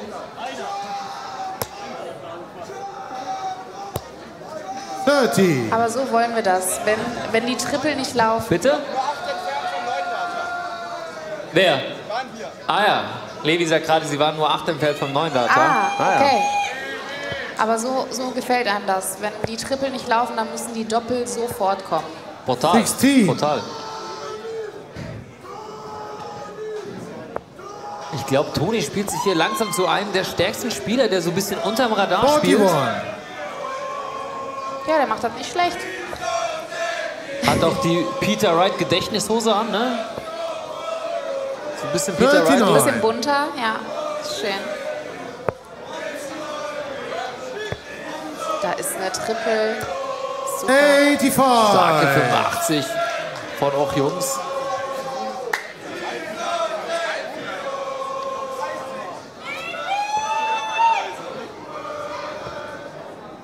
Der ist, glaube ich, in der Triple 19. Nee, 80. Doch, er ist drin gewesen. Ja, der war drin. Stark. Das hat er geübt.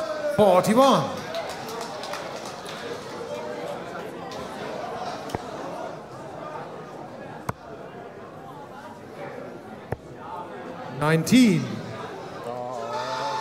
Aber Österreich scoret jetzt richtig gut in dem Leg. Lassen sich jetzt nicht abhängen von Och Jungs. 21. So, Vielleicht jetzt eine große sehen Aufnahme. wir hier Deciding Leg.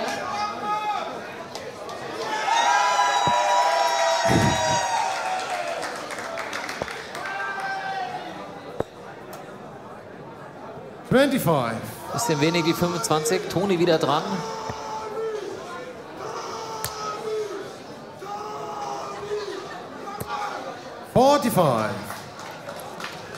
So, Maelo, hau die rein in die Triple jetzt.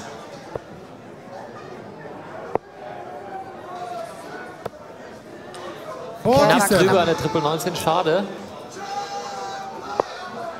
Den hätte ich ihm gegönnt.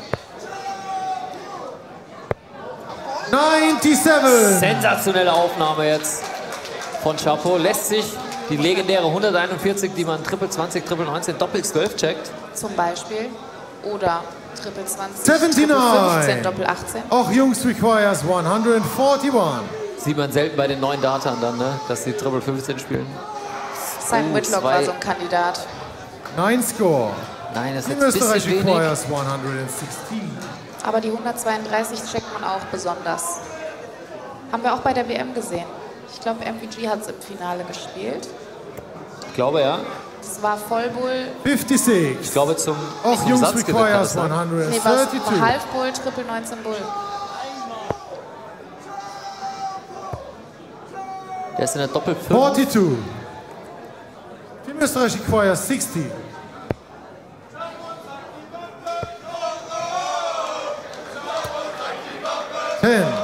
Och Jungs requires 90. Chapeau zeigt die Wampe, wird hier gesungen vom Publikum.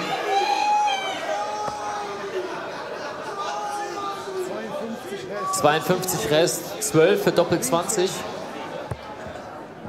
43. Team Österreich requires 50. Geht Maelo Geht er drauf? drauf? Geht er drauf? Levi singt. Bull, Bull. 43 noch mal unten. Oh. Doppel 9 für Maelo zum Leg-Ausgleich. 40 score.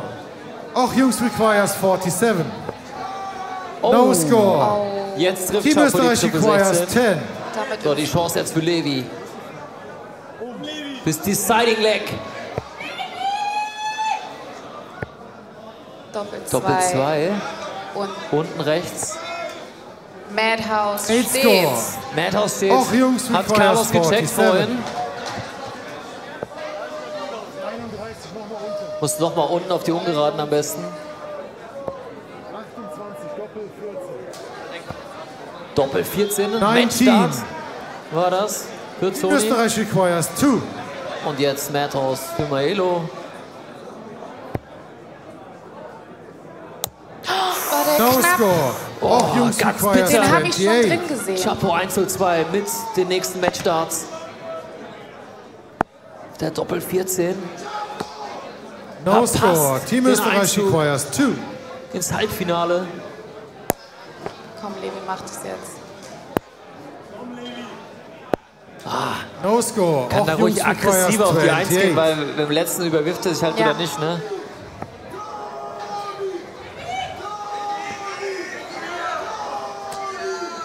Der ist in der Doppel Team 11. Österreich Das requires ist 2. bitter. Damit hat er 6 Game Points. shot Der in the Ausgleich. second leg für Team Maelo Österreich. checkt das Madhouse. Und es steht 1:1. Levi hat es gar nicht gesehen. Der hat im Publikum geschakert. Das heißt, ihr dürft noch weiterspielen. 1:1. Wir gehen ins Deciding Leg. Final leg. Och, Jungs. Och, Jungs, ist mit the dem slow Anwurf. first. Ah, damit haben die beiden nicht mehr gerechnet. Chapo und Toni 36. hatten 4 Matchstarts. Damit hat, glaube ich, keiner hier gerechnet. Ja. Und das Aber ist das so eine Geile an Überraschung, Darts. Das das ist doch meine das ich. Geile an Darts. Jeder kann da gewinnen. 46. Übrigens, Maelo und Levi haben 2 neue Nachrichten auf ihren T-Shirts sich aufgeschrieben. 45. Seitdem läuft es ein bisschen besser.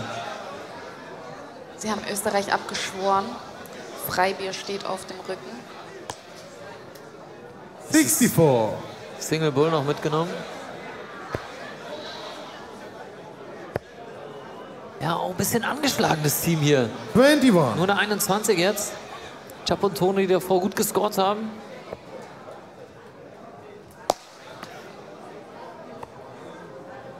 Five. Gut, die 5 bringt Team Österreich nicht weit runter.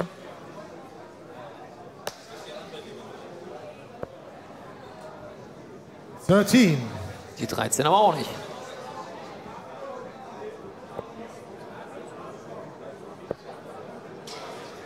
Der Chat fragt gerade, wie viele 26er haben wir aktuell? So, da schaue ich doch gleich mal nach. Qualore. Ich glaube, wir hatten, stand jetzt,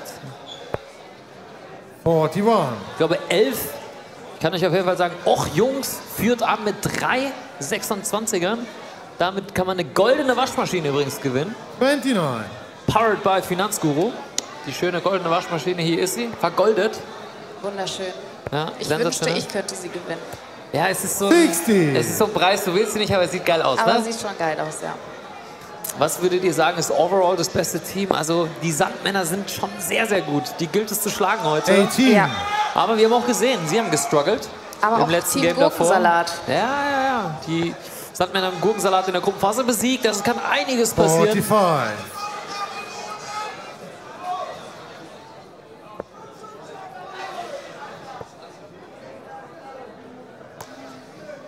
45.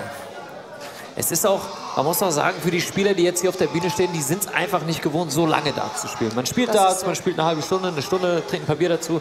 Aber es ist jetzt ein 26. langes Event. Es ging um 17 Uhr los. Da musst du um 14 Uhr da sein. Ah, okay.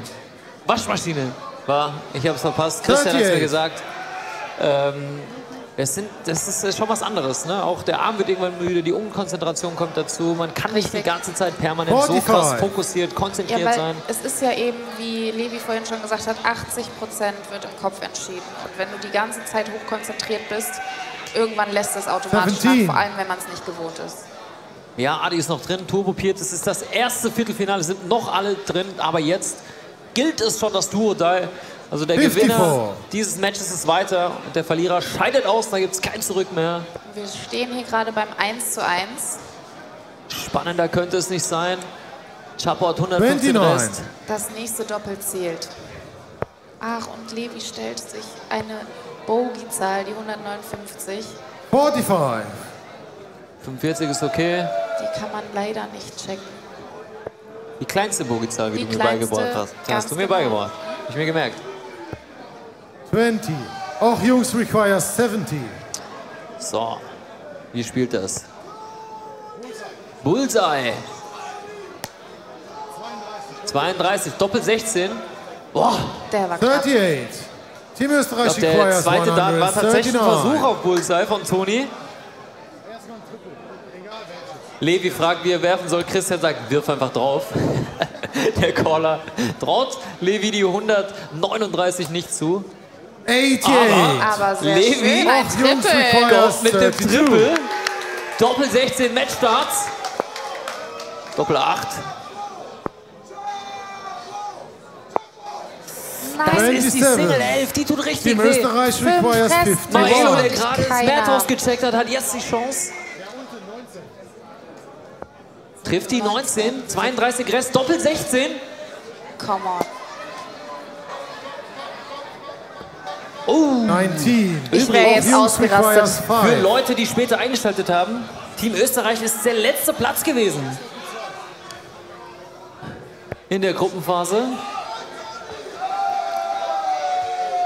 Da hat er sich nicht getraut. So, wird der Gruppensieger rausgekickt aus Gruppe A. War der knapp.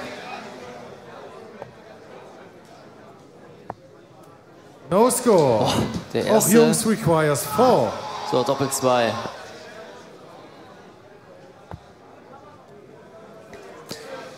No score. Ja, und jetzt Team kommt die Österreich Nervosität. requires 32. Jetzt können es beide machen. Maelo hat gerade die Doppel 1 gecheckt.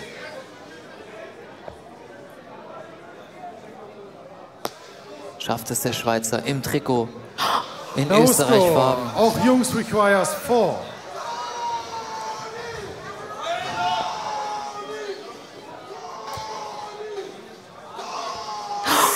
Oh mein No Gott. score. Team Österreich requires. Wenn ich es halt näher zutraue zu checken, ist es doch 32. Toni. Es ist Wahnsinn gerade. Levi über die Doppel 16. No score. Auch Jungs Wer requires zieht als 4. erstes ins Halbfinale ein? Derjenige, No score. Über Team der Österreich jetzt requires 32. das Maelo Doppel klopft sich trifft. nochmal auf die Brust, hat jetzt die Chance über die Doppel 16.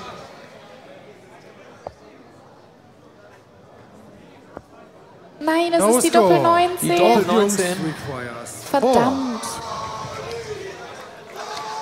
Toni macht's jetzt. Oh, ist der knapp. Kann er Game, nutzen? Toni, Ja. macht's Ende jetzt. Match. Team auch Jungs. Auch Jungs, kommt ganz knapp an der Katastrophe vorbei. Gewinnt gegen Team Österreich und stehen als erstes Team sicher im Halbfinale des Darts Creator Cup 2025. Team auch Jungs, Toni und Chapo, herzlichen Glückwunsch. Und Levi kann sich jetzt endlich dem Publikum widmen. Das erste Viertelfinale, Team Österreich, hat nicht ganz gelangt am Ende des Tages. Dein Kollege schmeißt, glaube ich, mit T-Shirts. Es war knapp. Also am Ende, ist man denn am Ende dann schon so nervös, weil jeder Wurf kann ja das Ende bedeuten dann. Wie war es für dich? Ich habe gedacht, ich kriege einen Lucky Shot. Er hat das T-Shirt weggeworfen, er hat gar keinen Bock mehr für Österreich. Also, T-Shirt ist weg. es war ultra geil. Trotzdem. Schön, dass ihr mit dabei wart. Nächstes Jahr hoffentlich wieder. Seid nicht ganz so traurig. Ihr habt einen guten Kampf geliefert. Alles Gute euch. Wir sehen uns doch gleich noch hinten. So, die Gewinner. Sehr solide, muss ich sagen. Also ich habe so ein bisschen beobachtet. Ihr habt euch nicht aus der Ruhe bringen lassen. Relativ cool gespielt. Klar, am Ende ist es dann immer auch ein bisschen Glück. Das ist Glück. Am Ende ist es Glück. Du sagst es. Wie war es für dich? Du hast immer so ein bisschen geguckt. Es war immer dann, ich habe vorhin mit Paul Frege gesprochen, das kann ja ewig gehen. Mit dieses Doppel und so weiter und dann am Ende hat es gereicht. Wie schätzt du deinen Partner ein? Hat er dich mitgezogen? 100%. Der hat hier jedes Doppel getroffen. Der hat uns ins Halbfinale gebracht. Also, besten Dank, Toni, Alter, ich liebe dich. So, auch Jungs haben gewonnen. Herzlichen Glückwunsch, Halbfinale. So, die zweite Viertelfinalpaarung steht An, Niki. Weißt du, wie episch es jetzt wird? Ist dir bewusst, wie episch dieses nächste Match wird? Jetzt brauchen wir gleich wieder das Publikum. Jetzt brauchen wir euch. Ja, jetzt wird's episch. Sag an. Und ihr könnt direkt so... Oh Gott, das war ein astreiner Voice Crack. Ihr könnt direkt so viel Lärm machen, für wen ihr seid. Wir haben als erstes Team, unter anderem der Gastgeber, die Powerfuckers mit Adi Tutoro und Johnny.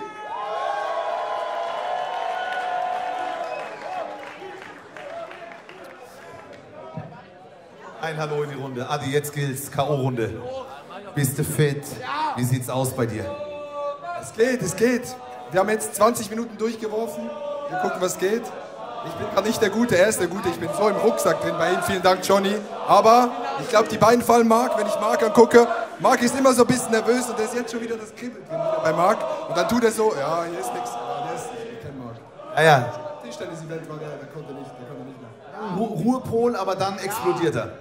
Jetzt ist die Zeit zum Absteppen. Das war heute nicht dein Tag bisher, das ist nicht schlimm.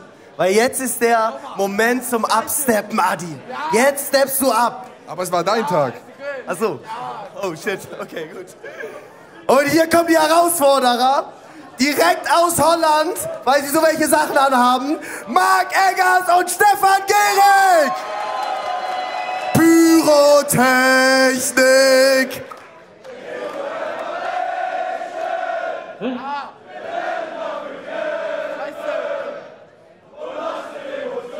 Das ist mal ein Einlaufsong.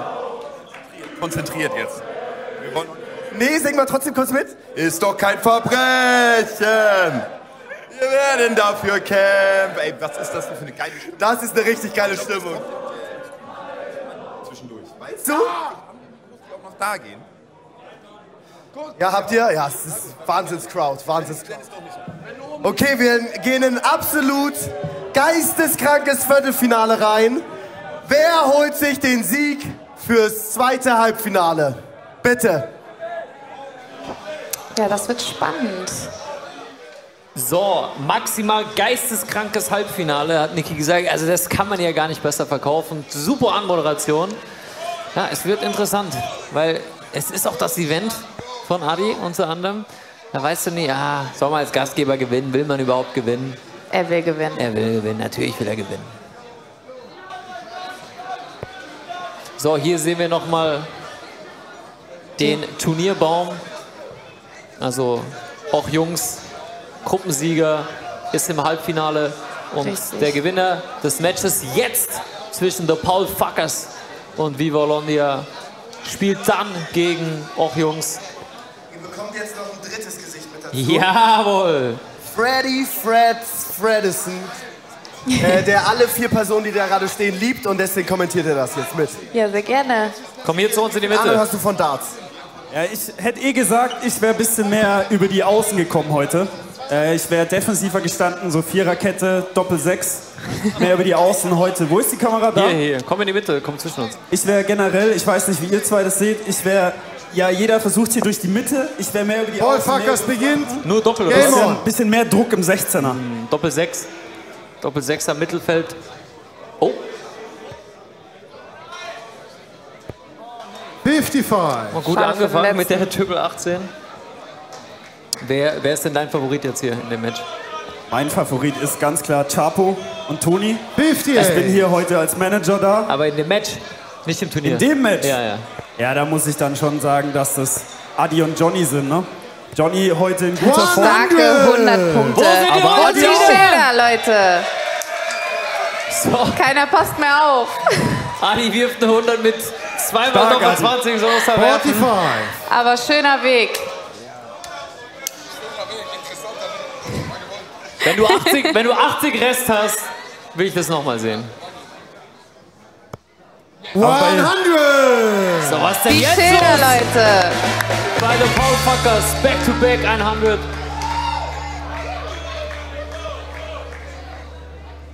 Johnny gut. heute auf jeden Fall in Bestform. 44. Du hast auf jeden Fall recht gehabt mit, dass wir hier die Favoriten sind.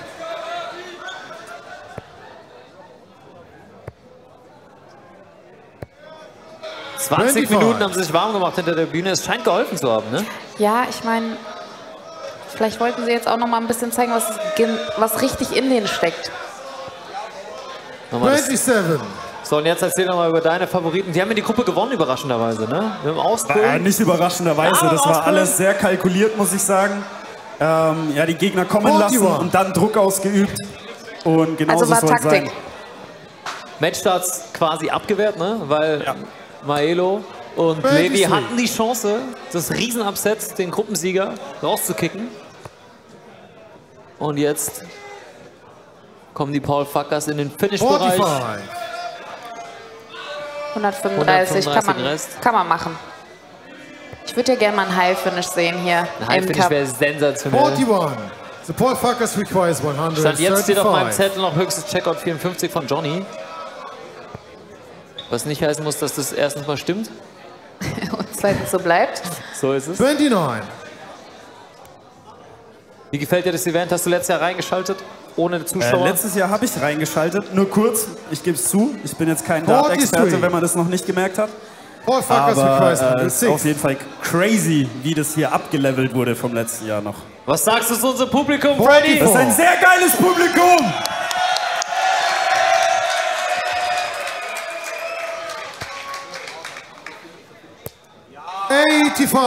Schöner letzter. Paul Ganz Fuckers starke Aufnahme requires jetzt von Marc. 62. Wichtiges Triple.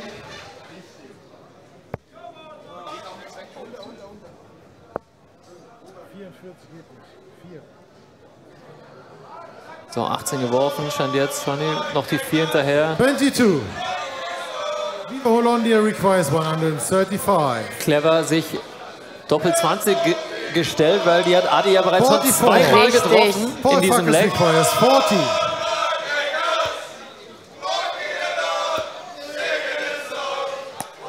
Wow. 13 score. Da ist der Druck Viva da jetzt Hollandia mal. requires Der Druck 90. ist da, da merkst du, der letzte beim Darts ist ihm komplett abgerutscht. Sieht man ihm auch an, muss ich sagen. Ärgert ihn auch. Ja. Ärgert ihn auch, haben 27 Rest.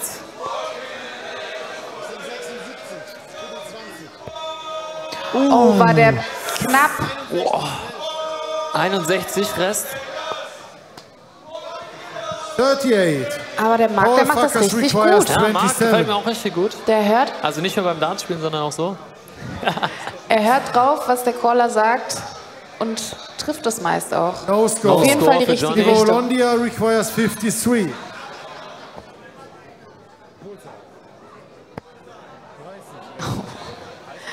Doppel 15. Doppel 15. Luke Littler spielt das auch sehr gut und gerne. Ja, alles was da unten rechts ist, gefällt 23. Luke Littler. Ja. Doppel Paul 10, Doppel Fuckers 15. requires 27. So, 27. Doppel 12, 24 Rest. Rescore. Viva Hollandia So, Marc requires Eggers hat jetzt die 30. Riesenchance auf der Doppel 15. Macht er es oder stellt er um? Was Nee, denkst ich du? glaube, Marc geht direkt drauf. Der weiß, der braucht dieses Leg. Der ist gar nicht so schlecht. Und den nächsten rein jetzt, Marc. Oh, No score. wie knapp. Gut Paul geworfen Fuckers eigentlich. requires 24.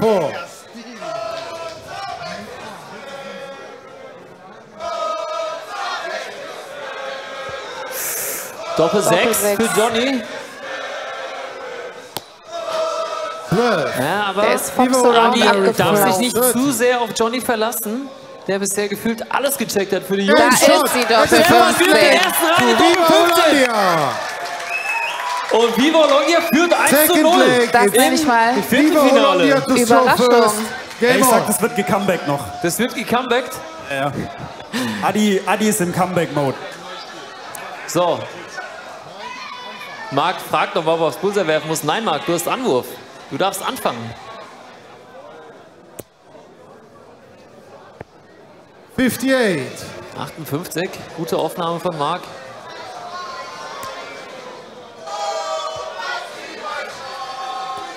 Aber ich glaube, das wäre eine 18. riesen Enttäuschung für Adi Totoro.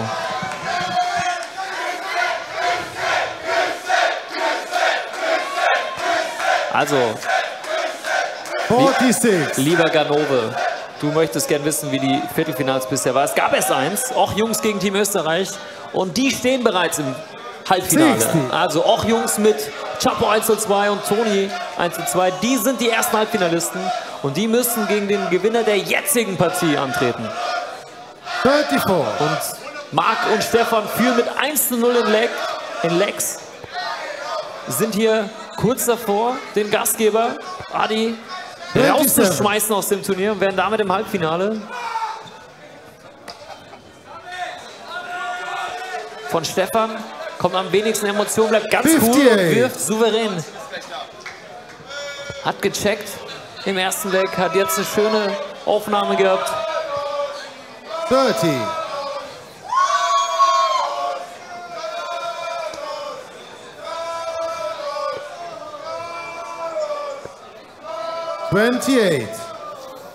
So, Adi muss jetzt performen.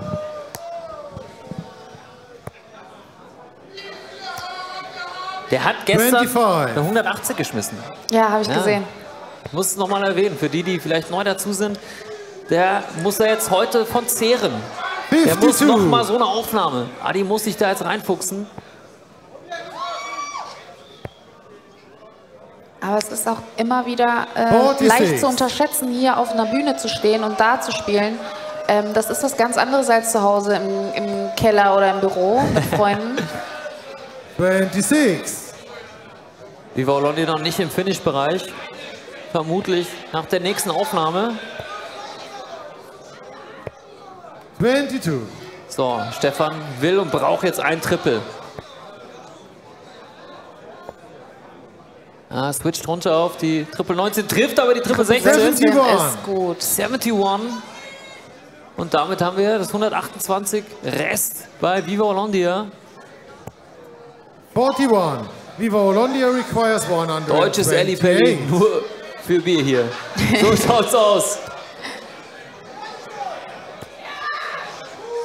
So. Und es sieht ganz danach aus, als hätte Viva Hollandia sehr viel Zeit, um das Leg noch für sich zu gewinnen.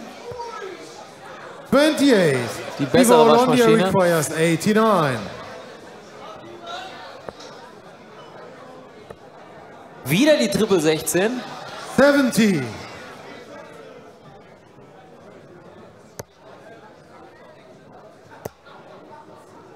So langsam müssen sie sich aber auch mal Gedanken um ihr Finish machen.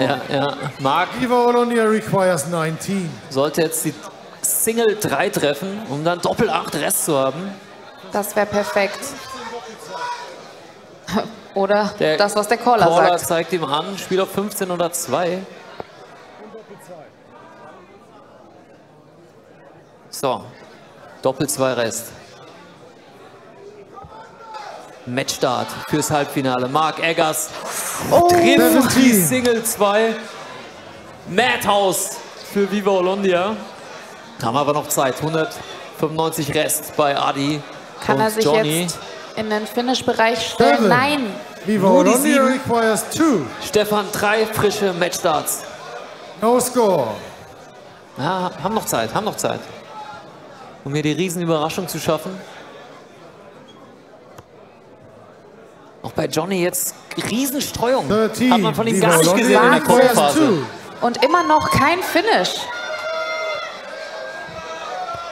Oh mein Gott, die Doppel 1! The Poundfuckers aus dem Turnier! Was für eine Überraschung! Wer hätte das gedacht? Der Halbfinalgegner von auch Jungs heißt nicht The Poundfuckers, sondern Viva Hollandia mit Marc Eggers und Stefan. Wer hätte das gedacht?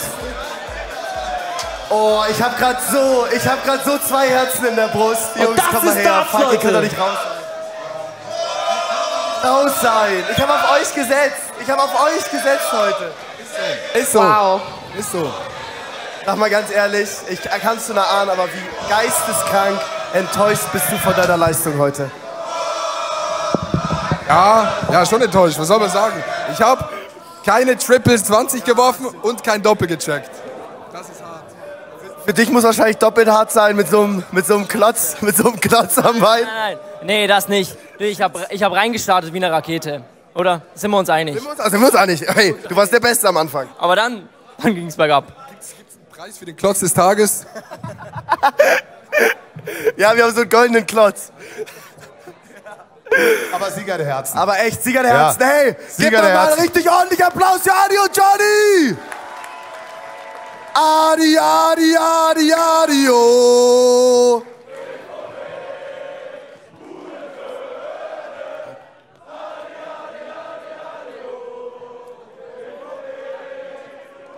So, und wir haben natürlich noch die Sieger. Zu den unfassbaren Krass. Underdog-Winners of the Day. Hammer. Bitte. Wir hatten auch mal Glück gerade. Ein guter Glückswurf war das gerade. Das war vielleicht der Moment des Jahres für dich, Marc. Das war mein Highlight, glaube ich, jetzt schon bis jetzt. Vorrunde komplett reingeschissen. Jetzt, wo es drauf ankommt, Halbfinale.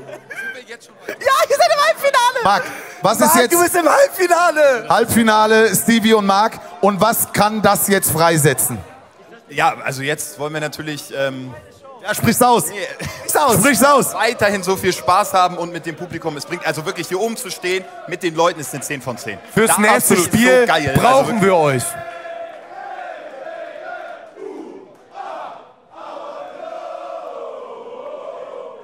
Und wir machen doch ein Sweet Caroline. Good times never seem so good. Richtig. Herzlichen Glückwunsch, Halbfinale. Wow, also wirklich, dass Und jetzt- ihr im Halbfinale Das steht. Herz, wenn wirklich der Veranstalter raus ist, da willst du eigentlich auch nicht. Also das ist so ein doofes Gefühl, aber irgendwie diese Eins, ne? Das ist Wahnsinn. Ich kann es nicht glauben. Was gemacht. Zurück zur Massage. Wir haben ja Massage da für die Dartspieler. Ja, klar. Ab in die Massagekabine für dich. Mach dich ready fürs Halbfinale. So, das nächste Viertelfinale steht an und es geht weiter. Noch 2 Viertelfinals, dann kurze Pause, glaube ich, und dann sind die Halbfinals dran. Also es geht jetzt zügig voran. Chat, ich hoffe, alle, die zu Hause sitzen, nicht, dass ihr zu kurz kommt. Ihr habt eine Menge Spaß. Lasst Liebe da in den Chat. Schön, dass ihr alle mit dabei seid auf den verschiedenen Kanälen. Auch bei mir, auch bei Adi. Und das nächste Viertelfinale. Wir gehen in das nächste Viertelfinale. Auf die andere Seite vom Bracket. Weil das erste Halbfinale jetzt schon feststeht, gehen wir rüber ins andere Bracket. Und als nächstes spielen die absoluten Favoriten. Auch eine der Lieblinge hier in der Crowd. Die Sandmänner mit Finn und Carlos.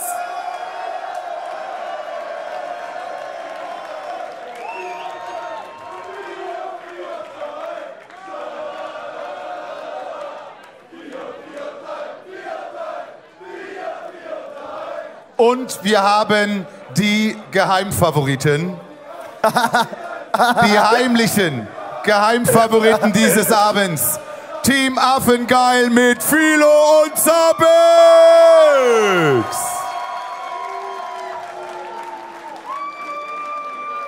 Let's go. Das sind verdammt geile Gegner. Also wenn ihr gegen die verliert, dann bräucht ihr euch wirklich nicht mehr zeigen hier. Drittes Andres und Sarah Viertelfinale. übernimmt. Viel Spaß. Bitte. Und fuck. So, und jetzt muss schon wirklich einiges schief gehen für Carlos und Finn, dass sie dieses Viertelfinale verlieren.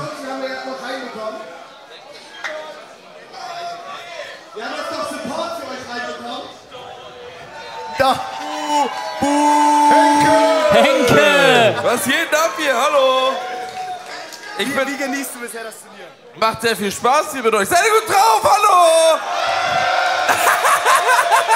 Ist das geil. Was denn? Wie läuft das nicht? Rauchen? Wahnsinnig schlecht, Freunde. Heute rauchen wir alle! So, ich gehe jetzt da hinten hin. Ich bin schwer tendenziös, ich bin für euch. Hallöchen, moin. Henke, Hi, Junge! Sarah. Was geht, mein Bester? So, kommentierst du mit uns mit? Ich diskutiere jetzt mit dir. Super. Also was mich interessieren würde ist, wie fühlt es sich wohl für Marc Eggers an, das Highlight des Jahres schon am 4. Januar gehabt zu haben, weil besser wird es für ihn nicht mehr, glaube ich. Nee, das ist jetzt ist schon Feierabend. Das ist Die Doppel-1 fürs Halbfinale, Wahnsinn. Was hast du denn alles gesehen? Was hast du verpasst?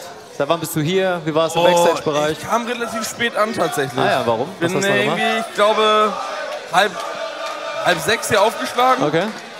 Aber die Stimmung ist Wahnsinn. Die Stimmung Bande ist gut sensationell. Ja, sind alle richtig auf Tempo hier. Es macht richtig Spaß.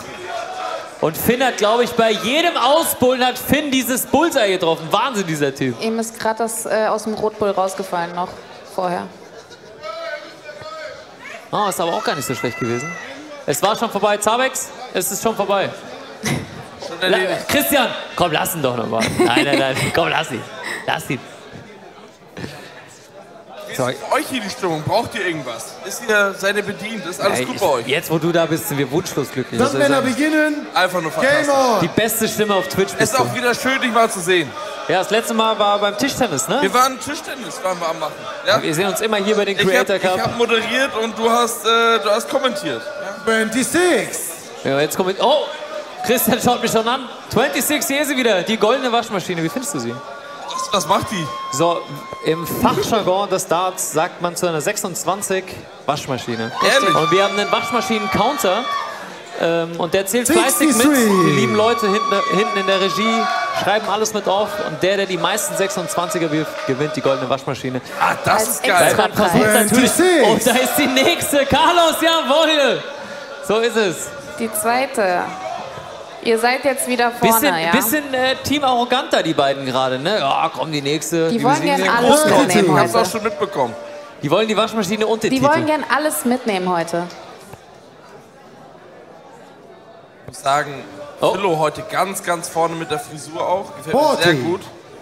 Den blondierten Buzzcut. Sehr, sehr schön. Ja, hier spielt nämlich jetzt vermutlich das stärkste Team gegen das vermeintlich schwächste Team. Kann man nicht mehr sagen, da sie haben einen Win. Sie haben einen Win gegen die Powerfuckers. Ja. Und die Powerfuckers sind ja auch ausgeschieden. Eben, das ist, Gerade. ich glaube, es ist ein Überraschungsduo. Und da ist viel möglich bei denen. 46. Da habe ich natürlich konzentriert an die Linie ran.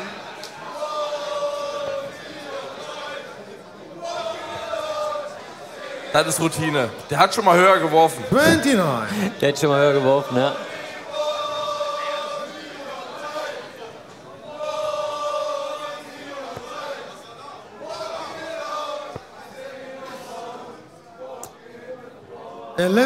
Jo, also das Scoring bei beiden gerade nicht so gut. Hält sich in Grenzen. Aber wahrscheinlich können wir dann wieder mit schnellen Doppeln rechnen. Hoffentlich.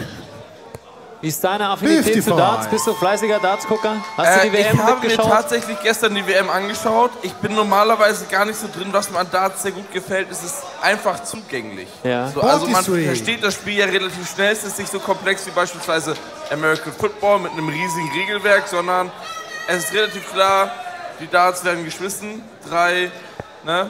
Aber, so, aber man versteht, also wenn man es quasi nur schaut, ne, und nicht Ja. selber spielt, darüber hatten wir es vorhin auch kurz am Anfang des Streams, du kannst gar nicht verstehen. Ja. Nein, Ja. das stimmt nicht. Das stimmt Ja. nicht. Andreas, Bruder, mach nicht so. Ich rede die ganze Zeit nur gut. 24. Ich habe gerade gesagt, du hast schon mal höher geworfen. Sieht man das? Ja. Ja. Weil der kann auch nur besoffen werfen, deswegen ist es gerade ein bisschen schwierig. Früher war das normal beim Darts. Ja, Aber eben. mit Kippe und Bierchen auf der Bühne. Ja, aber jetzt... Die Regeln wollten wir auch zuerst hier einführen, aber Brandschutz hat sich aber erlaubt. kannst du nicht machen. Kannst du nicht Brandschutz machen. hat Pyro erlaubt, aber Rauchen nicht. 50. Nee, dass man quasi eher Darts schaut, aber erst wenn du wirklich Darts spielst, checkst du, wie unfassbar gut diese Leute im Fernsehen sind Ja. bei einer Darts-Weltmeisterschaft. Weil man ist es gewohnt, so irgendwie, ach, mach doch mit 12 Darts da aus, oh, den Neuner nicht, du Spaß. 33. Da haben wir Mit vorhin, den Chips auf der Couch. da haben wir Richtig. vorhin auch eben erst drüber gesprochen, über so Sportarten, die man im Fernsehen sieht Come und man on. denkt sich, ja, super einfach, würde ich genauso easy hinkriegen. Ja. Und da habe ich jetzt ein Beispiel und da müsst ihr... 100. Die nächste Aua. 100. Stark, stark. Da müsst ihr relaten können, Eisschnelllauf. Eisschnelllauf. Sieht einfach aus. Man denkt sich, Eisschnelllauf, ich gehe aufs Eis, schaffe Ja, ich aber genauso. das Laktat in den Beinen. Aber das funktioniert ja Some nicht. Männer requires bringt einen 100. unglaublich, oder? 35. Ja, ja, geht nicht. Schafft man nicht.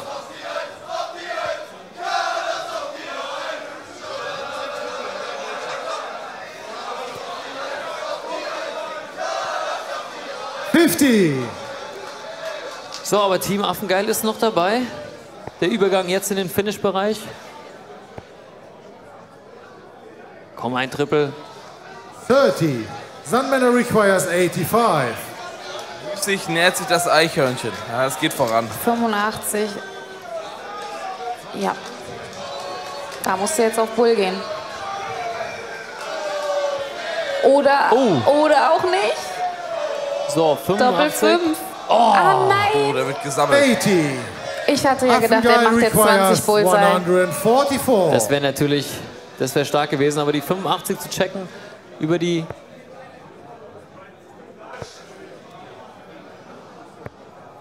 18. Die 5 ist auch mal so ein bisschen undankbar eigentlich. Ne? Die 5 ist ja auch so ein bisschen undankbar. Du musst ja erstmal umstellen. Wieder auf eine runde Zahl kommen. Deswegen, der Weltmeister zum Beispiel, der gestern gewonnen hat, der spielt ganz ungewöhnlich immer die Doppel-10. Also zum Beispiel, wenn du 25 Rest hast, spielen die Leute 9 und gehen dann auf die Doppel-8. Und der Luke spielt einfach 5 Doppel-10. Weil er lieber die Doppel-10 spielt, weil er einfach, der hat einen Cheatcode drauf. Er hat wirklich Cheatcode. Einfach Doppel-10-Check. Er muss gar nicht mehr werfen. Nächstes Jahr muss er Doppel-10 nicht mehr werfen. Er darf einfach sich die Doppel-10 stellen und dann hat er Slack gewonnen. Game shot. Hätte ich gleich Spaß. So, und währenddessen checkt Finn. The second leg is Team Africa into throw first. Game on.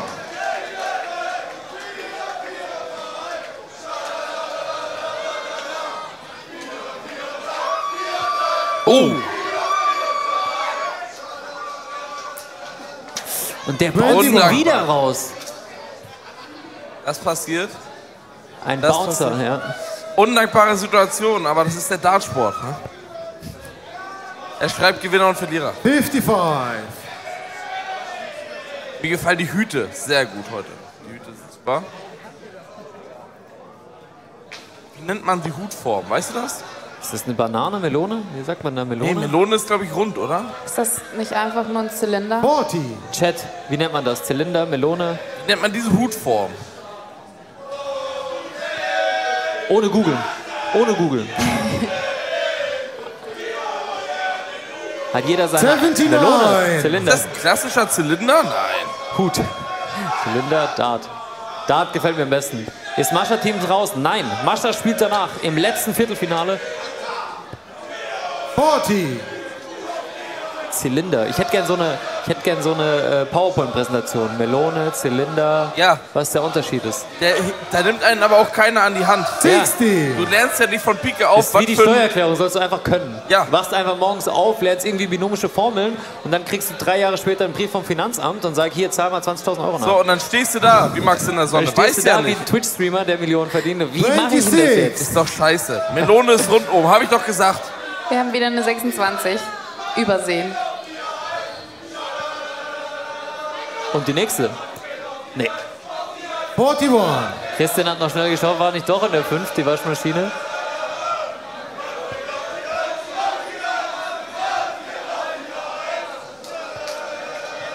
Eine Melone ist oben rund abgerundet, ein Zylinder nicht. Ah ja. Monopoly-Hut ist auch geil.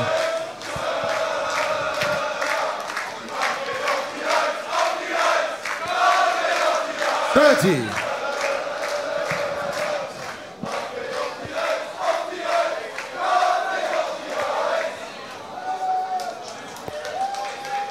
$29.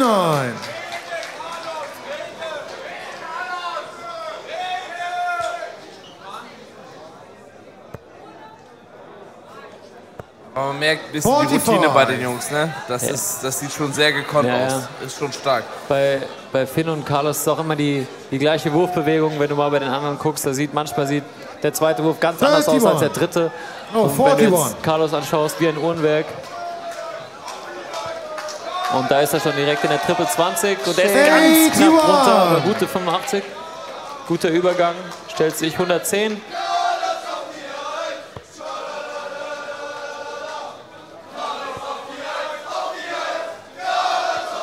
Ist doch krass, das erste Mal, dass es jetzt nicht für Zabex gesungen wird, sondern für Carlos und Finn.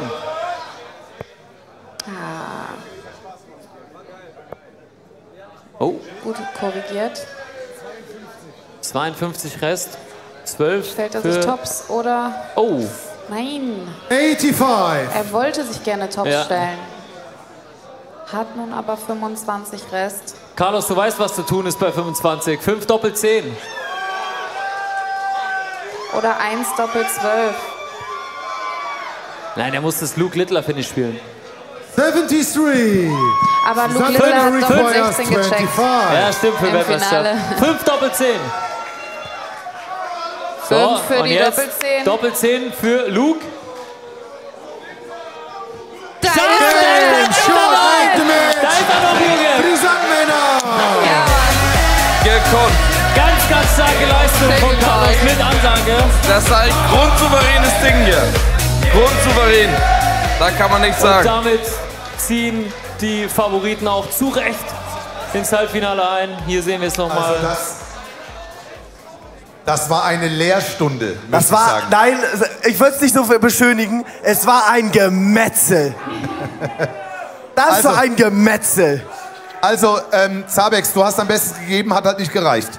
Nee, nicht mal annähernd. Ich werde heute und morgen wahrscheinlich nicht mehr sitzen können. Aber dazu muss man sagen, wir haben uns im Gegensatz zu letztem Jahr verbessert. Wir haben heute eine Runde gewonnen und nächstes Jahr gewinnen wir dann vielleicht 2. Oder? Ihr seid Applaus für Zabex und Philo! Philo, Ziele für die nächste Saison? Boah, wir arbeiten auf jeden Fall an unserem Entry und an unseren Winning-Matches. Also wir treten nächstes Jahr wieder an und da holen wir 2 Partien. Schön, dass ihr mit dabei seid, mit dabei wart. Oben ist noch Essen, Buffet. Ich habe die letzten Spare Ribs eben aufgegessen und war sehr lecker. Danke ans Catering-Team. Also, du willst ein bisschen abnehmen, gell? Ja. Gut. Habe ich eingerechnet. Ja, klar. Ja, hast du eingerechnet. Zabex, der letzte Song ist für dich. Oh, Zabex für Pfeile.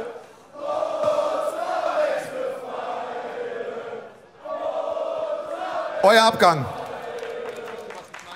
Ja, herzlichen Glückwunsch. Das war ja eine... Wow. Also das war unfassbar. Ich hatte das Gefühl, Niki und ich haben es so ein bisschen mit beobachtet auf dem Bildschirm. Ihr wolltet genau dahin werfen, wo der Pfeil dann auch reingegangen ist. Ja, ab und zu, aber ich möchte mal sagen, es bricht mir das Herz, Zabex rauszuschmeißen. Es haben mir das Herz gebrochen. Die Jungs haben gut gespielt, aber am Ende, ganz ehrlich, keine Ahnung. Am Ende waren es halt die Doppel so. Das ist natürlich auch ein bisschen Glück, aber wir spielen das auch länger und deswegen. Ihr habt sie vernichtet. Da war keine Gnade. Also ihr seid da war keine Gnade im Spiel. Die absoluten Favoriten. Vielen Dank. Also Wahnsinn. Wenn die das Ding heute nicht gewinnen. Boah. Das war richtig gut. Das war richtig gut. Zabex hat sich auch zu sehr ablenken lassen. Das war richtig, ja Gott, komm, Zabex. Ich glaube, bei Zabex ist auch egal, ob der abgelenkt ist oder nicht. Ja, das stimmt. So, letztes Viertelfinale. Und ein geiles. Ja. Weil ich glaube, hier kommen nämlich auch die beiden, die am ehesten vielleicht noch eine Chance gegen die Sandmänner haben könnten, laut eigenen Aussagen. Ja. Hier sind Merle und Marsha. Das Damenteam. Ihr könnt die Sandmänner noch schlagen. Wer, wenn nicht ihr? Jetzt zeigt ihr, was ihr... Du meintest das nicht ernst, Niki, und das gibt eine Abrechnung.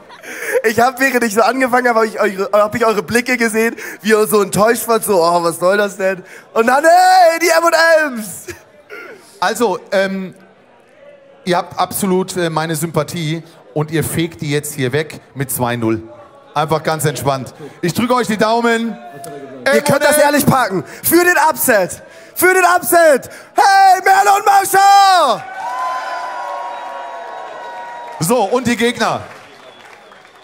Die Gegner, die es heute richtig ernst meinen. Richtig. Paul und Paul! Da sind sie. Ihr habt immer noch so grüne Haare.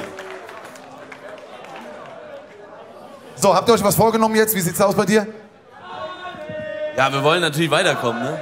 Klar. Wir wollen gewinnen! Gut. Das ist eine Einstellung. Wir werden sehen, es wird spannend. Ihr übernehmt wieder, Sarah und Andres. Und jetzt das letzte Viertelfinale. Viel Spaß. Sehr gerne, Max. Vielen Dank. So. Und es droht etwas, was letztes Jahr schon drohte.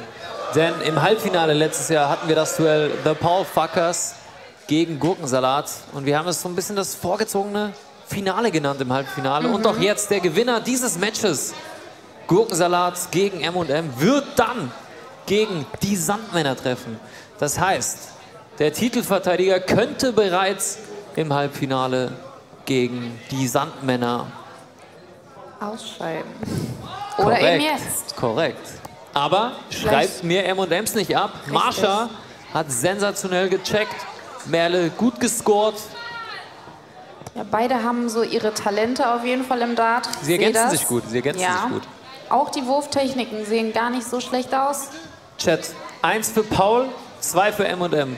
Wer kommt weiter? Chat, 1 für Paul, 2 für M&M.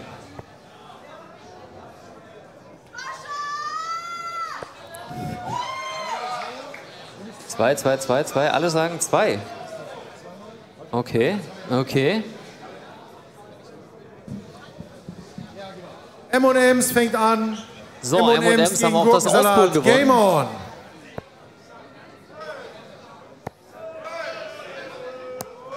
Schöner. 34. Ah, dachte, der war drin, sah für ne? mich Ja, es sah von hier. Chat, im ersten vom Moment Kommentatorenplatz sieht es aus, als wäre er drin gewesen. 33. Paul Frege hat auch sein Shirt in der Hose. Hatte der davor nicht, oder? Ist es irgendwie... Das ist vielleicht so der Move. So wie... Das Shirt ist zu lang, sagt er gerade.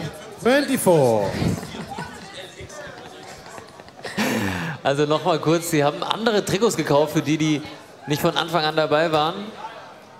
Oh, schauen wir hier mal auf Paul. 100. Wo sind die 100 Schilder? Starke Aufnahme von Paul. Also für die von Anfang an nicht dabei waren, Paul Frege hat Trikots gekauft und hat aus Versehen ein Frauentrikot gekauft und mit dem konnte er nicht spielen, weil es zu eng war im Ärmel. Und dann sind die quasi nochmal hier um die Ecke in irgendeinen Karnevalstore und haben sich diese Shirts gekauft plus diese grüne Haarfarbe.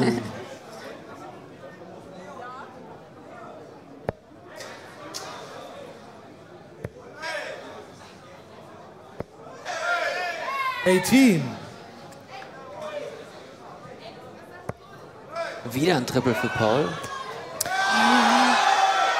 Oh mein Gott! 140! Verpasst die 180! Oh mein Gott. Aber egalisiert den Rekord von Johnny. Ja, dann. Die höchste Aufnahme beim Darts Schreiben wir direkt Creator mal Cup. auf hier. Sarah, schreib auf. 140, ganz, ganz starke Leistung von Paul. Sehen wir die 180 44. noch, Leute? Uff. Geisteskrank. Paul hat schon nach 2 Darts alle Instagram-Reels, TikToks gesehen mit seiner 73. 180. Die Reels waren schon vorher die Millionen Klicks. Es war alles, lief schon, der Film lief schon.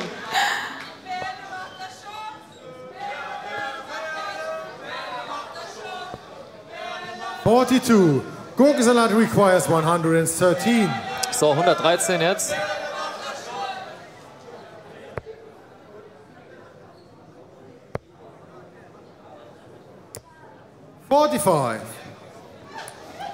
So, Marsha und Merle, die brauchen jetzt einige Triple. Die müssen ein bisschen Druck machen auf Gurkensalat. Ja, Triple ist es zwar, aber Triple 5 reicht nicht. Gurkensalat requires 68. 68. Gab es noch mal kurz. Er hat Zeit. 20. 20 ist okay.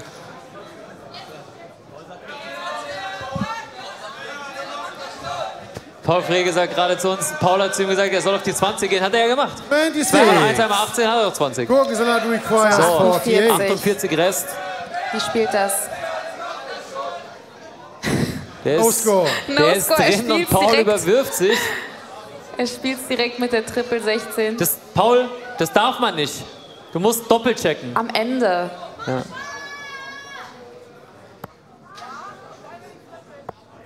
Boah, Andres, Ja. ich weiß, wir sind, also ich bin damit jetzt spät dran, ne? Aber ich kenne das so von der Zone. Da machen Elmar und René Adams immer zusammen den Anwesenheitscheck. Den Anwesenheitscheck? Ja, ich finde, wir sollten das ja auch machen. Klar, mach den Anwesenheitscheck. Auf Also Instagram Leute, oder was? ja, auf Insta. Klar. Klar. Anwesenheitscheck, Leute. Wer ist da? Wer Spamt ist alles hier? rein.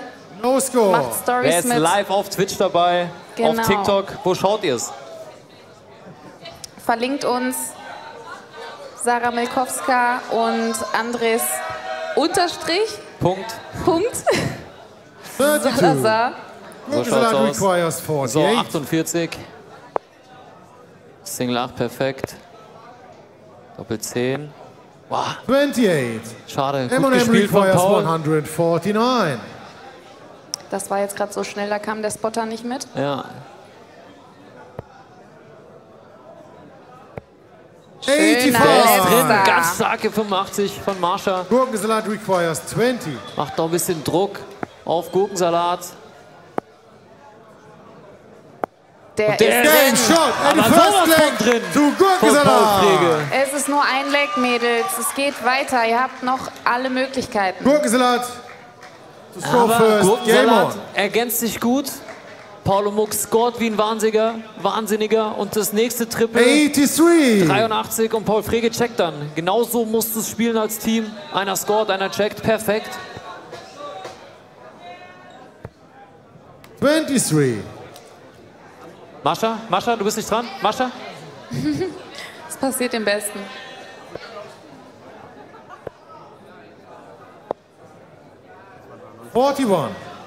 Hier sehen wir nochmal die Slow-Mo. Schade.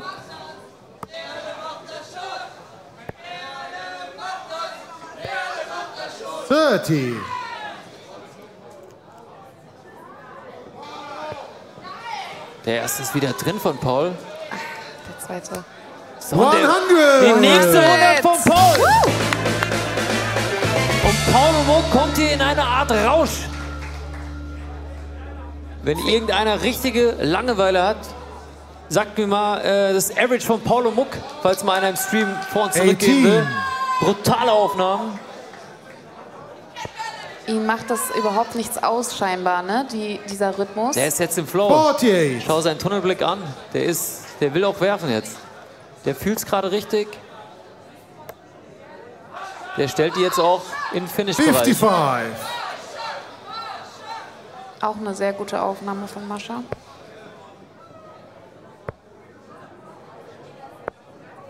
Ja, den Switch runter. 32. Da haben Hätte wir er ihn vielleicht oben bleiben müssen, weil er hatte da die ganze Zeit ihn nicht Feeling, so oder? loben sollen. Vielleicht lag es daran. 22. Schade für den letzten. Doppel 20 verpasst. 45.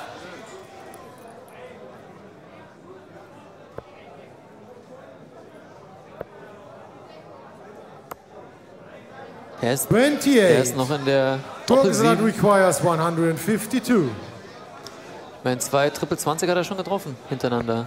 Da ist die erste. Da ist die erste. Oh. Ich würde so gerne ein High Finish sehen. Meinst du, wir kriegen das heute Abend noch?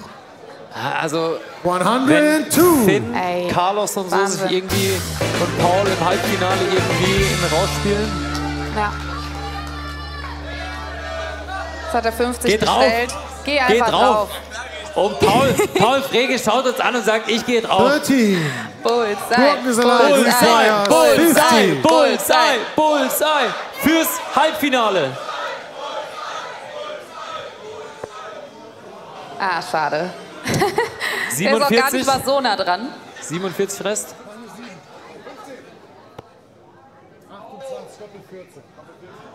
Macht er jetzt noch? 22. Aber wir schätzen es sehr, Paul, dass du es probiert hast. Wir Auf schätzen jeden es sehr. Fall. Oh, der ist knapp unter der Triple 18. 43. So, und Gurkensalat 3 requires Matchstarts 28. für Paulo Muck auf der Doppel 14. Game shot and the match In to eins. Gurkensalat. Paul so spielt im Halbfinale, dann haben wir ein verdammt spannendes Halbfinale. Glückwunsch an die Titelverteidiger Gurkensalat, die jetzt einziehen ins Halbfinale gegen die Sandmänner. Sehr stark, aber ich muss wirklich Chapeau. Die Zuschauer haben euch richtig angefeuert. Merl und Mascha, die haben richtig für euch gehalten. Ihr habt eine richtige Fanbase hier. Lasst doch mal was hören! Also ein absoluter Mehrwert. Es hat mir großen Spaß gemacht, euch zuzuschauen beim Dartspielen und ich fand euch wirklich richtig gut. Jetzt war es natürlich so, ihr wart ja auch gnadenlos. Also man muss wirklich sagen, Paulo Muck hat ja einen abgerissen. Du hast dich ja selber vor dir erschrocken, gell? Sei ehrlich. Du wusstest ja gar nicht mehr, was du da spielst. Doch, tatsächlich schon. Natürlich, selbstverständlich. Nee, also Also dadurch, dass Adi jetzt raus ist, da brennt noch mal so ein bisschen mehr Feuer in mir, weil ich das Ding jetzt unbedingt holen will, damit einer der Gastgeber noch im Finale ist. Und das schaffe ich für dich, Adi. Adi! Für dich, Adi! Für dich! Adi checkt überhaupt nichts! Er checkt überhaupt Adi nichts, checkt gar nichts. Aber wir machen das. Also herzlichen Glück an die Mädels, die haben so super gespielt. Absolut, absolut. Ein Riesenapplaus nochmal für Mascha und Merle! Schön, dass ihr da wart. Bis zum nächsten Mal. Halbfinale. Paul, du bist gerade im Höhenflug? Nee, ich stand halt hier und ihr habt mich nichts gefragt, aber hat Spaß gemacht. Tschüss. Du lachst und hast Spaß, auch toll. Aber hey, du hast Bullseye nicht getroffen, ist auch nicht so schlimm. Ist nicht so schlimm, Herr Frege, ist nicht so schlimm. So, Viertelfinale ist durch, Halbfinale steht an. Und, wir gehen langsam ins Halbfinale. Wir gehen langsam ins Halbfinale. Und wir haben aber noch zwei wunderbare Co-Kommentatoren. Richtig gut aussehende. Gut aussehend, jawohl. Und die haben euch was zu sagen. Paul und Adi übernehmt. Wir schalten einmal rüber zu Paul und Adi, Regie. Danke. Ey, das ist so krass, dass du einfach spielen kannst und gleichzeitig moderieren. Das ist krass, oder? Ja. Ich habe zwei rechte Hände. Wir haben jetzt hier den besten Spieler des Turniers und den schlechtesten Spieler. Krass. Check. Echt verkackt. Ey Leute, wir machen eine ganz kurze Werbepause. Und die Werbepause sind wir. Denn wir müssen noch jemandem Danke sagen, der dieses Event möglich gemacht hat. Und zwar ist das, meine Damen und Herren, die goldene Waschmaschine, gesponsert von Finanzguru. Haben wir einmal den Jingle für die Waschmaschine? Einmal Jingle für die Waschmaschine. Okay. Kam der Jingle einmal überhaupt? Ich weiß es nicht. Oder war das das erste Mal? Wie viele Waschmaschinen haben wir geworfen? 17! 17. Applaus für 17 Waschmaschinen!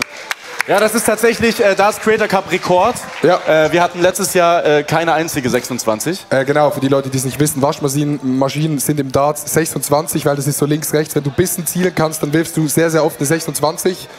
Und genau, das Team mit den meisten Waschmaschinen bekommt diesen wunderbaren Pokal. Genau. Der präsentiert wird von Finanzguru. Finanzguru ist ja auch einer unserer Sponsoren hier und die haben sich gedacht, ja, so eine goldene Waschmaschine ist natürlich ganz nett, aber wir haben auch noch ein bisschen was für euch. Und zwar könnt ihr eine kostenlose Mitgliedschaft für ein Jahr, eine Plus-Mitgliedschaft bei Finanzguru gewinnen. Kommentiert einfach jetzt im Chat Hashtag Finanzguru und dann Ausrufezeichen Finanzguru. Jetzt in den Chat Ausrufezeichen Finanzguru. Ich glaube, bei meinem Chat macht das rein, dann könnt ihr ein Jahr lang eine Mitgliedschaft gewinnen. Da habt ihr Überblick über eure Konten, Girokonto, Kreditkarte, Aktienkonto, macht ihr alles rein und dann seht ihr, ah, so viel habe ich da ausgegeben, so viel habe ich da ausgegeben. Es ist ein bisschen so wie Statistik übers Leben. Aber ihr könnt auch Finanzguru jetzt ohne hier zu gewinnen kostenlos bekommen für 3 Monate. Einfach anmelden, also erstmal downloaden, anmelden, Konto verknüpfen und dann müsst ihr da einen Gutscheincode eingeben. Das könnt ihr machen und der lautet, was steht hier? Treffer. Einfach alles groß geschrieben. Das, was ich heute nicht gemacht habe. So, Treffer. Rein in die 3 Monate kostenlos Finanzguru Plus. Genau. So. Ja. In diesem Sinne? In diesem Sinne. Wollen wir ganz kurz auf die Halbfinalpaarungen schauen? Sind die schon ready? Ich glaube, die sollten ready sein. Oh, okay. Oh, die sind ready. Wir haben im ersten Halbfinale, ich hätte da sehr, sehr gerne The Paul-Fuckers gelesen. Ja, ich auch. Aber The Paul-Fuckers haben heute gar nichts gefuckt. Wir sehen es leider nicht mehr, sorry. Och Jungs gegen Viva Hollandia und dann die Sandmänner gegen uns, Gurkensalat. Das erste Halbfinale finde ich tatsächlich relativ geil, weil Chapo hat uns letztes Jahr geschrieben oder mir, weil die haben das letztes Jahr geguckt und haben gesagt, ey, ich würde so gerne mitspielen. Und Paul und ich waren noch so, erfahren wir sie jetzt oder nicht? Haben die dann Bock drauf? Und ich finde das so geil. Chapo und Toni, die haben trainiert, die haben richtig Bock drauf und sind jetzt im Halbfinale verdient. Und Viva Hollandia, Marc und Stefan haben heute einfach gut gespielt. Die hasse ich zwar, aber sie sind auch im Halbfinale. Ja, und wir auch. Sag mal ganz kurz was zu deiner Leistung. Ich habe gesehen, du hast wieder eine halbe Stunde am Dartboard alleine gespielt. Ich habe erstmal was gegessen, das war extrem wichtig, weil ich so voll in einem Down war und mich nicht konzentrieren konnte, gerade in dem Spiel gegen Marc und Stefan. Und dann hatten wir jetzt sehr lange Wartezeit bis zu unserem Spiel. Dann habe ich hier ein bisschen mit Paul trainiert. Ich bin so ein bisschen auf die Doppel gegangen, ein bisschen an Scoring und das hat relativ gut geklappt. Und dachte ich mir, ey, ich gehe jetzt mit dieser Confidence da hoch und komme irgendwie ins Halbfinale und das hat ganz gut geklappt. Ich würde gerne mal mein Average wissen, aber ja, ich weiß nicht, ob wir den parat haben. Ich glaube, den haben wir nicht ready. Sehr gut. Aber ja, es gibt jetzt eigentlich im zweiten Halbfinale, finde ich, ein kleines Finale. Also ihr krass. Gegen die Sandmänner waren beides, glaube ich, die größten Favoritenteams. Ich bin sehr gespannt, ist wie letztes Jahr so ein bisschen. Ja. Und in diesem Sinne, sie sind, glaube ich, noch nicht ready, aber ich würde sagen, wir gehen rein ins erste Halbfinale des heutigen Tages. Nochmal vielen Dank an Finanzguru. Ihr könnt immer noch Ausrufezeichen Finanzguru reinschreiben. Wir werden in 2 bis 3 Minuten das Ding auflösen. Mods werden euch anschreiben und dann bekommt ihr 10 Leute aus dem Chat bekommen die Finanzguru Plus Mitgliedschaft for free. So, super. Niki, bist du ready? Wir gehen wieder rüber, vielen Dank. Tschüss. Dankeschön. Danke, Jungs. Danke, Niki. So. Zappelt's euch bei euch auch in den Fingern? Seid ihr ready fürs Halbfinale? Seid ihr ready fürs Halbfinale? Hey, hey, baby. I wanna know if you be my girl. Ihr seid so am Start, ihr seid so geil. Ey, du machst das richtig gut. Der moderiert heute zum ersten Mal, der hat noch nie was moderiert. Macht mal Applaus für Niki Stemmler. Danke, danke. Danke, danke. Und Applaus für, er macht es zwar schon zum 3000. Mal, aber Max Schradin! So, Halbfinale, jetzt gilt's. Wer kommt ins Finale? Und die besten 4 Teams werden sich duellieren an der Dartscheibe. Und hier ist doch gar kein Team vorbereitet. Die sind alle die trainieren da, die sind so ready, die sind heiß. Ja, die machen sich Die warm. wollen jede letzte Sekunde noch trainieren, weil die so klar. sehr hier gewinnen wollen. Ja, klar. So, erste Halbfinale. Wir können ja mal ganz kurz auf die Statistik schauen. Haben wir gerade schon im Stream gemacht. Okay, ich habe es nicht gesehen. Alles gut, alles gut. Bin da. Erstes sehr geiles Halbfinale. Ich glaube, dir wird es auch sehr, sehr gut gefallen. Wir haben auf der einen Seite Och Jungs mit Chapo und Toni. Dahin kommen sie, weil sie doch noch nicht da waren und nicht trainiert haben. Alles gut, da kommt ihr. Da sind sie. Grüße. So. Hast du noch mal gegessen?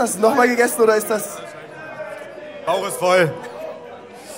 Das ist der neue Trend. Ich finde, der kann so gehen. Also Halbfinale ist schon noch mal ein ganz anderes Kaliber. Was machen so die Nerven?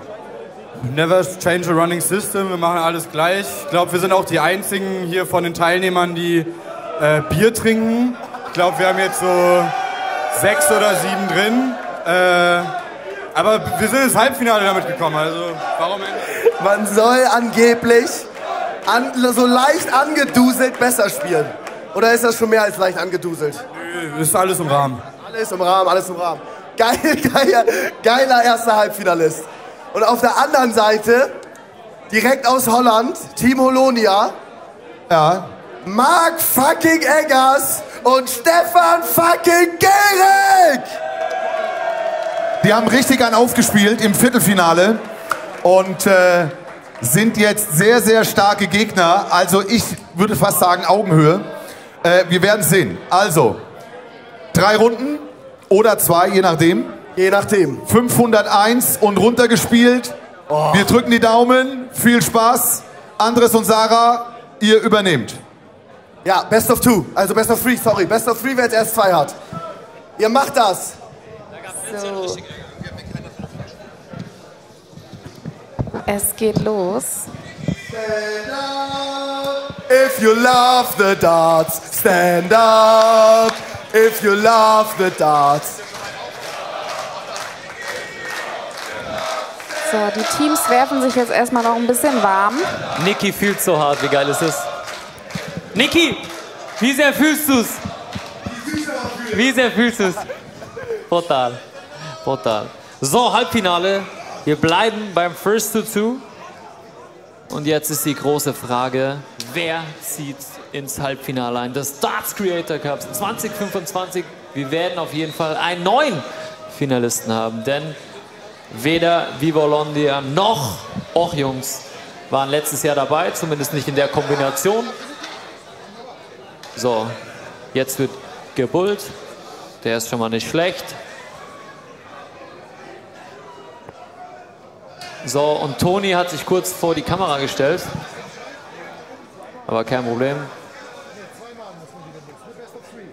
First to Two. Es bleibt gleich. Genau. First to Two, Best of 3. Och Jungs beginnt. Wir spielen First to Two. Och Jungs gegen Viva Hollandia. Game on. So, und los geht das erste Halbfinale. 42. Chat. 1 für Och Jungs, 2 für Viva Hollandia. Wer zieht ins Finale ein? Boom! Publikum, 23. wer zieht ins Finale ein? Och, Jungs! Wer ist für Viva Hollandia? Ah, okay, ist nicht ganz klar. 73. Es ist noch die Ruhe vor dem Sturm, denn das zweite große Halbfinale steht danach an. Aber erstmal Fokus auf die beiden Teams 33. hier. 310 Münzen auf auch Jungs gesetzt. 42. Ich höre, Chat ist manchmal brutal lustig. Viel lustiger als wir, Sarah. Ich wünschte, ich wäre so wie Chat manchmal. Aber nur manchmal, wenn sie nett sind. Wenn sie nett sind, ja. 27. So, der ist drüber. 21.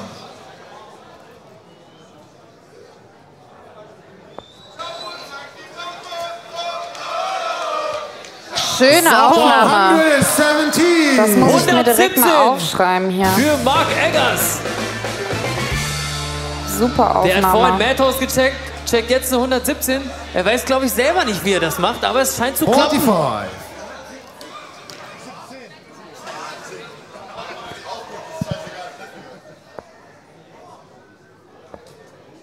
45. Und damit konnte er auch wieder aufrücken. Schöne Aufholjagd jetzt. 62. Ganz starker letzter Dart von der 2 auf die 62. Gut korrigiert. Da Was ist wieder ein denn mit Triple. Mark jetzt los? 67. Ich habe ja vorhin schon gesagt, das gefällt mir richtig gut. Seine Wurfart.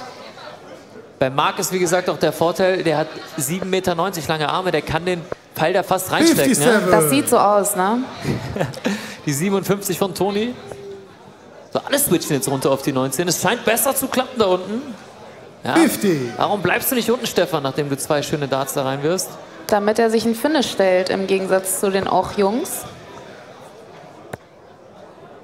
27. Das wäre jetzt brutal gewesen. Eine Triple 19, Triple 20. Ich glaube, Tops. Mark wusste gar nicht, dass er den ersten auf Triple 20 werfen soll. Oder So. auf die Triple 19. 132 Rest. 95. Auch eine schöne Aufnahme. Viva Hollandia requires 115. Oh. Aber das ist es, glaube ich. Auch Jungs requires Die 37. hohen Finishes, über 100, die können wir nur sehen, wenn wir wirklich Spieler haben, die wissen, welche Rechenwege man gehen muss. Ja. Oder du 11 heißt, score. oder du heißt Noah Viva und checkst Hollandia einfach Oder irgendwas. Noah, 113. genau. Und der ist ja leider heute nicht da. 113 für Mark Eggers.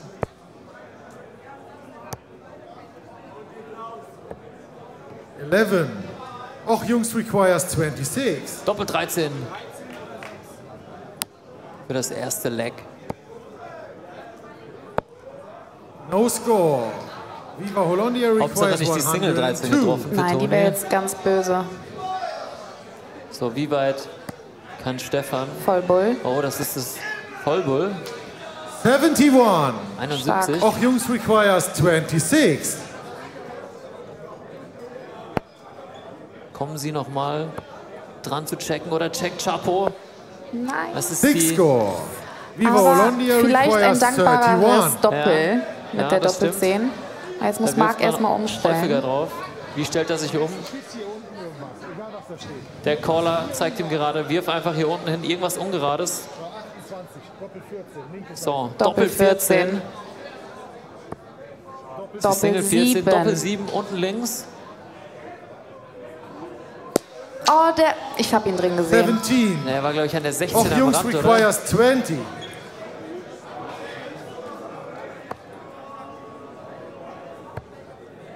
So, auf die Doppel 5. 10 score. Viva Der Hollandia zweite war gar nicht requires so schlecht. 14.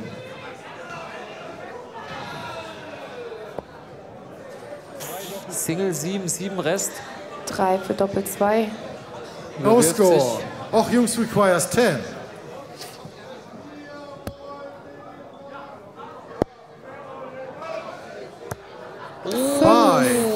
Ganz, Hollandia knapp. requires Und das ist 14. 5 Rest. Bitte, Marc mit der Chance zum 1:0. Ich glaube, er macht's jetzt.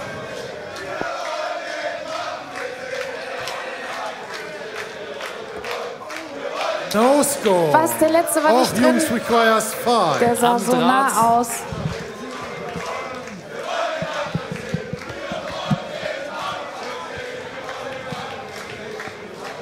One. Viva Olondia requires die 1 ist 14. gut, damit Doppel-2 Rest für auch Jungs. Wieder die Single 7. Große 7. Wieder auf die 3. Das ist jetzt ganz bitter, weil die sich danach umstellen müssen, sollten sie zum Zug kommen. No score. Sie kommen nochmal dran. requires 7. 2. So, und Marc muss jetzt erstmal umstellen. Es ist ebenfalls die Triple. Chapo sowie Marc treffen beide das Triple-Segment.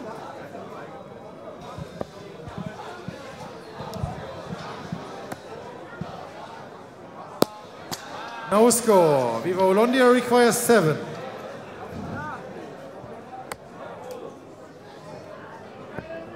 Single 3 für Doppel-12, Doppel-2. Free score.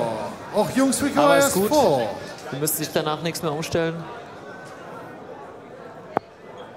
Da kommt der Stuhl für Adi Totoro.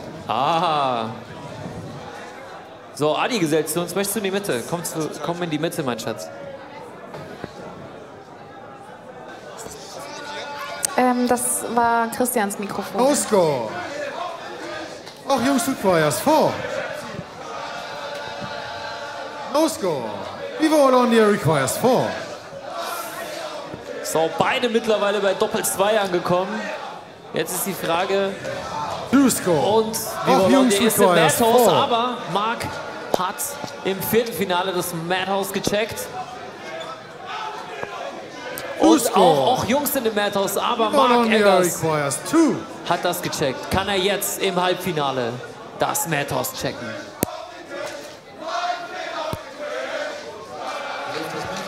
No score. Wow. Knapper Dart. Aber man sieht schon. Bitte? Natürlich. No, und auch immer noch ganz nicht. knapp am Draht. Das nennen wir Double Trouble, Leute.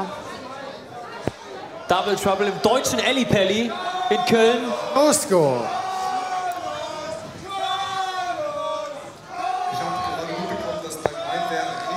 No score. Ja, Viertime? Paul 340er. Also die sind richtig am Einspiel gerade. Das ist geistkrank. Das ist Die wollen das nicht verlieren, aber verstehe ich auch. Ne? Da ist Shot. es. Und Toni checkt. Du auch Jungs.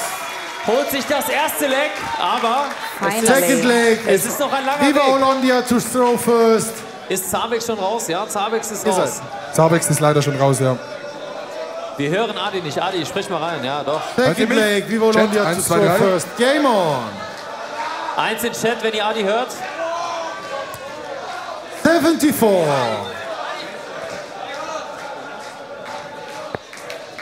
Björnheim hat gerade eine zweite 180 geworfen. Nein, also Carlos. wir wollen die nachher auch auf der Bühne sehen, okay? Spar dir die auf. Also Leute, hier wären auf der Bühne Marc und also Viva Olondia und auch Jungs um den Einzug ins Finale. Swinton neben der Bühne, Sandmänner und Gurkensalat und da werden anscheinend 180er geworfen. Wir können es nicht bestätigen, aber wenn wir von hier gucken, da ist das wieder eine 140. Also 140. Wow. Man sieht das im Stream nicht so gut, aber die Jungs spielen sich hier neben der Bühne, neben der Crowd vor ihren Spielen ein. Das ist wichtig, oder dass es sich viel einspielt. Auf jeden dass Fall. man warm ist, dass man confident ist. Und ich glaube, Paul hat sich heute schon insgesamt 2 Stunden eingespielt. So, und jetzt geht Manfred tatsächlich auf den Tisch. Manfred steht auf dem Tisch! Manfred! Der soll hochkommen. Manfred ist einfach das Highlight hier. 30.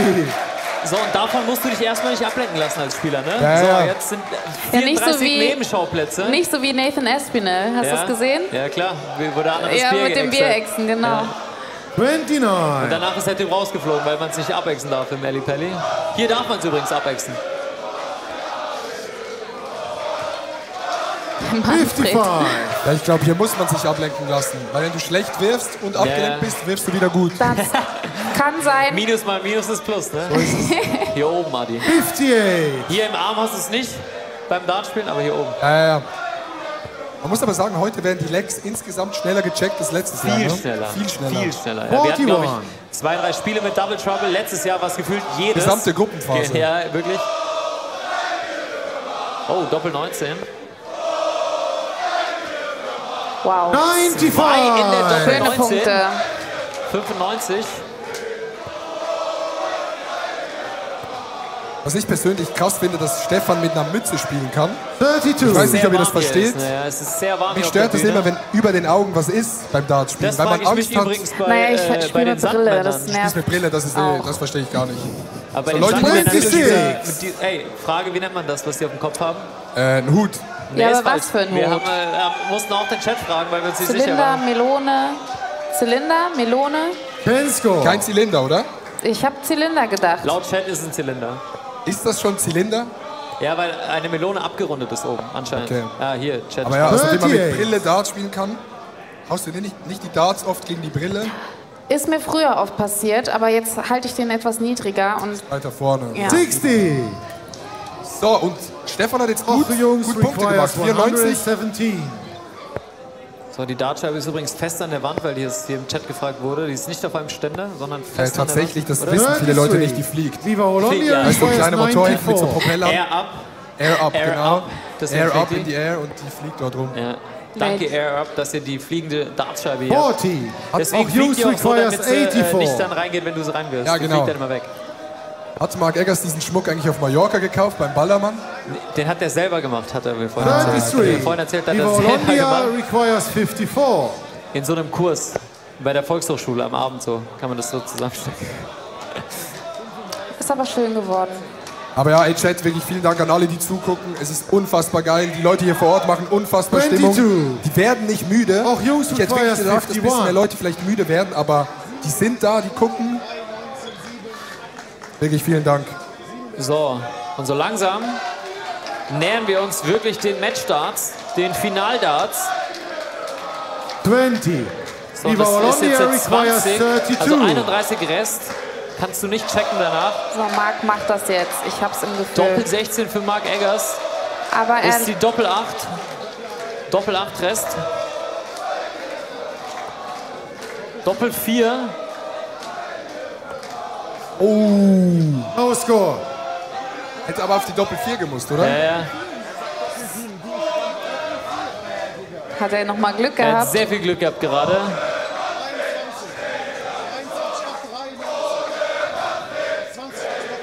Rest, Doppel 10. Ohne Manfred 11. wäre hier gar nichts Viva los. Hollandia requires Ohne 32. Manfred wäre hier gar nichts los. Ohne Manfred. Game shot in the second leg. Und Viva Hollandia gleicht aus 1:1. Stark, Wir 1:1. gehen ins Deciding Leg im Ist Halbfinale. das ein krasses Final Spiel. leg. Ich It's finde, wir auch haben wirklich Jungs zwei to gute show Halbfinale. first. Game on. Einerseits dieses, das ist ausgeglichen. Das nächste würde ich auch sagen, ist irgendwie Ausgeglichen. ausgeglichen. Bloß mit 20 mehr Average gefühlt. Ja. 60. Und ich finde, by the way, das Outfit von Chapo immer noch extrem geil. Er ist ein GTA-Charakter, anders kann man es nicht beschreiben. Er ist GTA 6, bevor es überhaupt draußen ist. Ja, oder so ein Skate-Game von 2008, wo du so Tony einen Skater Hawk, hast. Tony ja, Hawk, ja. Underground, 29. irgendwas, geil, ja. Tony Hawk Pro Skater 2 oder so. Aber Tony auch dann, ist auch im Game drin. Nee, er wäre eher Bam Margera. 14. Kennst du auch Bam Margera? Nee. Kennst du nicht Bam Margera? Nee. Eieiei. Von MTV, Jackass, Bam Margera, der Skateboarder. Fuck, ich bin zu alt. Chat, kennt irgendjemand Bam Margera? Ich bin zu alt, hau ab. Wie heißen die Kommentatoren? Einerseits Andres und Sarah. Ausrufezeichen in den Chat. Korrekt. Ihr macht das sehr gut. Nö, schreiben alle, fuck, ich bin zu alt. Nö, ja, du bist wirklich zu alt. Bam ist eine Legende. Danke, klar kennt man Bam. Danke euch. Gott sei Dank, Alter. Ich küsse euer Herz, Chat. 58. Ich küsse euer Herz. Na klar, Skater-Legende, Viva Red Bam. Da sind doch meine Boys. Jackass Beste, jawohl. Viva la Bam. Das war seine 73. MTV-Show, der hat immer seine Eltern geprankt und so. Einfach zu Hause in seinem Haus irgendwie so einen Skatepark gebaut. Ohne Manfred wäre hier gar nichts los. 58. Ohne Manfred wäre hier gar nichts los.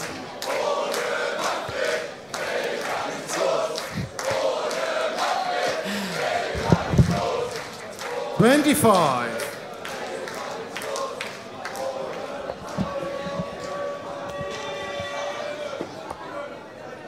52. Aber Marc jetzt back-to-back gute Aufnahmen.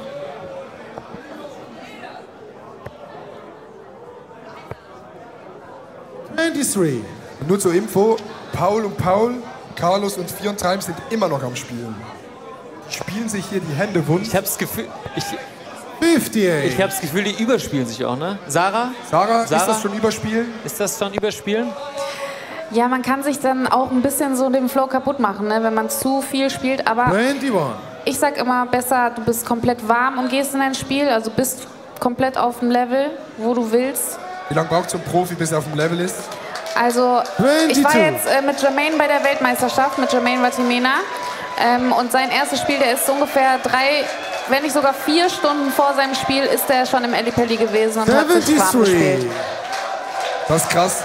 Aber dann sagen ja die Moderatoren auf der Bühne, oh, aber so 5 Legs ist schon viel zum Spielen, aber die spielen sich vorher 4 Stunden ein. Ja. Dann ist ja das für die gar nicht so viel, oder? Oder ist es die Konzentration, die Ich glaube, dass dann auch der Fokus ist, ne, auf der Bühne dann und so. Das ist ist schon Arm, krass. das wäre nicht der Kopf. Richtig, ja, das, der Arm, ich würde sagen, das ist ja eher dann Muskelgedächtnis, nennt man das ja dann. Muscle Memory. Ja, genau. Mind Muscle Memory, genau. Ne? Und das ist eher die Konzentration, die dann irgendwann nachlässt. So, und hier ist es übrigens unfassbar Auch Jungs requires spannend. 154. 154, 113 Rest. 63. Viva Hollandia requires 113.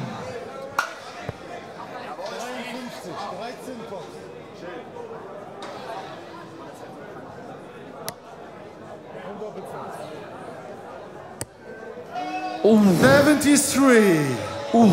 Das wäre Hätten wir ein gerade 113er Checkout gewesen. Da hätten wir Auch nicht Jungs verpasst. Wir hätten es nicht Ein verpasst. High-Finish im deutschen Ellipelli habe ich auch noch nie gesehen. Bitte? Ein High-Finish im deutschen Ellipelli habe ich auch noch nie gesehen. Ich wünsche mir das schon den ganzen Abend. Aber ich glaube, im nächsten Halbfinale kann es passieren, Leute. Wenn ich dann, so schaut's aus. Dann ja. irgendwann im Finale. Aber Chapo ist auch gut mit der Triple 19 hinten raus. So, Marc Eggers hat 3 40. Darts in der Hand fürs Finale. Doppel 20. Ja, guter Erster. Mach es.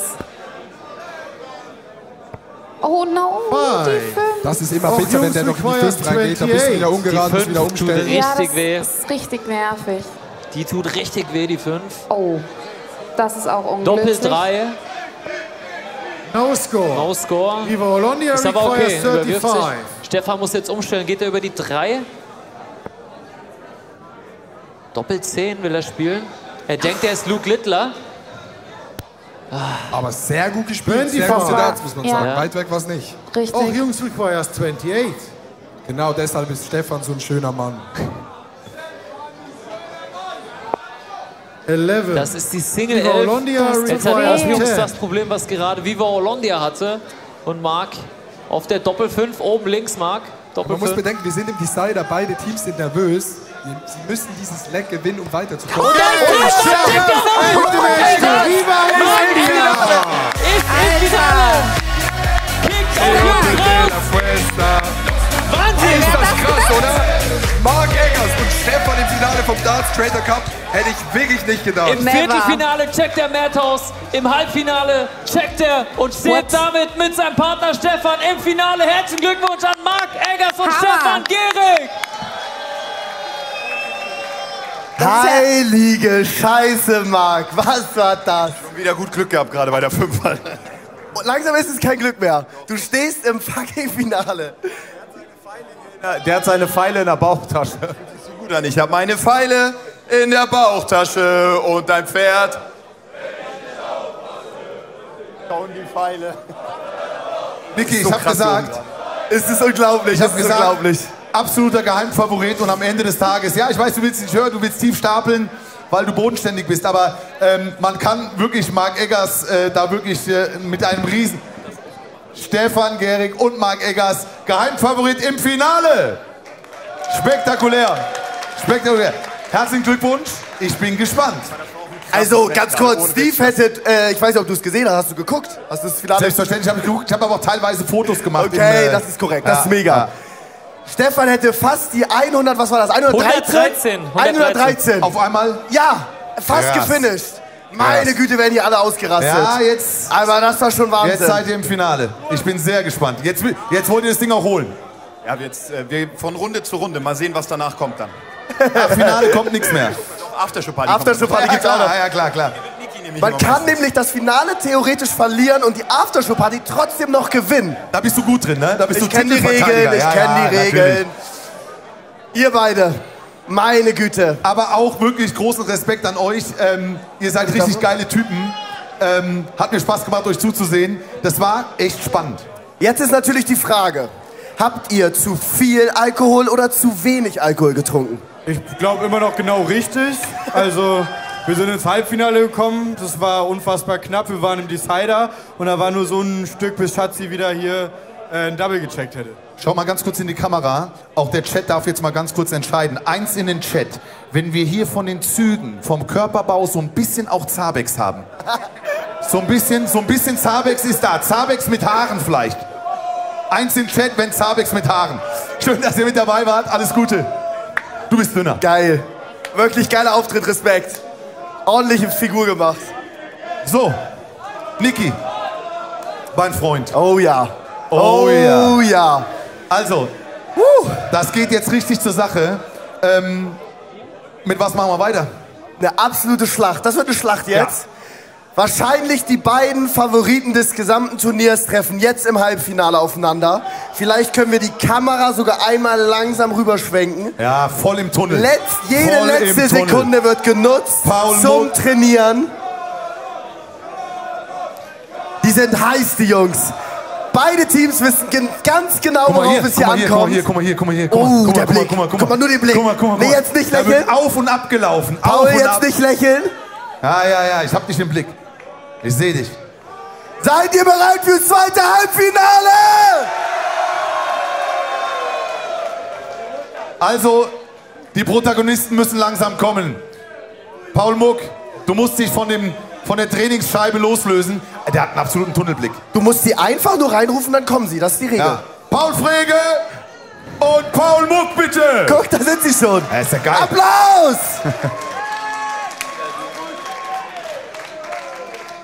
Boah, wir haben gestern sehr viel in der Sportsbar drüber gesprochen, dass das eure einzig wahren Gegner sind. Hier steht ihr jetzt im Halbfinale.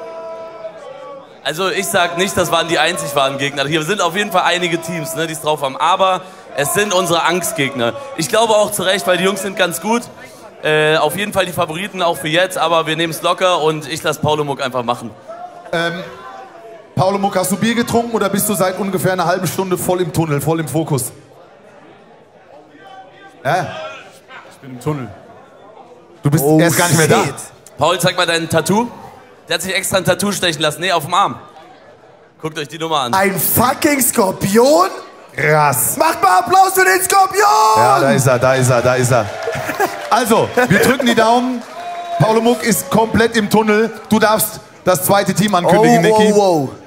Und ich glaube, die sind in der Crowd auch ziemlich beliebt. Deswegen lasst mal hören für Finn und Carlos, die Sandmänner!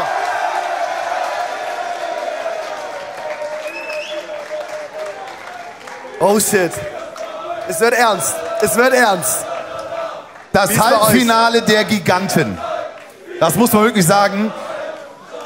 Ihr habt die Gegner angeschaut, ihr habt die Gegner so ein bisschen analysiert. Habt ihr Respekt vor den beiden? Die sind ja komplett im Tunnel.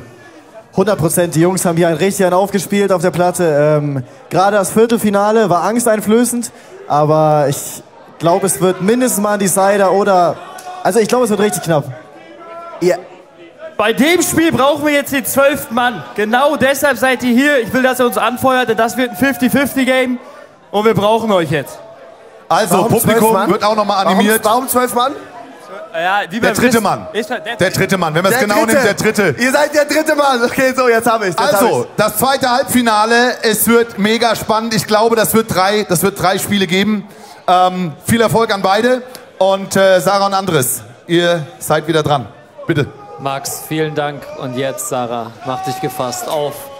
Vermutlich, ich sag's ungern, aber es ist das Spiel der Spiele heute. Letztes Jahr hatten wir im Halbfinale Gurkensalat gegen The Paul Fuckers, aber heute ist das nochmal auf einer ganz anderen Ebene. Ganz anderes Niveau Adi auch. letztes Jahr noch Halbfinale gespielt, jetzt als Kommentator Sandenmänner gegen den Titelverteidiger. Deine Prognose?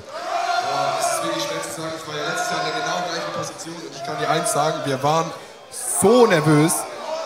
Paul und Paul haben uns nicht mehr angeguckt, eine Stunde vorher, als sie wussten, wir spielen gegeneinander. Die haben nicht mehr geguckt. Die kommen nur über so Mindgames, Ja, die ne? kommen nur über so Mindgames, die spielen das richtig durch, was glaube ich auch sehr, sehr gut ist beim Darts, weil es halt sehr viel um den Kopf geht und du bist im Film und dem Gegner nicht so viele Tipps geben. Aber das ist jetzt für mich hier wie Ellipelli. Einfach richtig geiles Darts gucken und ich bin sehr gespannt auf das Spiel. Chat, was sagt ihr? 1 für die Titelverteidiger Gurkensalat, 2 für die Sandmänner. So, das Bullen geht auf jeden Fall schon mal an zieht ins die Finale? Sandmänner. 1 für die Titelverteidiger, 2 für die Sandmänner. Und an alle Mods, ihr könnt auch sehr, sehr gerne eine Abstimmung machen für die Leute, eine Vorhersage. 41. 2 ist Sandmänner, 1 ist Titelverteidiger. Und das ist echt ausgeglichen, ne? 120. Paulo Muck macht einfach da weiter, wo er aufgehört hat im Viertelfinale, nämlich mit einem sensationellen Scoring. Die 120 direkt mal ins Board geknallt. Und auch, was ich wirklich krass finde, keine Mine wird verzogen. Null. Nee, der ist im Also es Tunnel. könnte eine 1 sein, 22. es könnte das Leg sein, es könnte der Titel sein. Aber ist genau richtig so. Ja.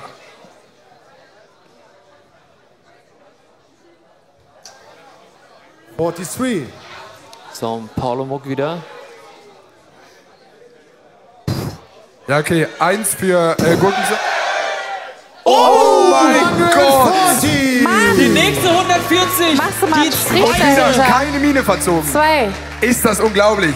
Geisteskrank, was Paulo Muck hier gerade abreißt. Paul Frege kann es selber nicht fassen. Also, ja, ich bin auf der Bühne und wir haben wenig Punkte. Ich habe Adi vor Schreck aus Versehen gerade in die Eier gehauen. in die Eier gehauen. Ich sag, wie es ist. Zum Glück haben wir keine Kamera hier, die das eingefangen hat. Entschuldigung, Adi. Okay, bei einer 180 hau ich dir in die Eier. Ja, das ist nur Your fair. time? Und Schade. Mein Gott. Also wenn es passiert, dann Aber passiert es jetzt in diesem Spiel. ja, ja. Es Die ist steigern spannend. sich jetzt rein. Es ist sehr spannend. 41.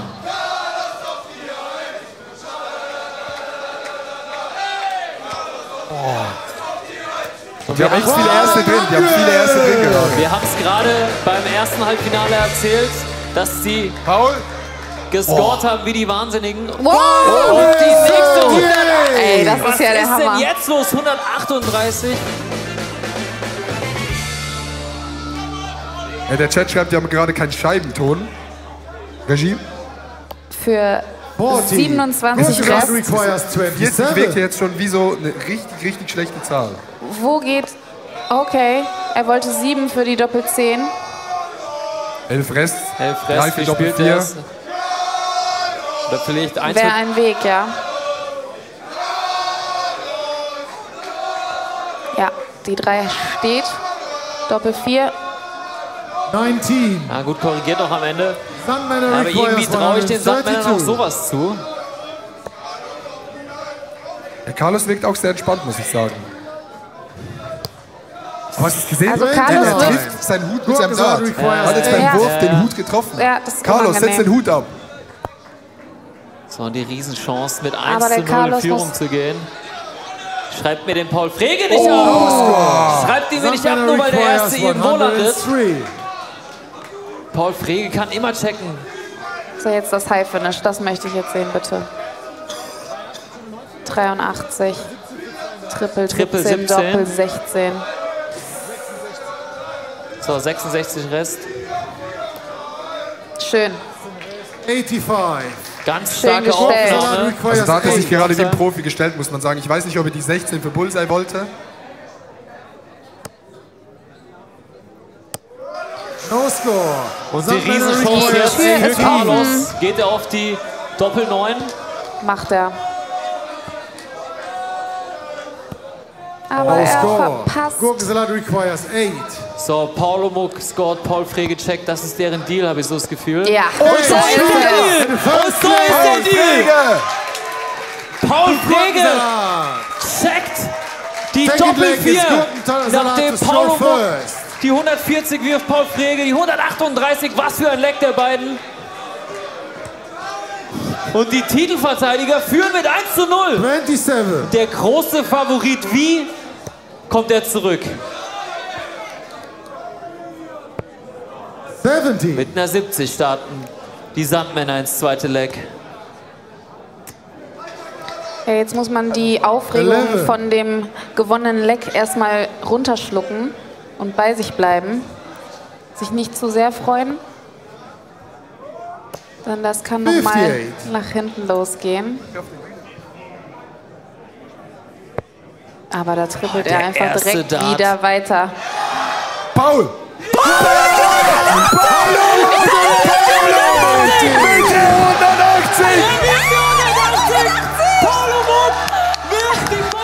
Oh mein Gott! Alter, ist das krank! Warte, davon Paulo Muck! Paulo Muck! Er sagt weiter, er sagt Ruhe. Paulo Muck sagt Ruhe. Oh mein Gott. Er will's mitnehmen. Er fühlt's. Ich glaube, ich wäre ins Publikum gesprungen, wenn ich das geworfen hätte. Ich glaube, ich hätte aufgehört zu spielen. Paulo Muck wirft die 180. 65. Oh mein Gott. Was? Jetzt müssen wir uns alle wieder beruhigen. So. Wir haben gesagt, wenn es passiert, dann in diesem Spiel. Schöner Und jetzt Letzter. werfen die pro Aufnahme ein Triple, sind wir jetzt an diesem Punkt angekommen. Brutal. Was Er musste hier die gerade abgeht. nächstes Jahr ausladen. Ja, was klar ist, nächstes 39. Jahr werden die alle nicht mehr eingeladen, die sind zu gut. Nächstes Jahr sitzen die nur hier als Experten. Die Das ist nächsten der Triple Hammer. 20 von Paul. 81. 81. Wenn die Anmeldung noch offen wäre, würde ich jetzt sagen, Paul, meld dich an für die Q-School. Gurkensalat requires 144. Was ist Aber auch mit Gurkensalat los? Man kann's nicht Der erklären. Hammer. 76. Nächste Triple 20 von Paul Frege. 68 Rest. Fiontime braucht jetzt einen guten Übergang. 25. Und ganz starker 82. letzter. Gurkensalat requires Paulo Muck hat 68. 68. Jetzt kann alles passieren. Da kann auch mal eine 68 gecheckt werden, um ins Finale einzuziehen. 48 Rest. Spielt er 16 für Doppel 16 oder Ja, man muss aber sagen, trotz der 180, die Sandmänner sind da. Sie sind nicht zu weit weg. Und er verpasst. 31.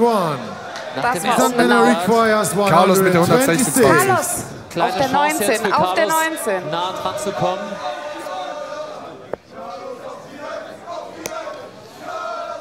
So, 43. 37 Gurkensalat gespielt requires 37. So, gucken wir genau hin.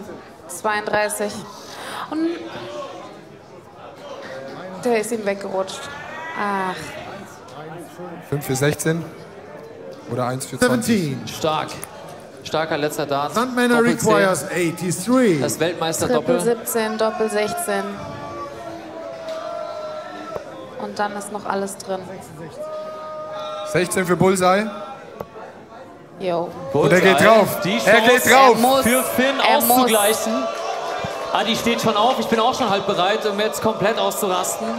Bullseye für Finn. Oh! Oh Mann, Schade, das schade, könnte schade. der Und letzte Paulo Wurf Muck gewesen sein. hat die Matchdarts, um ins Finale einzuziehen. Auf der Doppel 10. Der ist ganz knapp. Den kann er vielleicht benutzen, indem er den Dart anwirft. No score. Sandmänner requires 36. So, Doppel 18 für Carlos.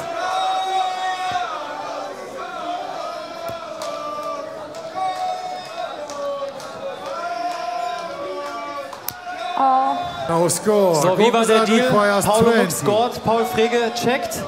ja, das sehen wir jetzt. Doppel 5.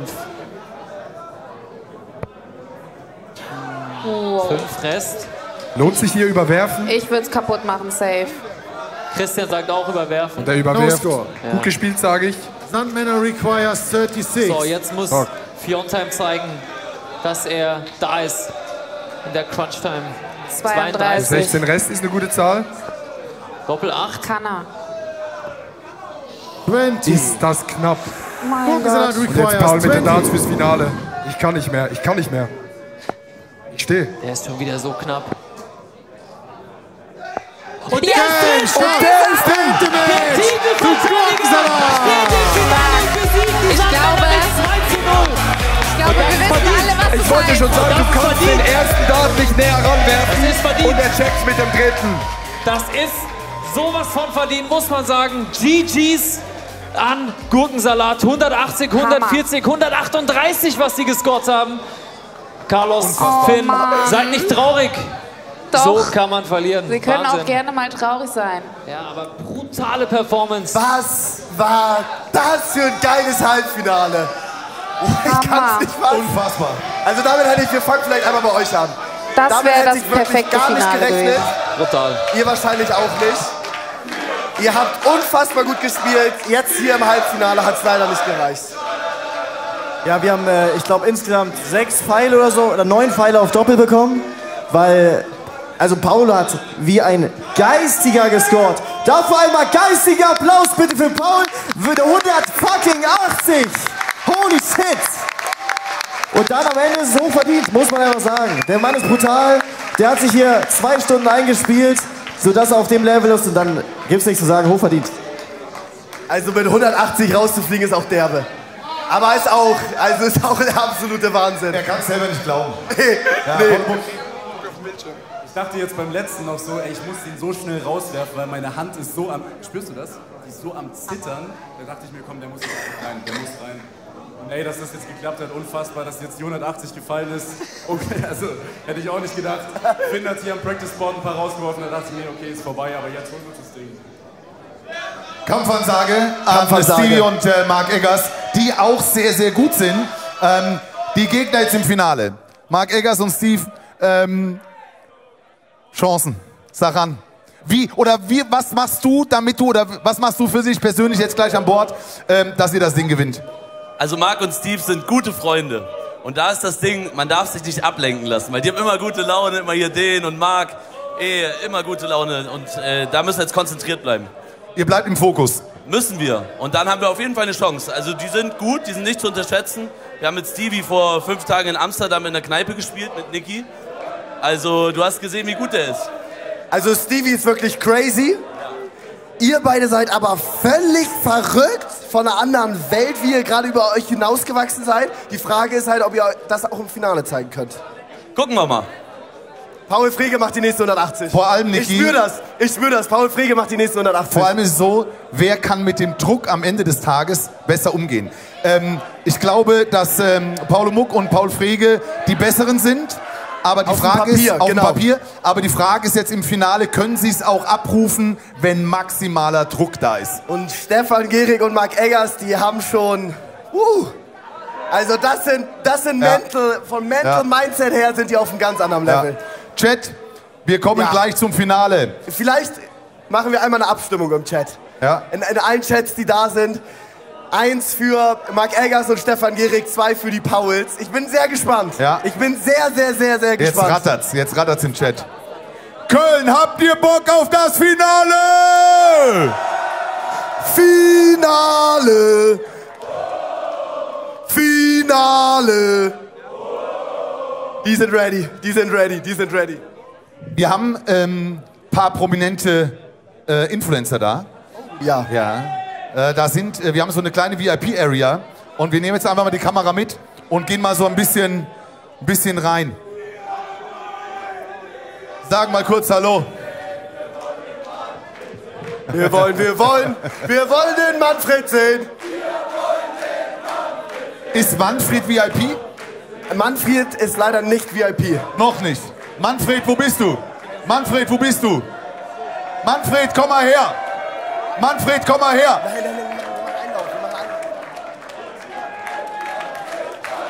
Manfred!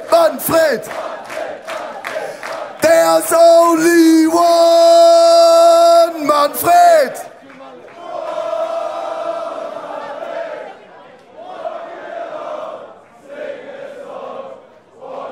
Manfred Wonderland! One Manfred!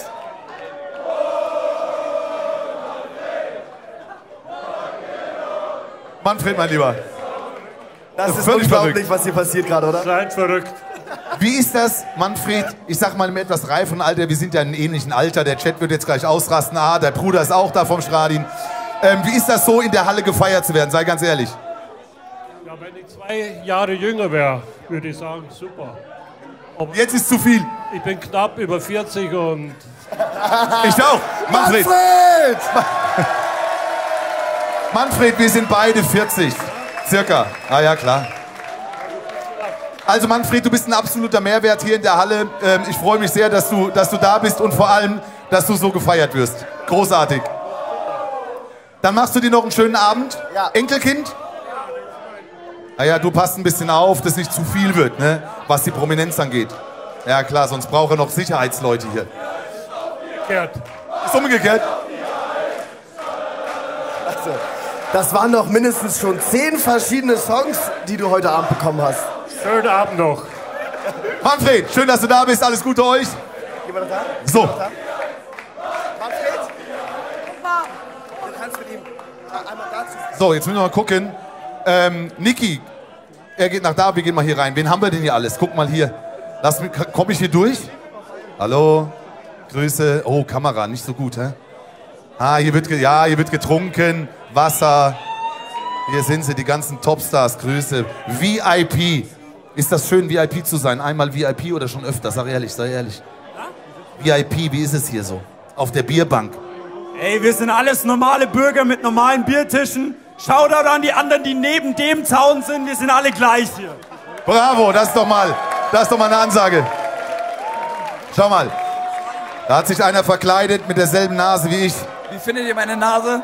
Die ist super. Die ist doch unnormal geil, oder? Es sieht sehr, sehr echt aus. Beängstigend. Ich habe leider meinen Schnauzer verloren. Der ist hier. Das macht überhaupt nichts, aber jetzt ist die Nase 1:1. Ja, geil. Ich bin traurig, dass Finn und Carlos raus ist. Ja, gut. Nächstes Jahr sind sie wieder mit dabei. Also, Stimmung ist da. Ein Schluck Bier. Ich trinke ja keinen Alkohol. Nein, ich bin ja am Arbeiten. Ich trinke ja kein... Ja, komm, gib her die Scheiße.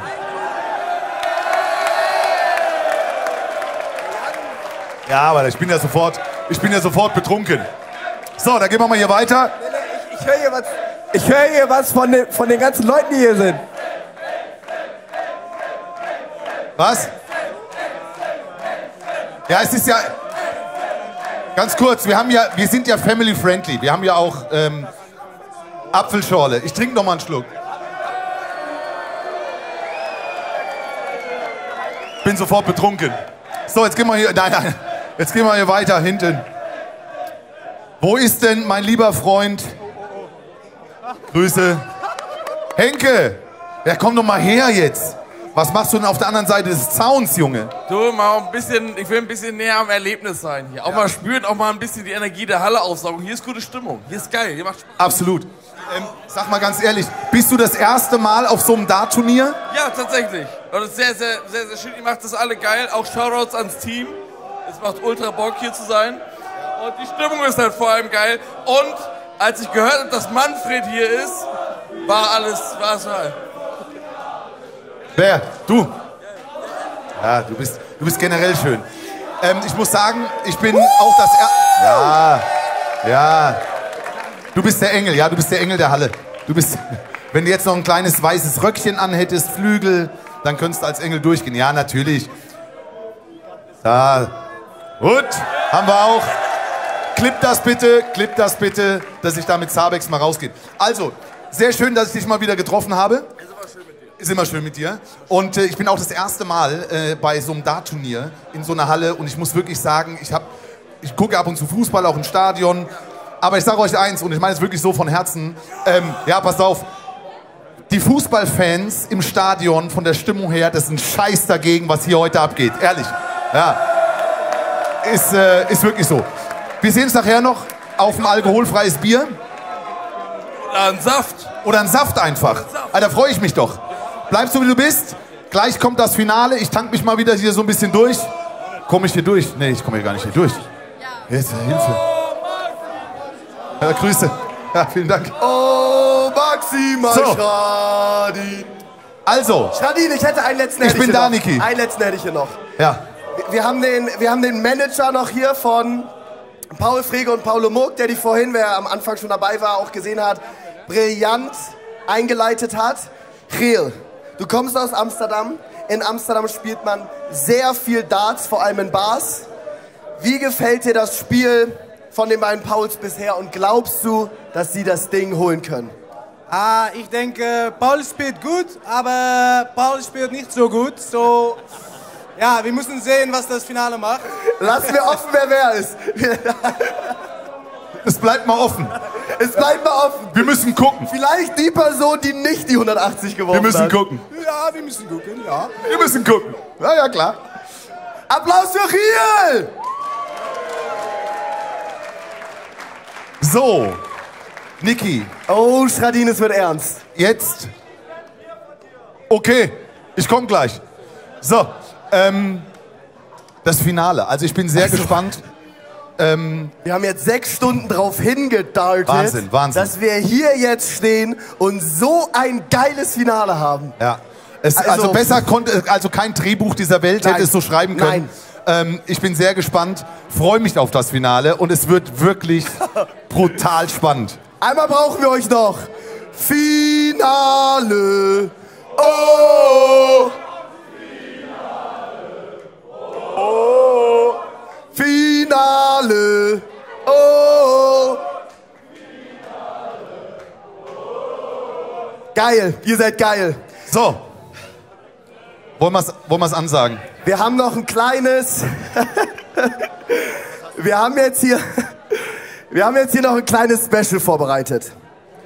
Es gibt eine Person, die hier in dem gesamten Raum am meisten geliebt wird.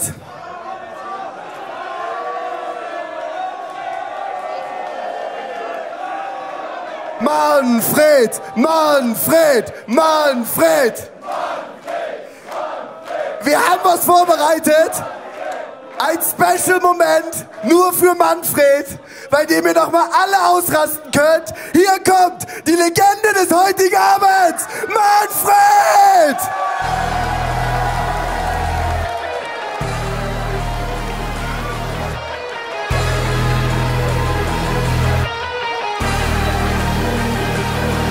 In a club with some wines and I pipe down. Shawty got me out too high. I be stepping on the beach in some white ones. Can't control, I think I'm too fly.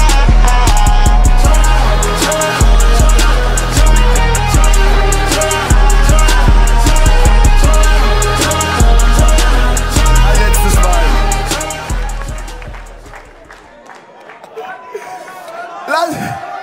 Lass doch mal was hören für Manfred! Ich weiß, dass das den Manfred gar nicht so angenehm ist, ihr ständig im Mittelpunkt zu stehen. Das macht dich noch sympathischer, mein Lieber. Aber wir haben für dich noch eine kleine Überraschung als Andenken an diesen Abend, der ja für dich wahrscheinlich so ein bisschen länger im Gedächtnis bleibt, aber natürlich auch auf Video in allen TikTok-Formationen dieser Welt. Also da wirst du dich in Zukunft öfters mal sehen. Adi, komm mal ganz kurz zu uns, du hast was.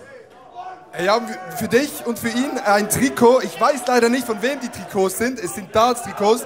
Das heißt, wenn ihr zu Hause mal ein bisschen Darts spielt oder so, als könnt Andenken. ihr die anziehen oder als Andenken machen, damit Ja, was ihr danke schön. wollt.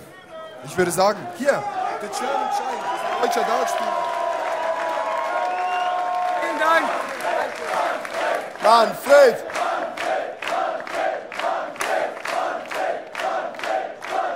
Einmal ist er sauber nicht geehrt worden. Oder so.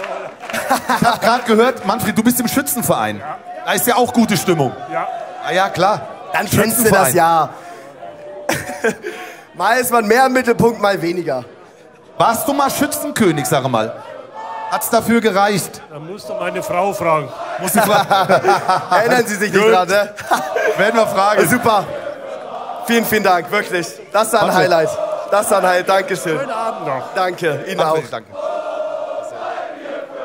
Manfred! Ja, gerne. Und noch mal ein letztes Mal. Ihr könnt langsam wieder runtergehen. Ein letztes Mal. There's only one. Manfred. Für euch. Du darfst. Du bist erlöst. There's only one. Manfred.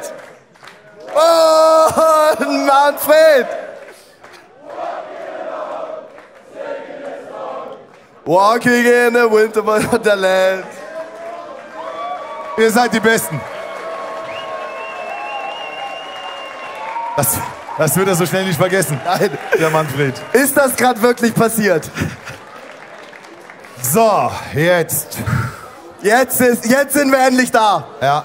Jetzt sind wir endlich da. Alle sind bereit, alle sitzen, auch die oder das Team, die ausgeschieden sind. Alle sind sehr gespannt.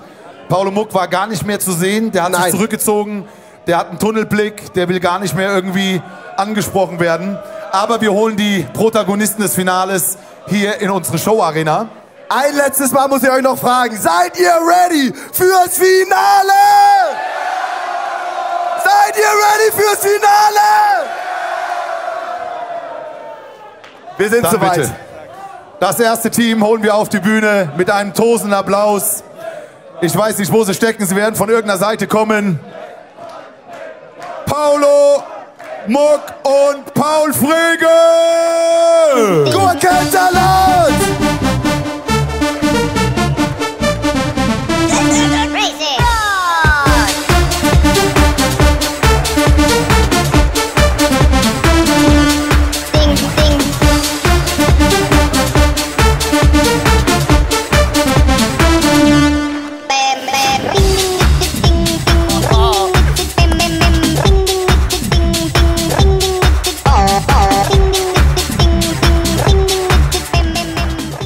Euch hier jetzt nach einem Jahr wieder im Finale zu sehen. Die Titelverteidigung auf dem Fuß, das erwärmt mir schon das Herz. Was geht euch gerade durch den Kopf? Ja, mir geht durch den Kopf, ich würde auch gerne einmal im Leben so geil hier reinlaufen wie Manfred eben. Und er steht auf jeden Fall für nächstes Jahr auf meiner Gästeliste, der kann auf jeden Fall kommen. Ja, er gehört jetzt schon zum Inventar des nächsten Dartturniers. Du bist ja völlig im Fokus. Wie ist das mit dir? Kannst du mit diesem Druck jetzt im Finale umgehen? Macht der Druck dir jetzt zu schaffen? Oder ziehst du aus dem Druck Energie? Ich habe so ein bisschen Angst, dass jetzt so alles abgefallen ist mit diesem Halbfinale. Und dass, wenn man so 180 wirft, dann so, ja, okay, jetzt alles, was soll noch kommen? Aber ey, wir haben gerade hinten mit Marc und Stefan gesprochen. Die sind so happy im Finale zu sein, haben so einen Spaß mit euch, mit allen Teilnehmern und darum geht's doch, dass die alle Spaß haben. Und ihr habt ja hoffentlich auch alle Spaß, oder? Habt ihr Spaß? Die haben so viel Spaß. Und ihr habt verdammt nochmal grüne Haare. Also das ist auch crazy. Das müssen wir auch nochmal festhalten. Diese Grünen. So. Wir machen weiter. Manfred spielt leider nicht im Finale heute. Sondern stattdessen kommen zwei sehr gute Freunde hier hoch, die im Leben nicht damit gerechnet hätten, hier ins Finale zu kommen. Sie sind vielleicht die Underdogs, aber sie kämpfen am meisten. Hier kommen Marc Eggers und Stefan Gehrig! Het duurde te lang, maar we zitten hier alsnog. Ja, als ik terug kon in de tijd, dan wel met jou. Ik heb je zo lang niet gezien, hoe is het nou? Jij bent echt iets veranderd, oh het voelt meteen vertrouwd. Als ik terug kon in de tijd, dan wel met jou. So, da sind sie. Ist das surreal jetzt euch hier gerade im Finale zu sehen? Eigentlich müssen wir ja nach Ischgl, weil wir ein Musikvideo drehen und wir dachten, komm, sind wahrscheinlich früh raus und dann geht's weiter, aber auf einmal stehen wir hier völlig falsch. Ich bin zu warm, ey. Zieh aus jetzt. Zieh aus die Jacke, zieh aus. Yeah! Oh, ist das Ich find dich obergeil in meinem Oberteil. Wenn's nach mir geht, darf's auch ohne sein. Was geil wäre, Manfred dieses Jahr mit im Megapark. Ja, das ist doch Manfred vom Megapark. Wir wollen Dart spielen. Absolut, absolut. Es geht los, Bühne frei. Wir wollen ins große Finale gehen. Viel Spaß. Unsere Co-Kommentatoren bzw. Kommentatoren übernehmen zum Finale. Stand up if you love the darts. If you love the darts, stand up. Stand up! So, und jetzt ist es soweit. Das große Finale des Darts Creator Cup 2025. Die Titelverteidiger stehen nach einem überragenden Halbfinale im Finale gegen das Überraschungsteam. Eins der Überraschungsteam Viva Hollandia. Im Finale wird übrigens gespielt First to 3. Ja, so ein Finale und auch Manfred ist einfach schön, oder? Ich glaube, Manfred ist hier heute Morgen hergekommen und dachte, ich begleite meinen Sohn und weiß gar nicht, was mich erwartet. Und er Mein wird Enkel. sein Enkel zum absoluten Superstar. Er weiß gar nicht, wie ihm hier geschieht. Und das ist doch das Geile an Darts. Und an dieser Stelle Dankeschön an alle Leute, die bis jetzt hier geblieben sind. Das war ein echt langer Stream. Macht mal Applaus für euch selber. Gurkensalat ist näher dran. Gurkensalat beginnt. Es geht los. So, und jetzt wird die große Frage Das Spiel sein. ist Best of 5, also First to 3. Gurkensalat gegen Viva Hollandia. Game on! Können Sie das, was Sie gerade im Halbfinale abgerissen haben, nochmal abreißen oder ist es verpufft? Die große Frage im Finale. 60. Ich glaube schon, dass so ein großer Adrenalinschub wie eine 180 schon ein bisschen was wegnimmt. Weißt du, wie ich meine? Ich finde aber, sie hat generell so den kompletten Druck aus diesem Creator Cup rausgenommen, weil sie ist endlich 42. gefallen. Ja. Die 180. Es ist nicht nur eine Jux-Veranstaltung, sondern die können verdammt gut Dart spielen. 140, 138, 180. Stefan fast eine 113 gecheckt. Also hier sind schon ganz schön gute Sachen passiert. Marc ist auch dabei. Ja, er hat Stopp, auch, Marc hat immer gecheckt. Hat auch Das was stimmt, gecheckt. das stimmt, das stimmt. Matthaus gecheckt. Ich darf nichts sagen. Du darfst gar nichts sagen. Dafür hast du die schönste Frisur. So. Hat mir meine Freundin geschrieben.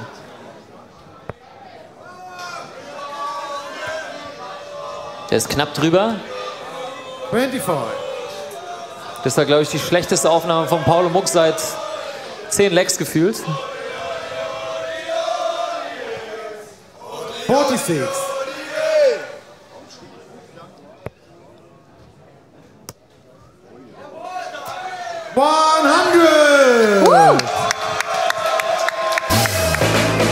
So, wenn nicht nur Paulo Muck gut scoret, sondern auch noch Paul Frege gut scoret, dann wird's richtig schwer für Viva Hollandia, die zu stoppen. Es ist eine ähnliche Situation wie vor genau einem Jahr, als dieses Halbfinale war, Gurkensalat gegen The Paul Fuckers und dann im Finale eine souveräne Leistung kam von Gurkensalat und sie den Titel gewonnen haben. Aber genau das will jetzt Viva Hollandia verhindern, dass Gurkensalat nicht back-to-back Sieger wird.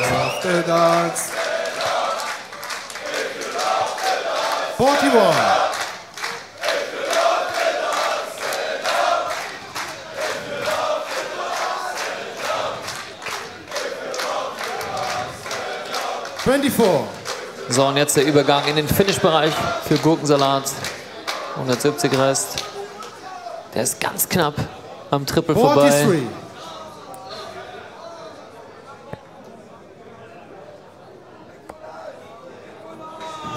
Und Marc ist da. 96. Stefan ist da, sorry, Stefan. Ich war gerade kurz verwirrt.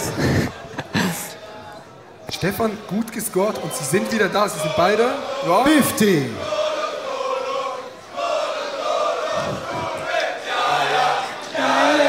Ja. 51. Gurkensalat requires 97. Viva Hollandia lässt nicht locker. 97 Rest. Triple 19, Doppel 20 wäre es gewesen. 78, jetzt braucht er eine Triple 18. Der ist drin. Der ist für die drin. Doppel 12. 73. Dem Paul traue ich heute alles zu. Dem Paul traue ich heute alles zu. Auf jeden Fall.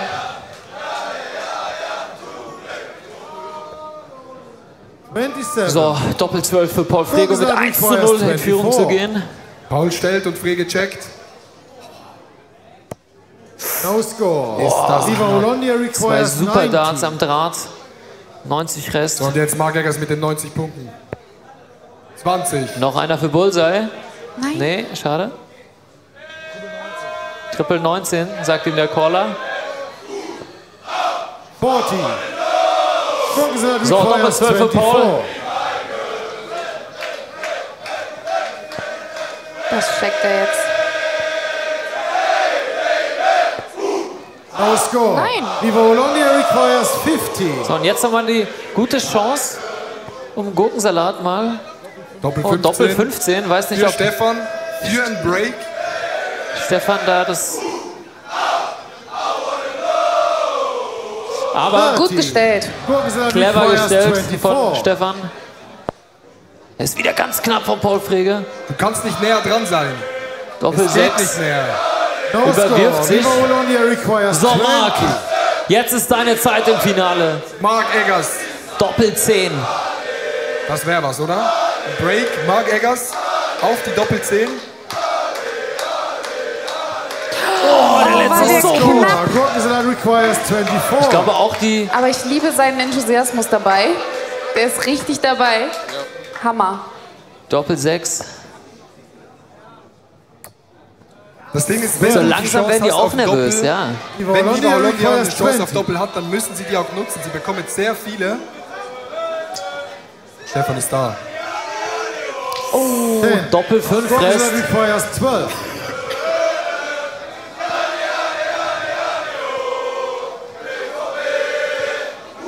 No score. Viva Bologna requires 10. Double Trouble im Finale. Da gehen die Nerven jetzt doch mit einem durch. Ich glaube, Carlos und Finn können es nicht fassen, was gerade passiert. Die sind stinksauer da drüben. Wahrscheinlich. Carlos hat vorher 20 Minuten kein Wort mehr gesagt. Verstehe ich aber auch.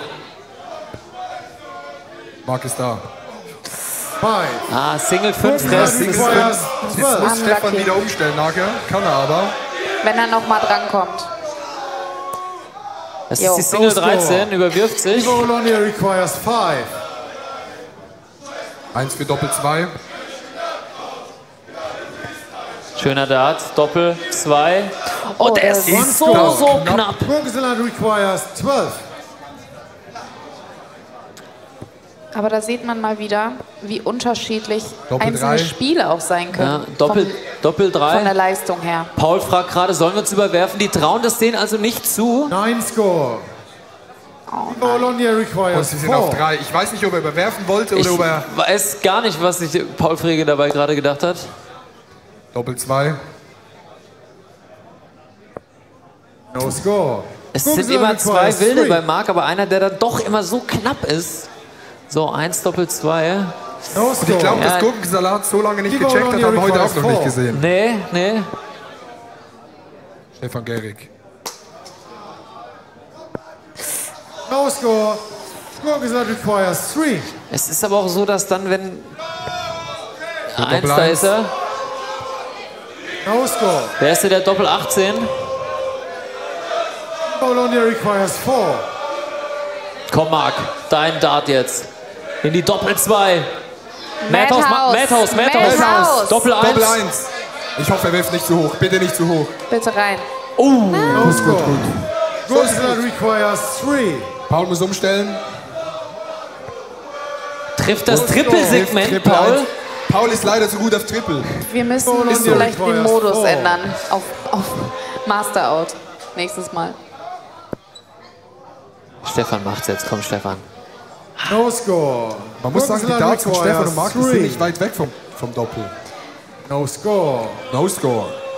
Ich glaube auch, dass Viva Hollandia hier mal eine kleine Überraschung machen muss, weil so viele Chancen werden sie, glaube ich, nicht bekommen. Ich habe gedacht, ich warte noch, bis wir ins nächste Leck starten, aber ich habe eine Nachricht bekommen von Roby John Rodriguez.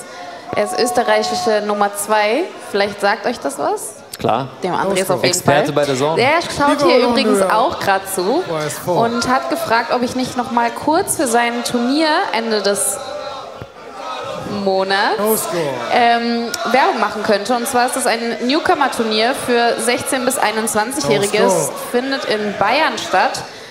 Ich würde das nachher mal in meine Story teilen. Dann könnt ihr vielleicht noch mal euch mehr Informationen holen. Oder eben bei Roby John Rodriguez auf seiner Internetseite, auf seiner Instagram-Seite. Guckt vorbei. Und jetzt Marc Eggers. No score. Es ist hier wirklich Double Trouble. Salat ist auch immer noch gefangen dass mit... die 3 Der ist wieder vorbei, ja. Für Gurkensalat hätte ich nicht gedacht. Die hängen seit 20 Darts auf dieser Doppel 3. Nein. Doppel 1. Stefan wollte schon vorlaufen. Guter Dart, sehr guter Dart. Lieber ein bisschen zu tief, wenn man auf die Doppel 1 geht. Sehr gut. So, jetzt die Chance. Bloß nicht die Single 1 jetzt treffen. Da ist sie! Sondern die Doppel 1. Finally! Nice. Paul Frege checkt erneut. Damit steht es 1:0 für Gurkensalat. Second leg, it's Viva Hollandia to throw first. Game on. Ich glaube aber, dass sie so viele Chancen nicht mehr bekommen werden, Viva Hollandia. Das ist so bitter für Viva Hollandia, weil du hast wirklich 30 Darts auf Doppel, machst es dann nicht, weißt eigentlich, die Gegner sind ultra gut.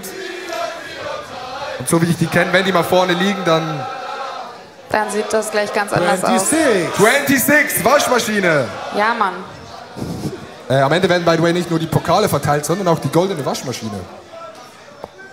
Gibt's da gerade ein Update, liebe Regie? Wie viele wurden geworfen bisher? Was macht der Waschmaschinen-Counter? 64.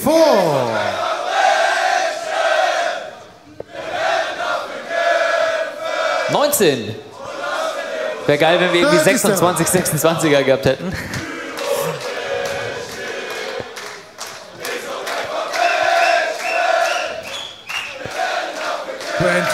Back-to-back 26. Jetzt will sich Paul nicht nur den Titel holen, sondern auch noch die goldene Waschmaschine. Das ist unverschämt.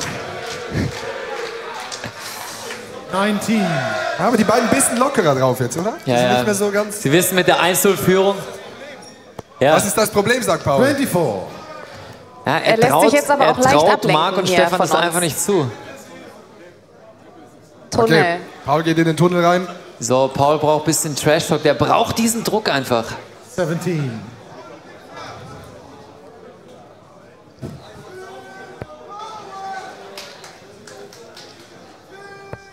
Hoppala, hoppala, die Waschmaschine.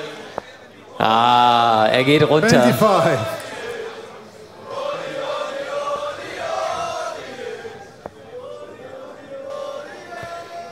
25.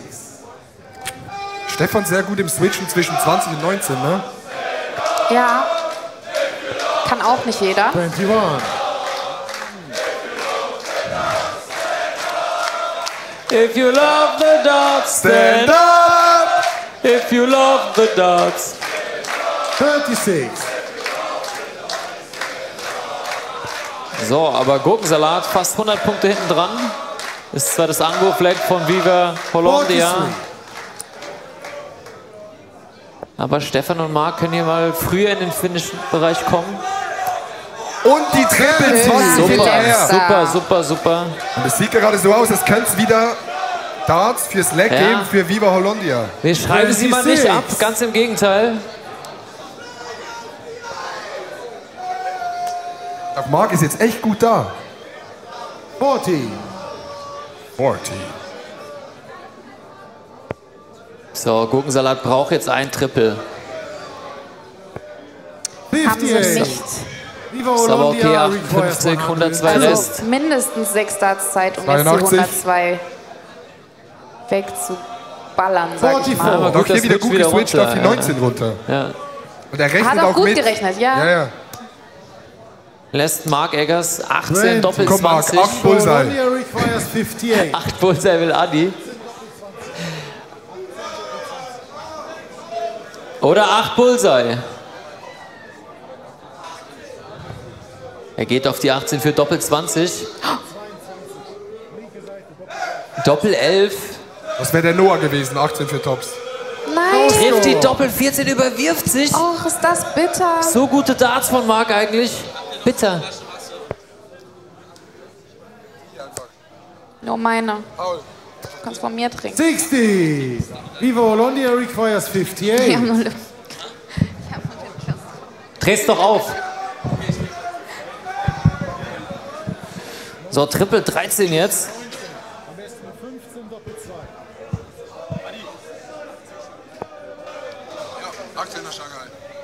Paul steht auf einem 18er Shanghai 54. Oh ja. und will das jetzt checken, das will ich sehen. Gurkensalat requires 108. Oh, Der erste Single Sitz. 18. Eine in der 18. Single. Oh, Doppel. Oh mein Gott. für die Doppel Bitte. 18. Für die Doppel 18. Hör auf. Verdammt. Der Das 18er Shanghai. Viva Hollandia requires 4. Aber jetzt, guter Call. Ja, beide lächeln auch hier jetzt wieder. Das hat man im ersten Leg nicht gesehen. Und Viva Hollandia ist wieder auf der Doppel 2. Die lieben die einfach, obwohl sie nie treffen. Krass. So, Doppel 18 jetzt. Wow, Doppel 18. Doppel 9. Doppel 9. Hoppala. 18. Viva Hollandia So, Stefan, requires 4. gib uns den Ausgleich in den Legs. Stefan Mark, deutsche MVG. Gut im Scoring, aber dann bei den Doppel kracht's. Game shot at the second leg. Was ist bitte mit Paul Frege los und den Checkouts? Wahnsinn! Es steht 2:0.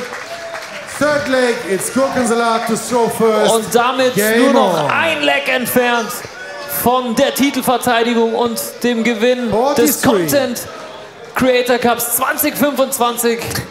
Gurkensalat. 99 jetzt von Stefan Gehrig.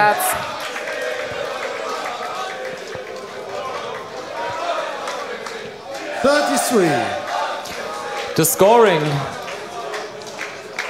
Die Scores fehlen hier. Regie 60. 99 hatte Stefan. Ja, also liebe Regie, Gurkensalat angefangen mit einer 60. Danach hat Stefan eine 99 geworfen. Genau, 99 von Stefan. Paul hatte was gerade eben?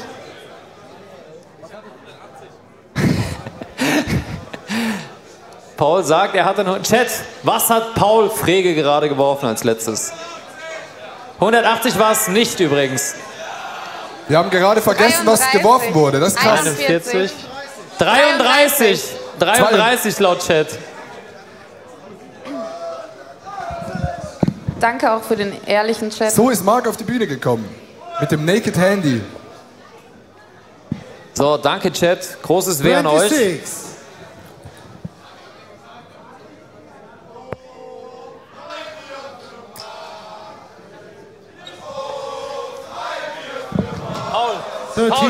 Paul, du hattest 43 beim ersten, laut Chat. Nein, das waren 60. Hier oben haben ganz viele 33 geschrieben. Nee, aber... 41. Mit der ersten Aufnahme. Erste Aufnahme. 60.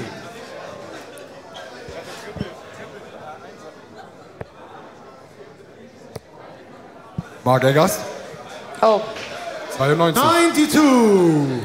Ja, gut. Das muss jetzt so bleiben. Also Chat, wir haben gerade mit dem Schiedsrichter gesprochen. Es stimmt, 43 war die erste Aufnahme von Paul. 60. Bleibt jetzt so, hat der Schiri gesagt. Hättest du auch einen auf den Boden werfen können, Paul. So. Stefan 80 Punkte. Scored jetzt richtig gut im dritten Leg. Jetzt müssen sie auch endlich sich mal belohnen auf den Doppel. 22. Ich muss es jetzt kurz erwähnen. Ich sehe, Mascha sitzt bei Papa Platte im Stream. Grüße gehen raus. Mascha, rausgeflogen, hat sich gedacht, jo, ich fahr mal rüber. Grüße gehen raus. Kuss, Kuss. Was machen Sachen, Mascha?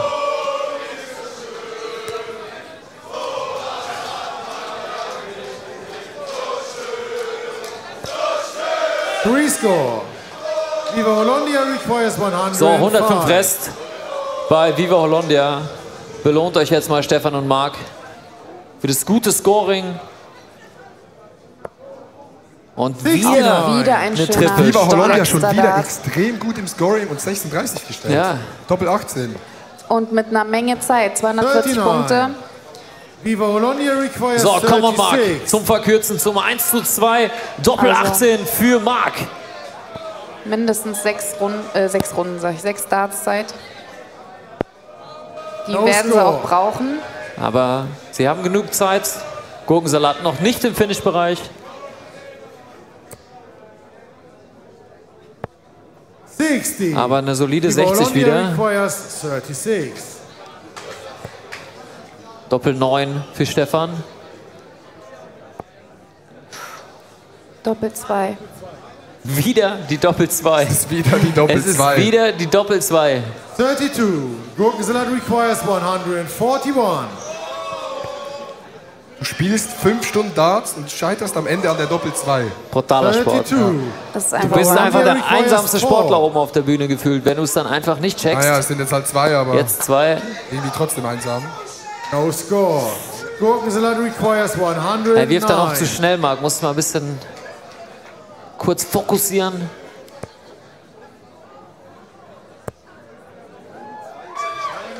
...29 Rest. 9 für die Doppel-10.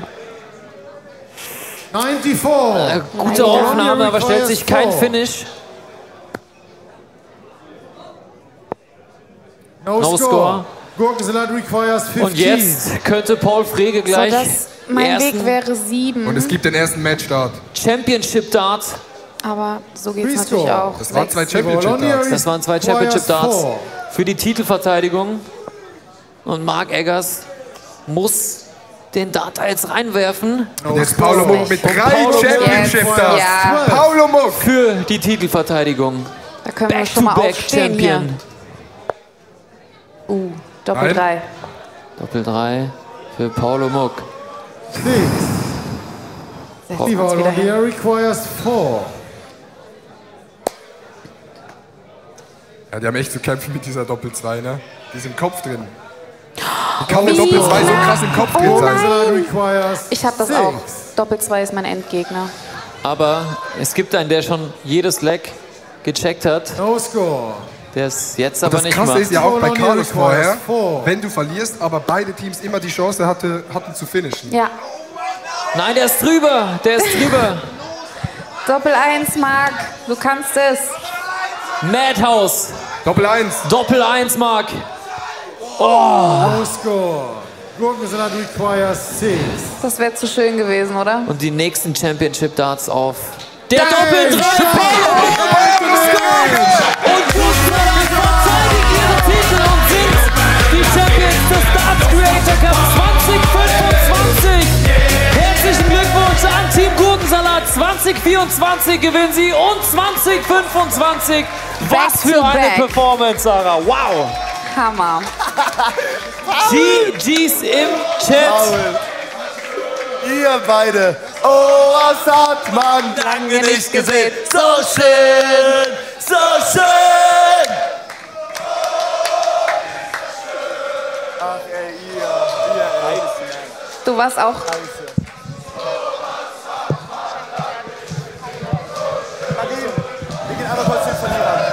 Einmal zu den Verlierern. Das ist wirklich herzzerbrechend.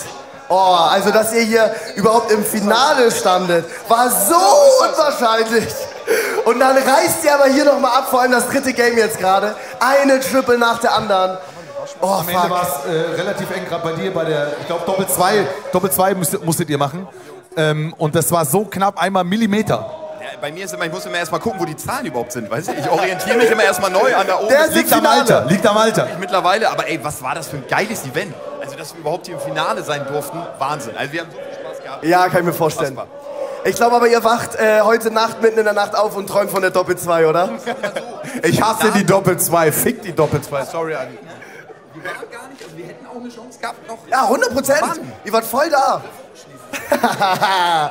Ja, ihr müsst auf jeden Fall wiederkommen. Also, ich habe das nicht. Das war sehr, sehr gut. Also, noch ein letztes Respekt. Mal für Marc und Steve. Pyrotechnik ist doch kein Verbrechen. Kämpfen und lassen Emotionen freien Lauf. So, also Glückwunsch zum zweiten Platz. Großer Respekt und die Sieger des Abends. Ja, da wird schon Pressemitteilung, wird schon rausgeschickt, na klar. Paul Frege, überragend gespielt, mit dem Druck, gefühlt leicht umgegangen. Wie war es für dich am Ende? Warst du relativ entspannt oder war schon Druck da? Ich war auf jeden Fall entspannter als im Halbfinale. Und dass die Dinger dann so reinfliegen, doppelt, das war natürlich geil für uns. Aber Marc und Stevie haben ja ständig den Draht berührt und so. Das hätte auch in die andere Richtung gehen können. Aber ich bin froh, wir haben den Titel nochmal geholt. Von daher, war geil. Herzlichen Glückwunsch. Hey, ihr habt den Titel verteidigt! Ja. Zweimal hintereinander gewonnen. Fiontheim, der wird nicht mehr eingeladen. Und Manfred wird auch gefeiert. Ich würde sagen, es ist soweit. Der Moment, auf den ihr jetzt 7 Stunden hingearbeitet habt. Die Wunder... Ein Jahr. Ein Jahr. Sorry. 1 Jahr und 7 Stunden. Es ist Zeit für die Siegerehrung. Und als erstes...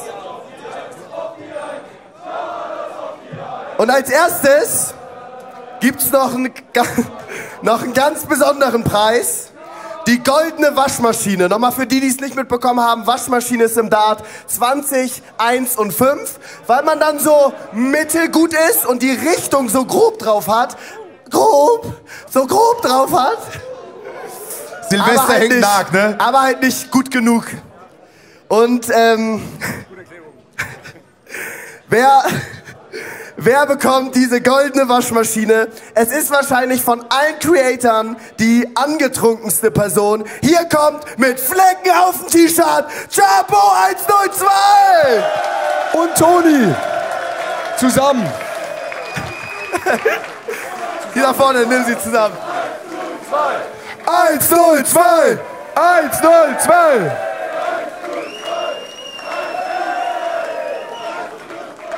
Wow. Hättet ihr mit diesem großen Erfolg am heutigen Tag gerechnet? Dafür sind wir angetreten. Mehr wollten wir nicht. Ey, seid stolz, hängt ihn euch zu Hause auf, weil das ist echt ein harter Kämpferpreis gewesen. Kommt ins Studio. Applaus!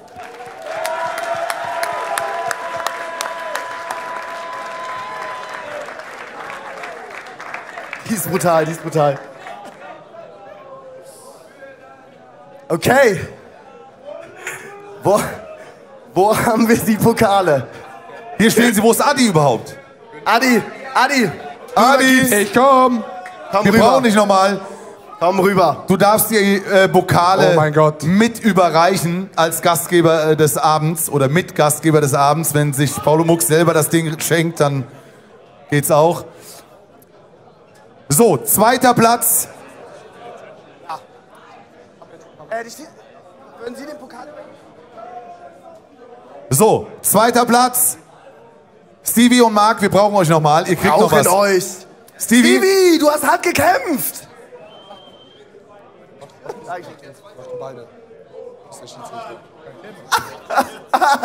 Ich hab gedacht, ihr kriegt auch einen. Ja, ich wollte euch auch einen geben. Max Radin verarscht, weil der das nicht ganz gecheckt hat. Nein, ich hab gedacht, ein Pokal, 2. Platz, ein Pokal, 1. Platz. Und ihr kriegt aber auch keinen ganz Pokal, ehrlich, setzt euch. Ich gebe euch meinen Pokal. Doch, Marc, kannst du dir ins Wohnzimmer stellen. Mehr als verdient. Also, 2. Platz haben wir abgefertigt. 1. Platz. Herzlichen Glückwunsch an Paul Muck und Paul Frege. Applaus! Ding, ding.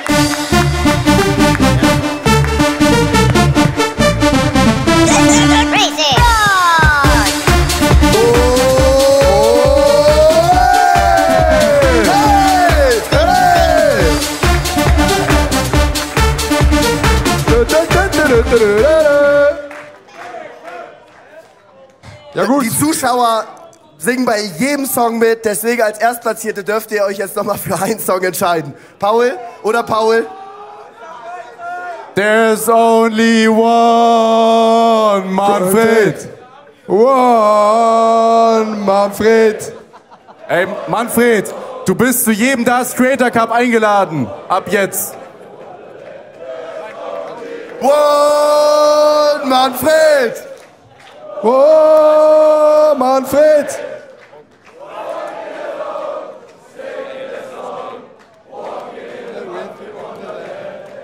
So, ja, vielen Dank euch. Ey, Köln, Live Music Hall, ihr wart so unfassbar geil. Das hätten wir wirklich nicht gedacht. Als wir nach dem letzten Darts Creator Cup gesagt haben, wir machen das mit Publikum, wussten wir nicht so ganz, ob das auch wirklich so cool wird. Dass es jetzt so wird, also hätten wir niemals gedacht. Unfassbar krass. Riesen Applaus an euch selber. Ganz kurz nochmal. Köln.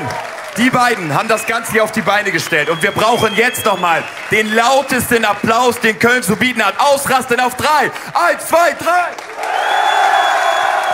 3. Der gehört euch. Aber Danke, dass wir nein, überhaupt alle dabei das- sein durften. Nee, aber das können wir gleich weitergeben an die Personen, ja, die das hier alles organisiert haben und auf die Beine gestellt haben. Genau. Erstmal vielen Dank an Franzi, Simon, alle, die vom Management da sind. Vielen Dank fürs Organisieren, vielen Dank an Spontan fürs Produzieren und natürlich vielen Dank an Max Schradin und Niki Stemmler fürs Moderieren. Applaus! Außerdem vielen Dank an Arab, vielen Dank an Finanzguru Target, dass sie uns hier das ermöglicht haben. Auch vielen Dank natürlich an unsere wundervollen Caller von Let's Play Darts. Wenn ihr Hilfe braucht beim Dartspielen, dann meldet euch an die Jungs. Ich glaube, die haben Flyer verteilt und ihr könnt einfach googeln. Die trainieren euch. Und Manfred, dir einen schönen Abend. Euch zu Hause einen schönen Abend. Es war unfassbar geil. Wir Bis sehen uns nächstes Jahr. Nächstes Jahr beim Darts Creator Cup 2026. Von irgendwo, mit irgendwem. Wir sehen uns. Vielen Dank fürs Zugucken. Tschüss. Tschüss, ciao.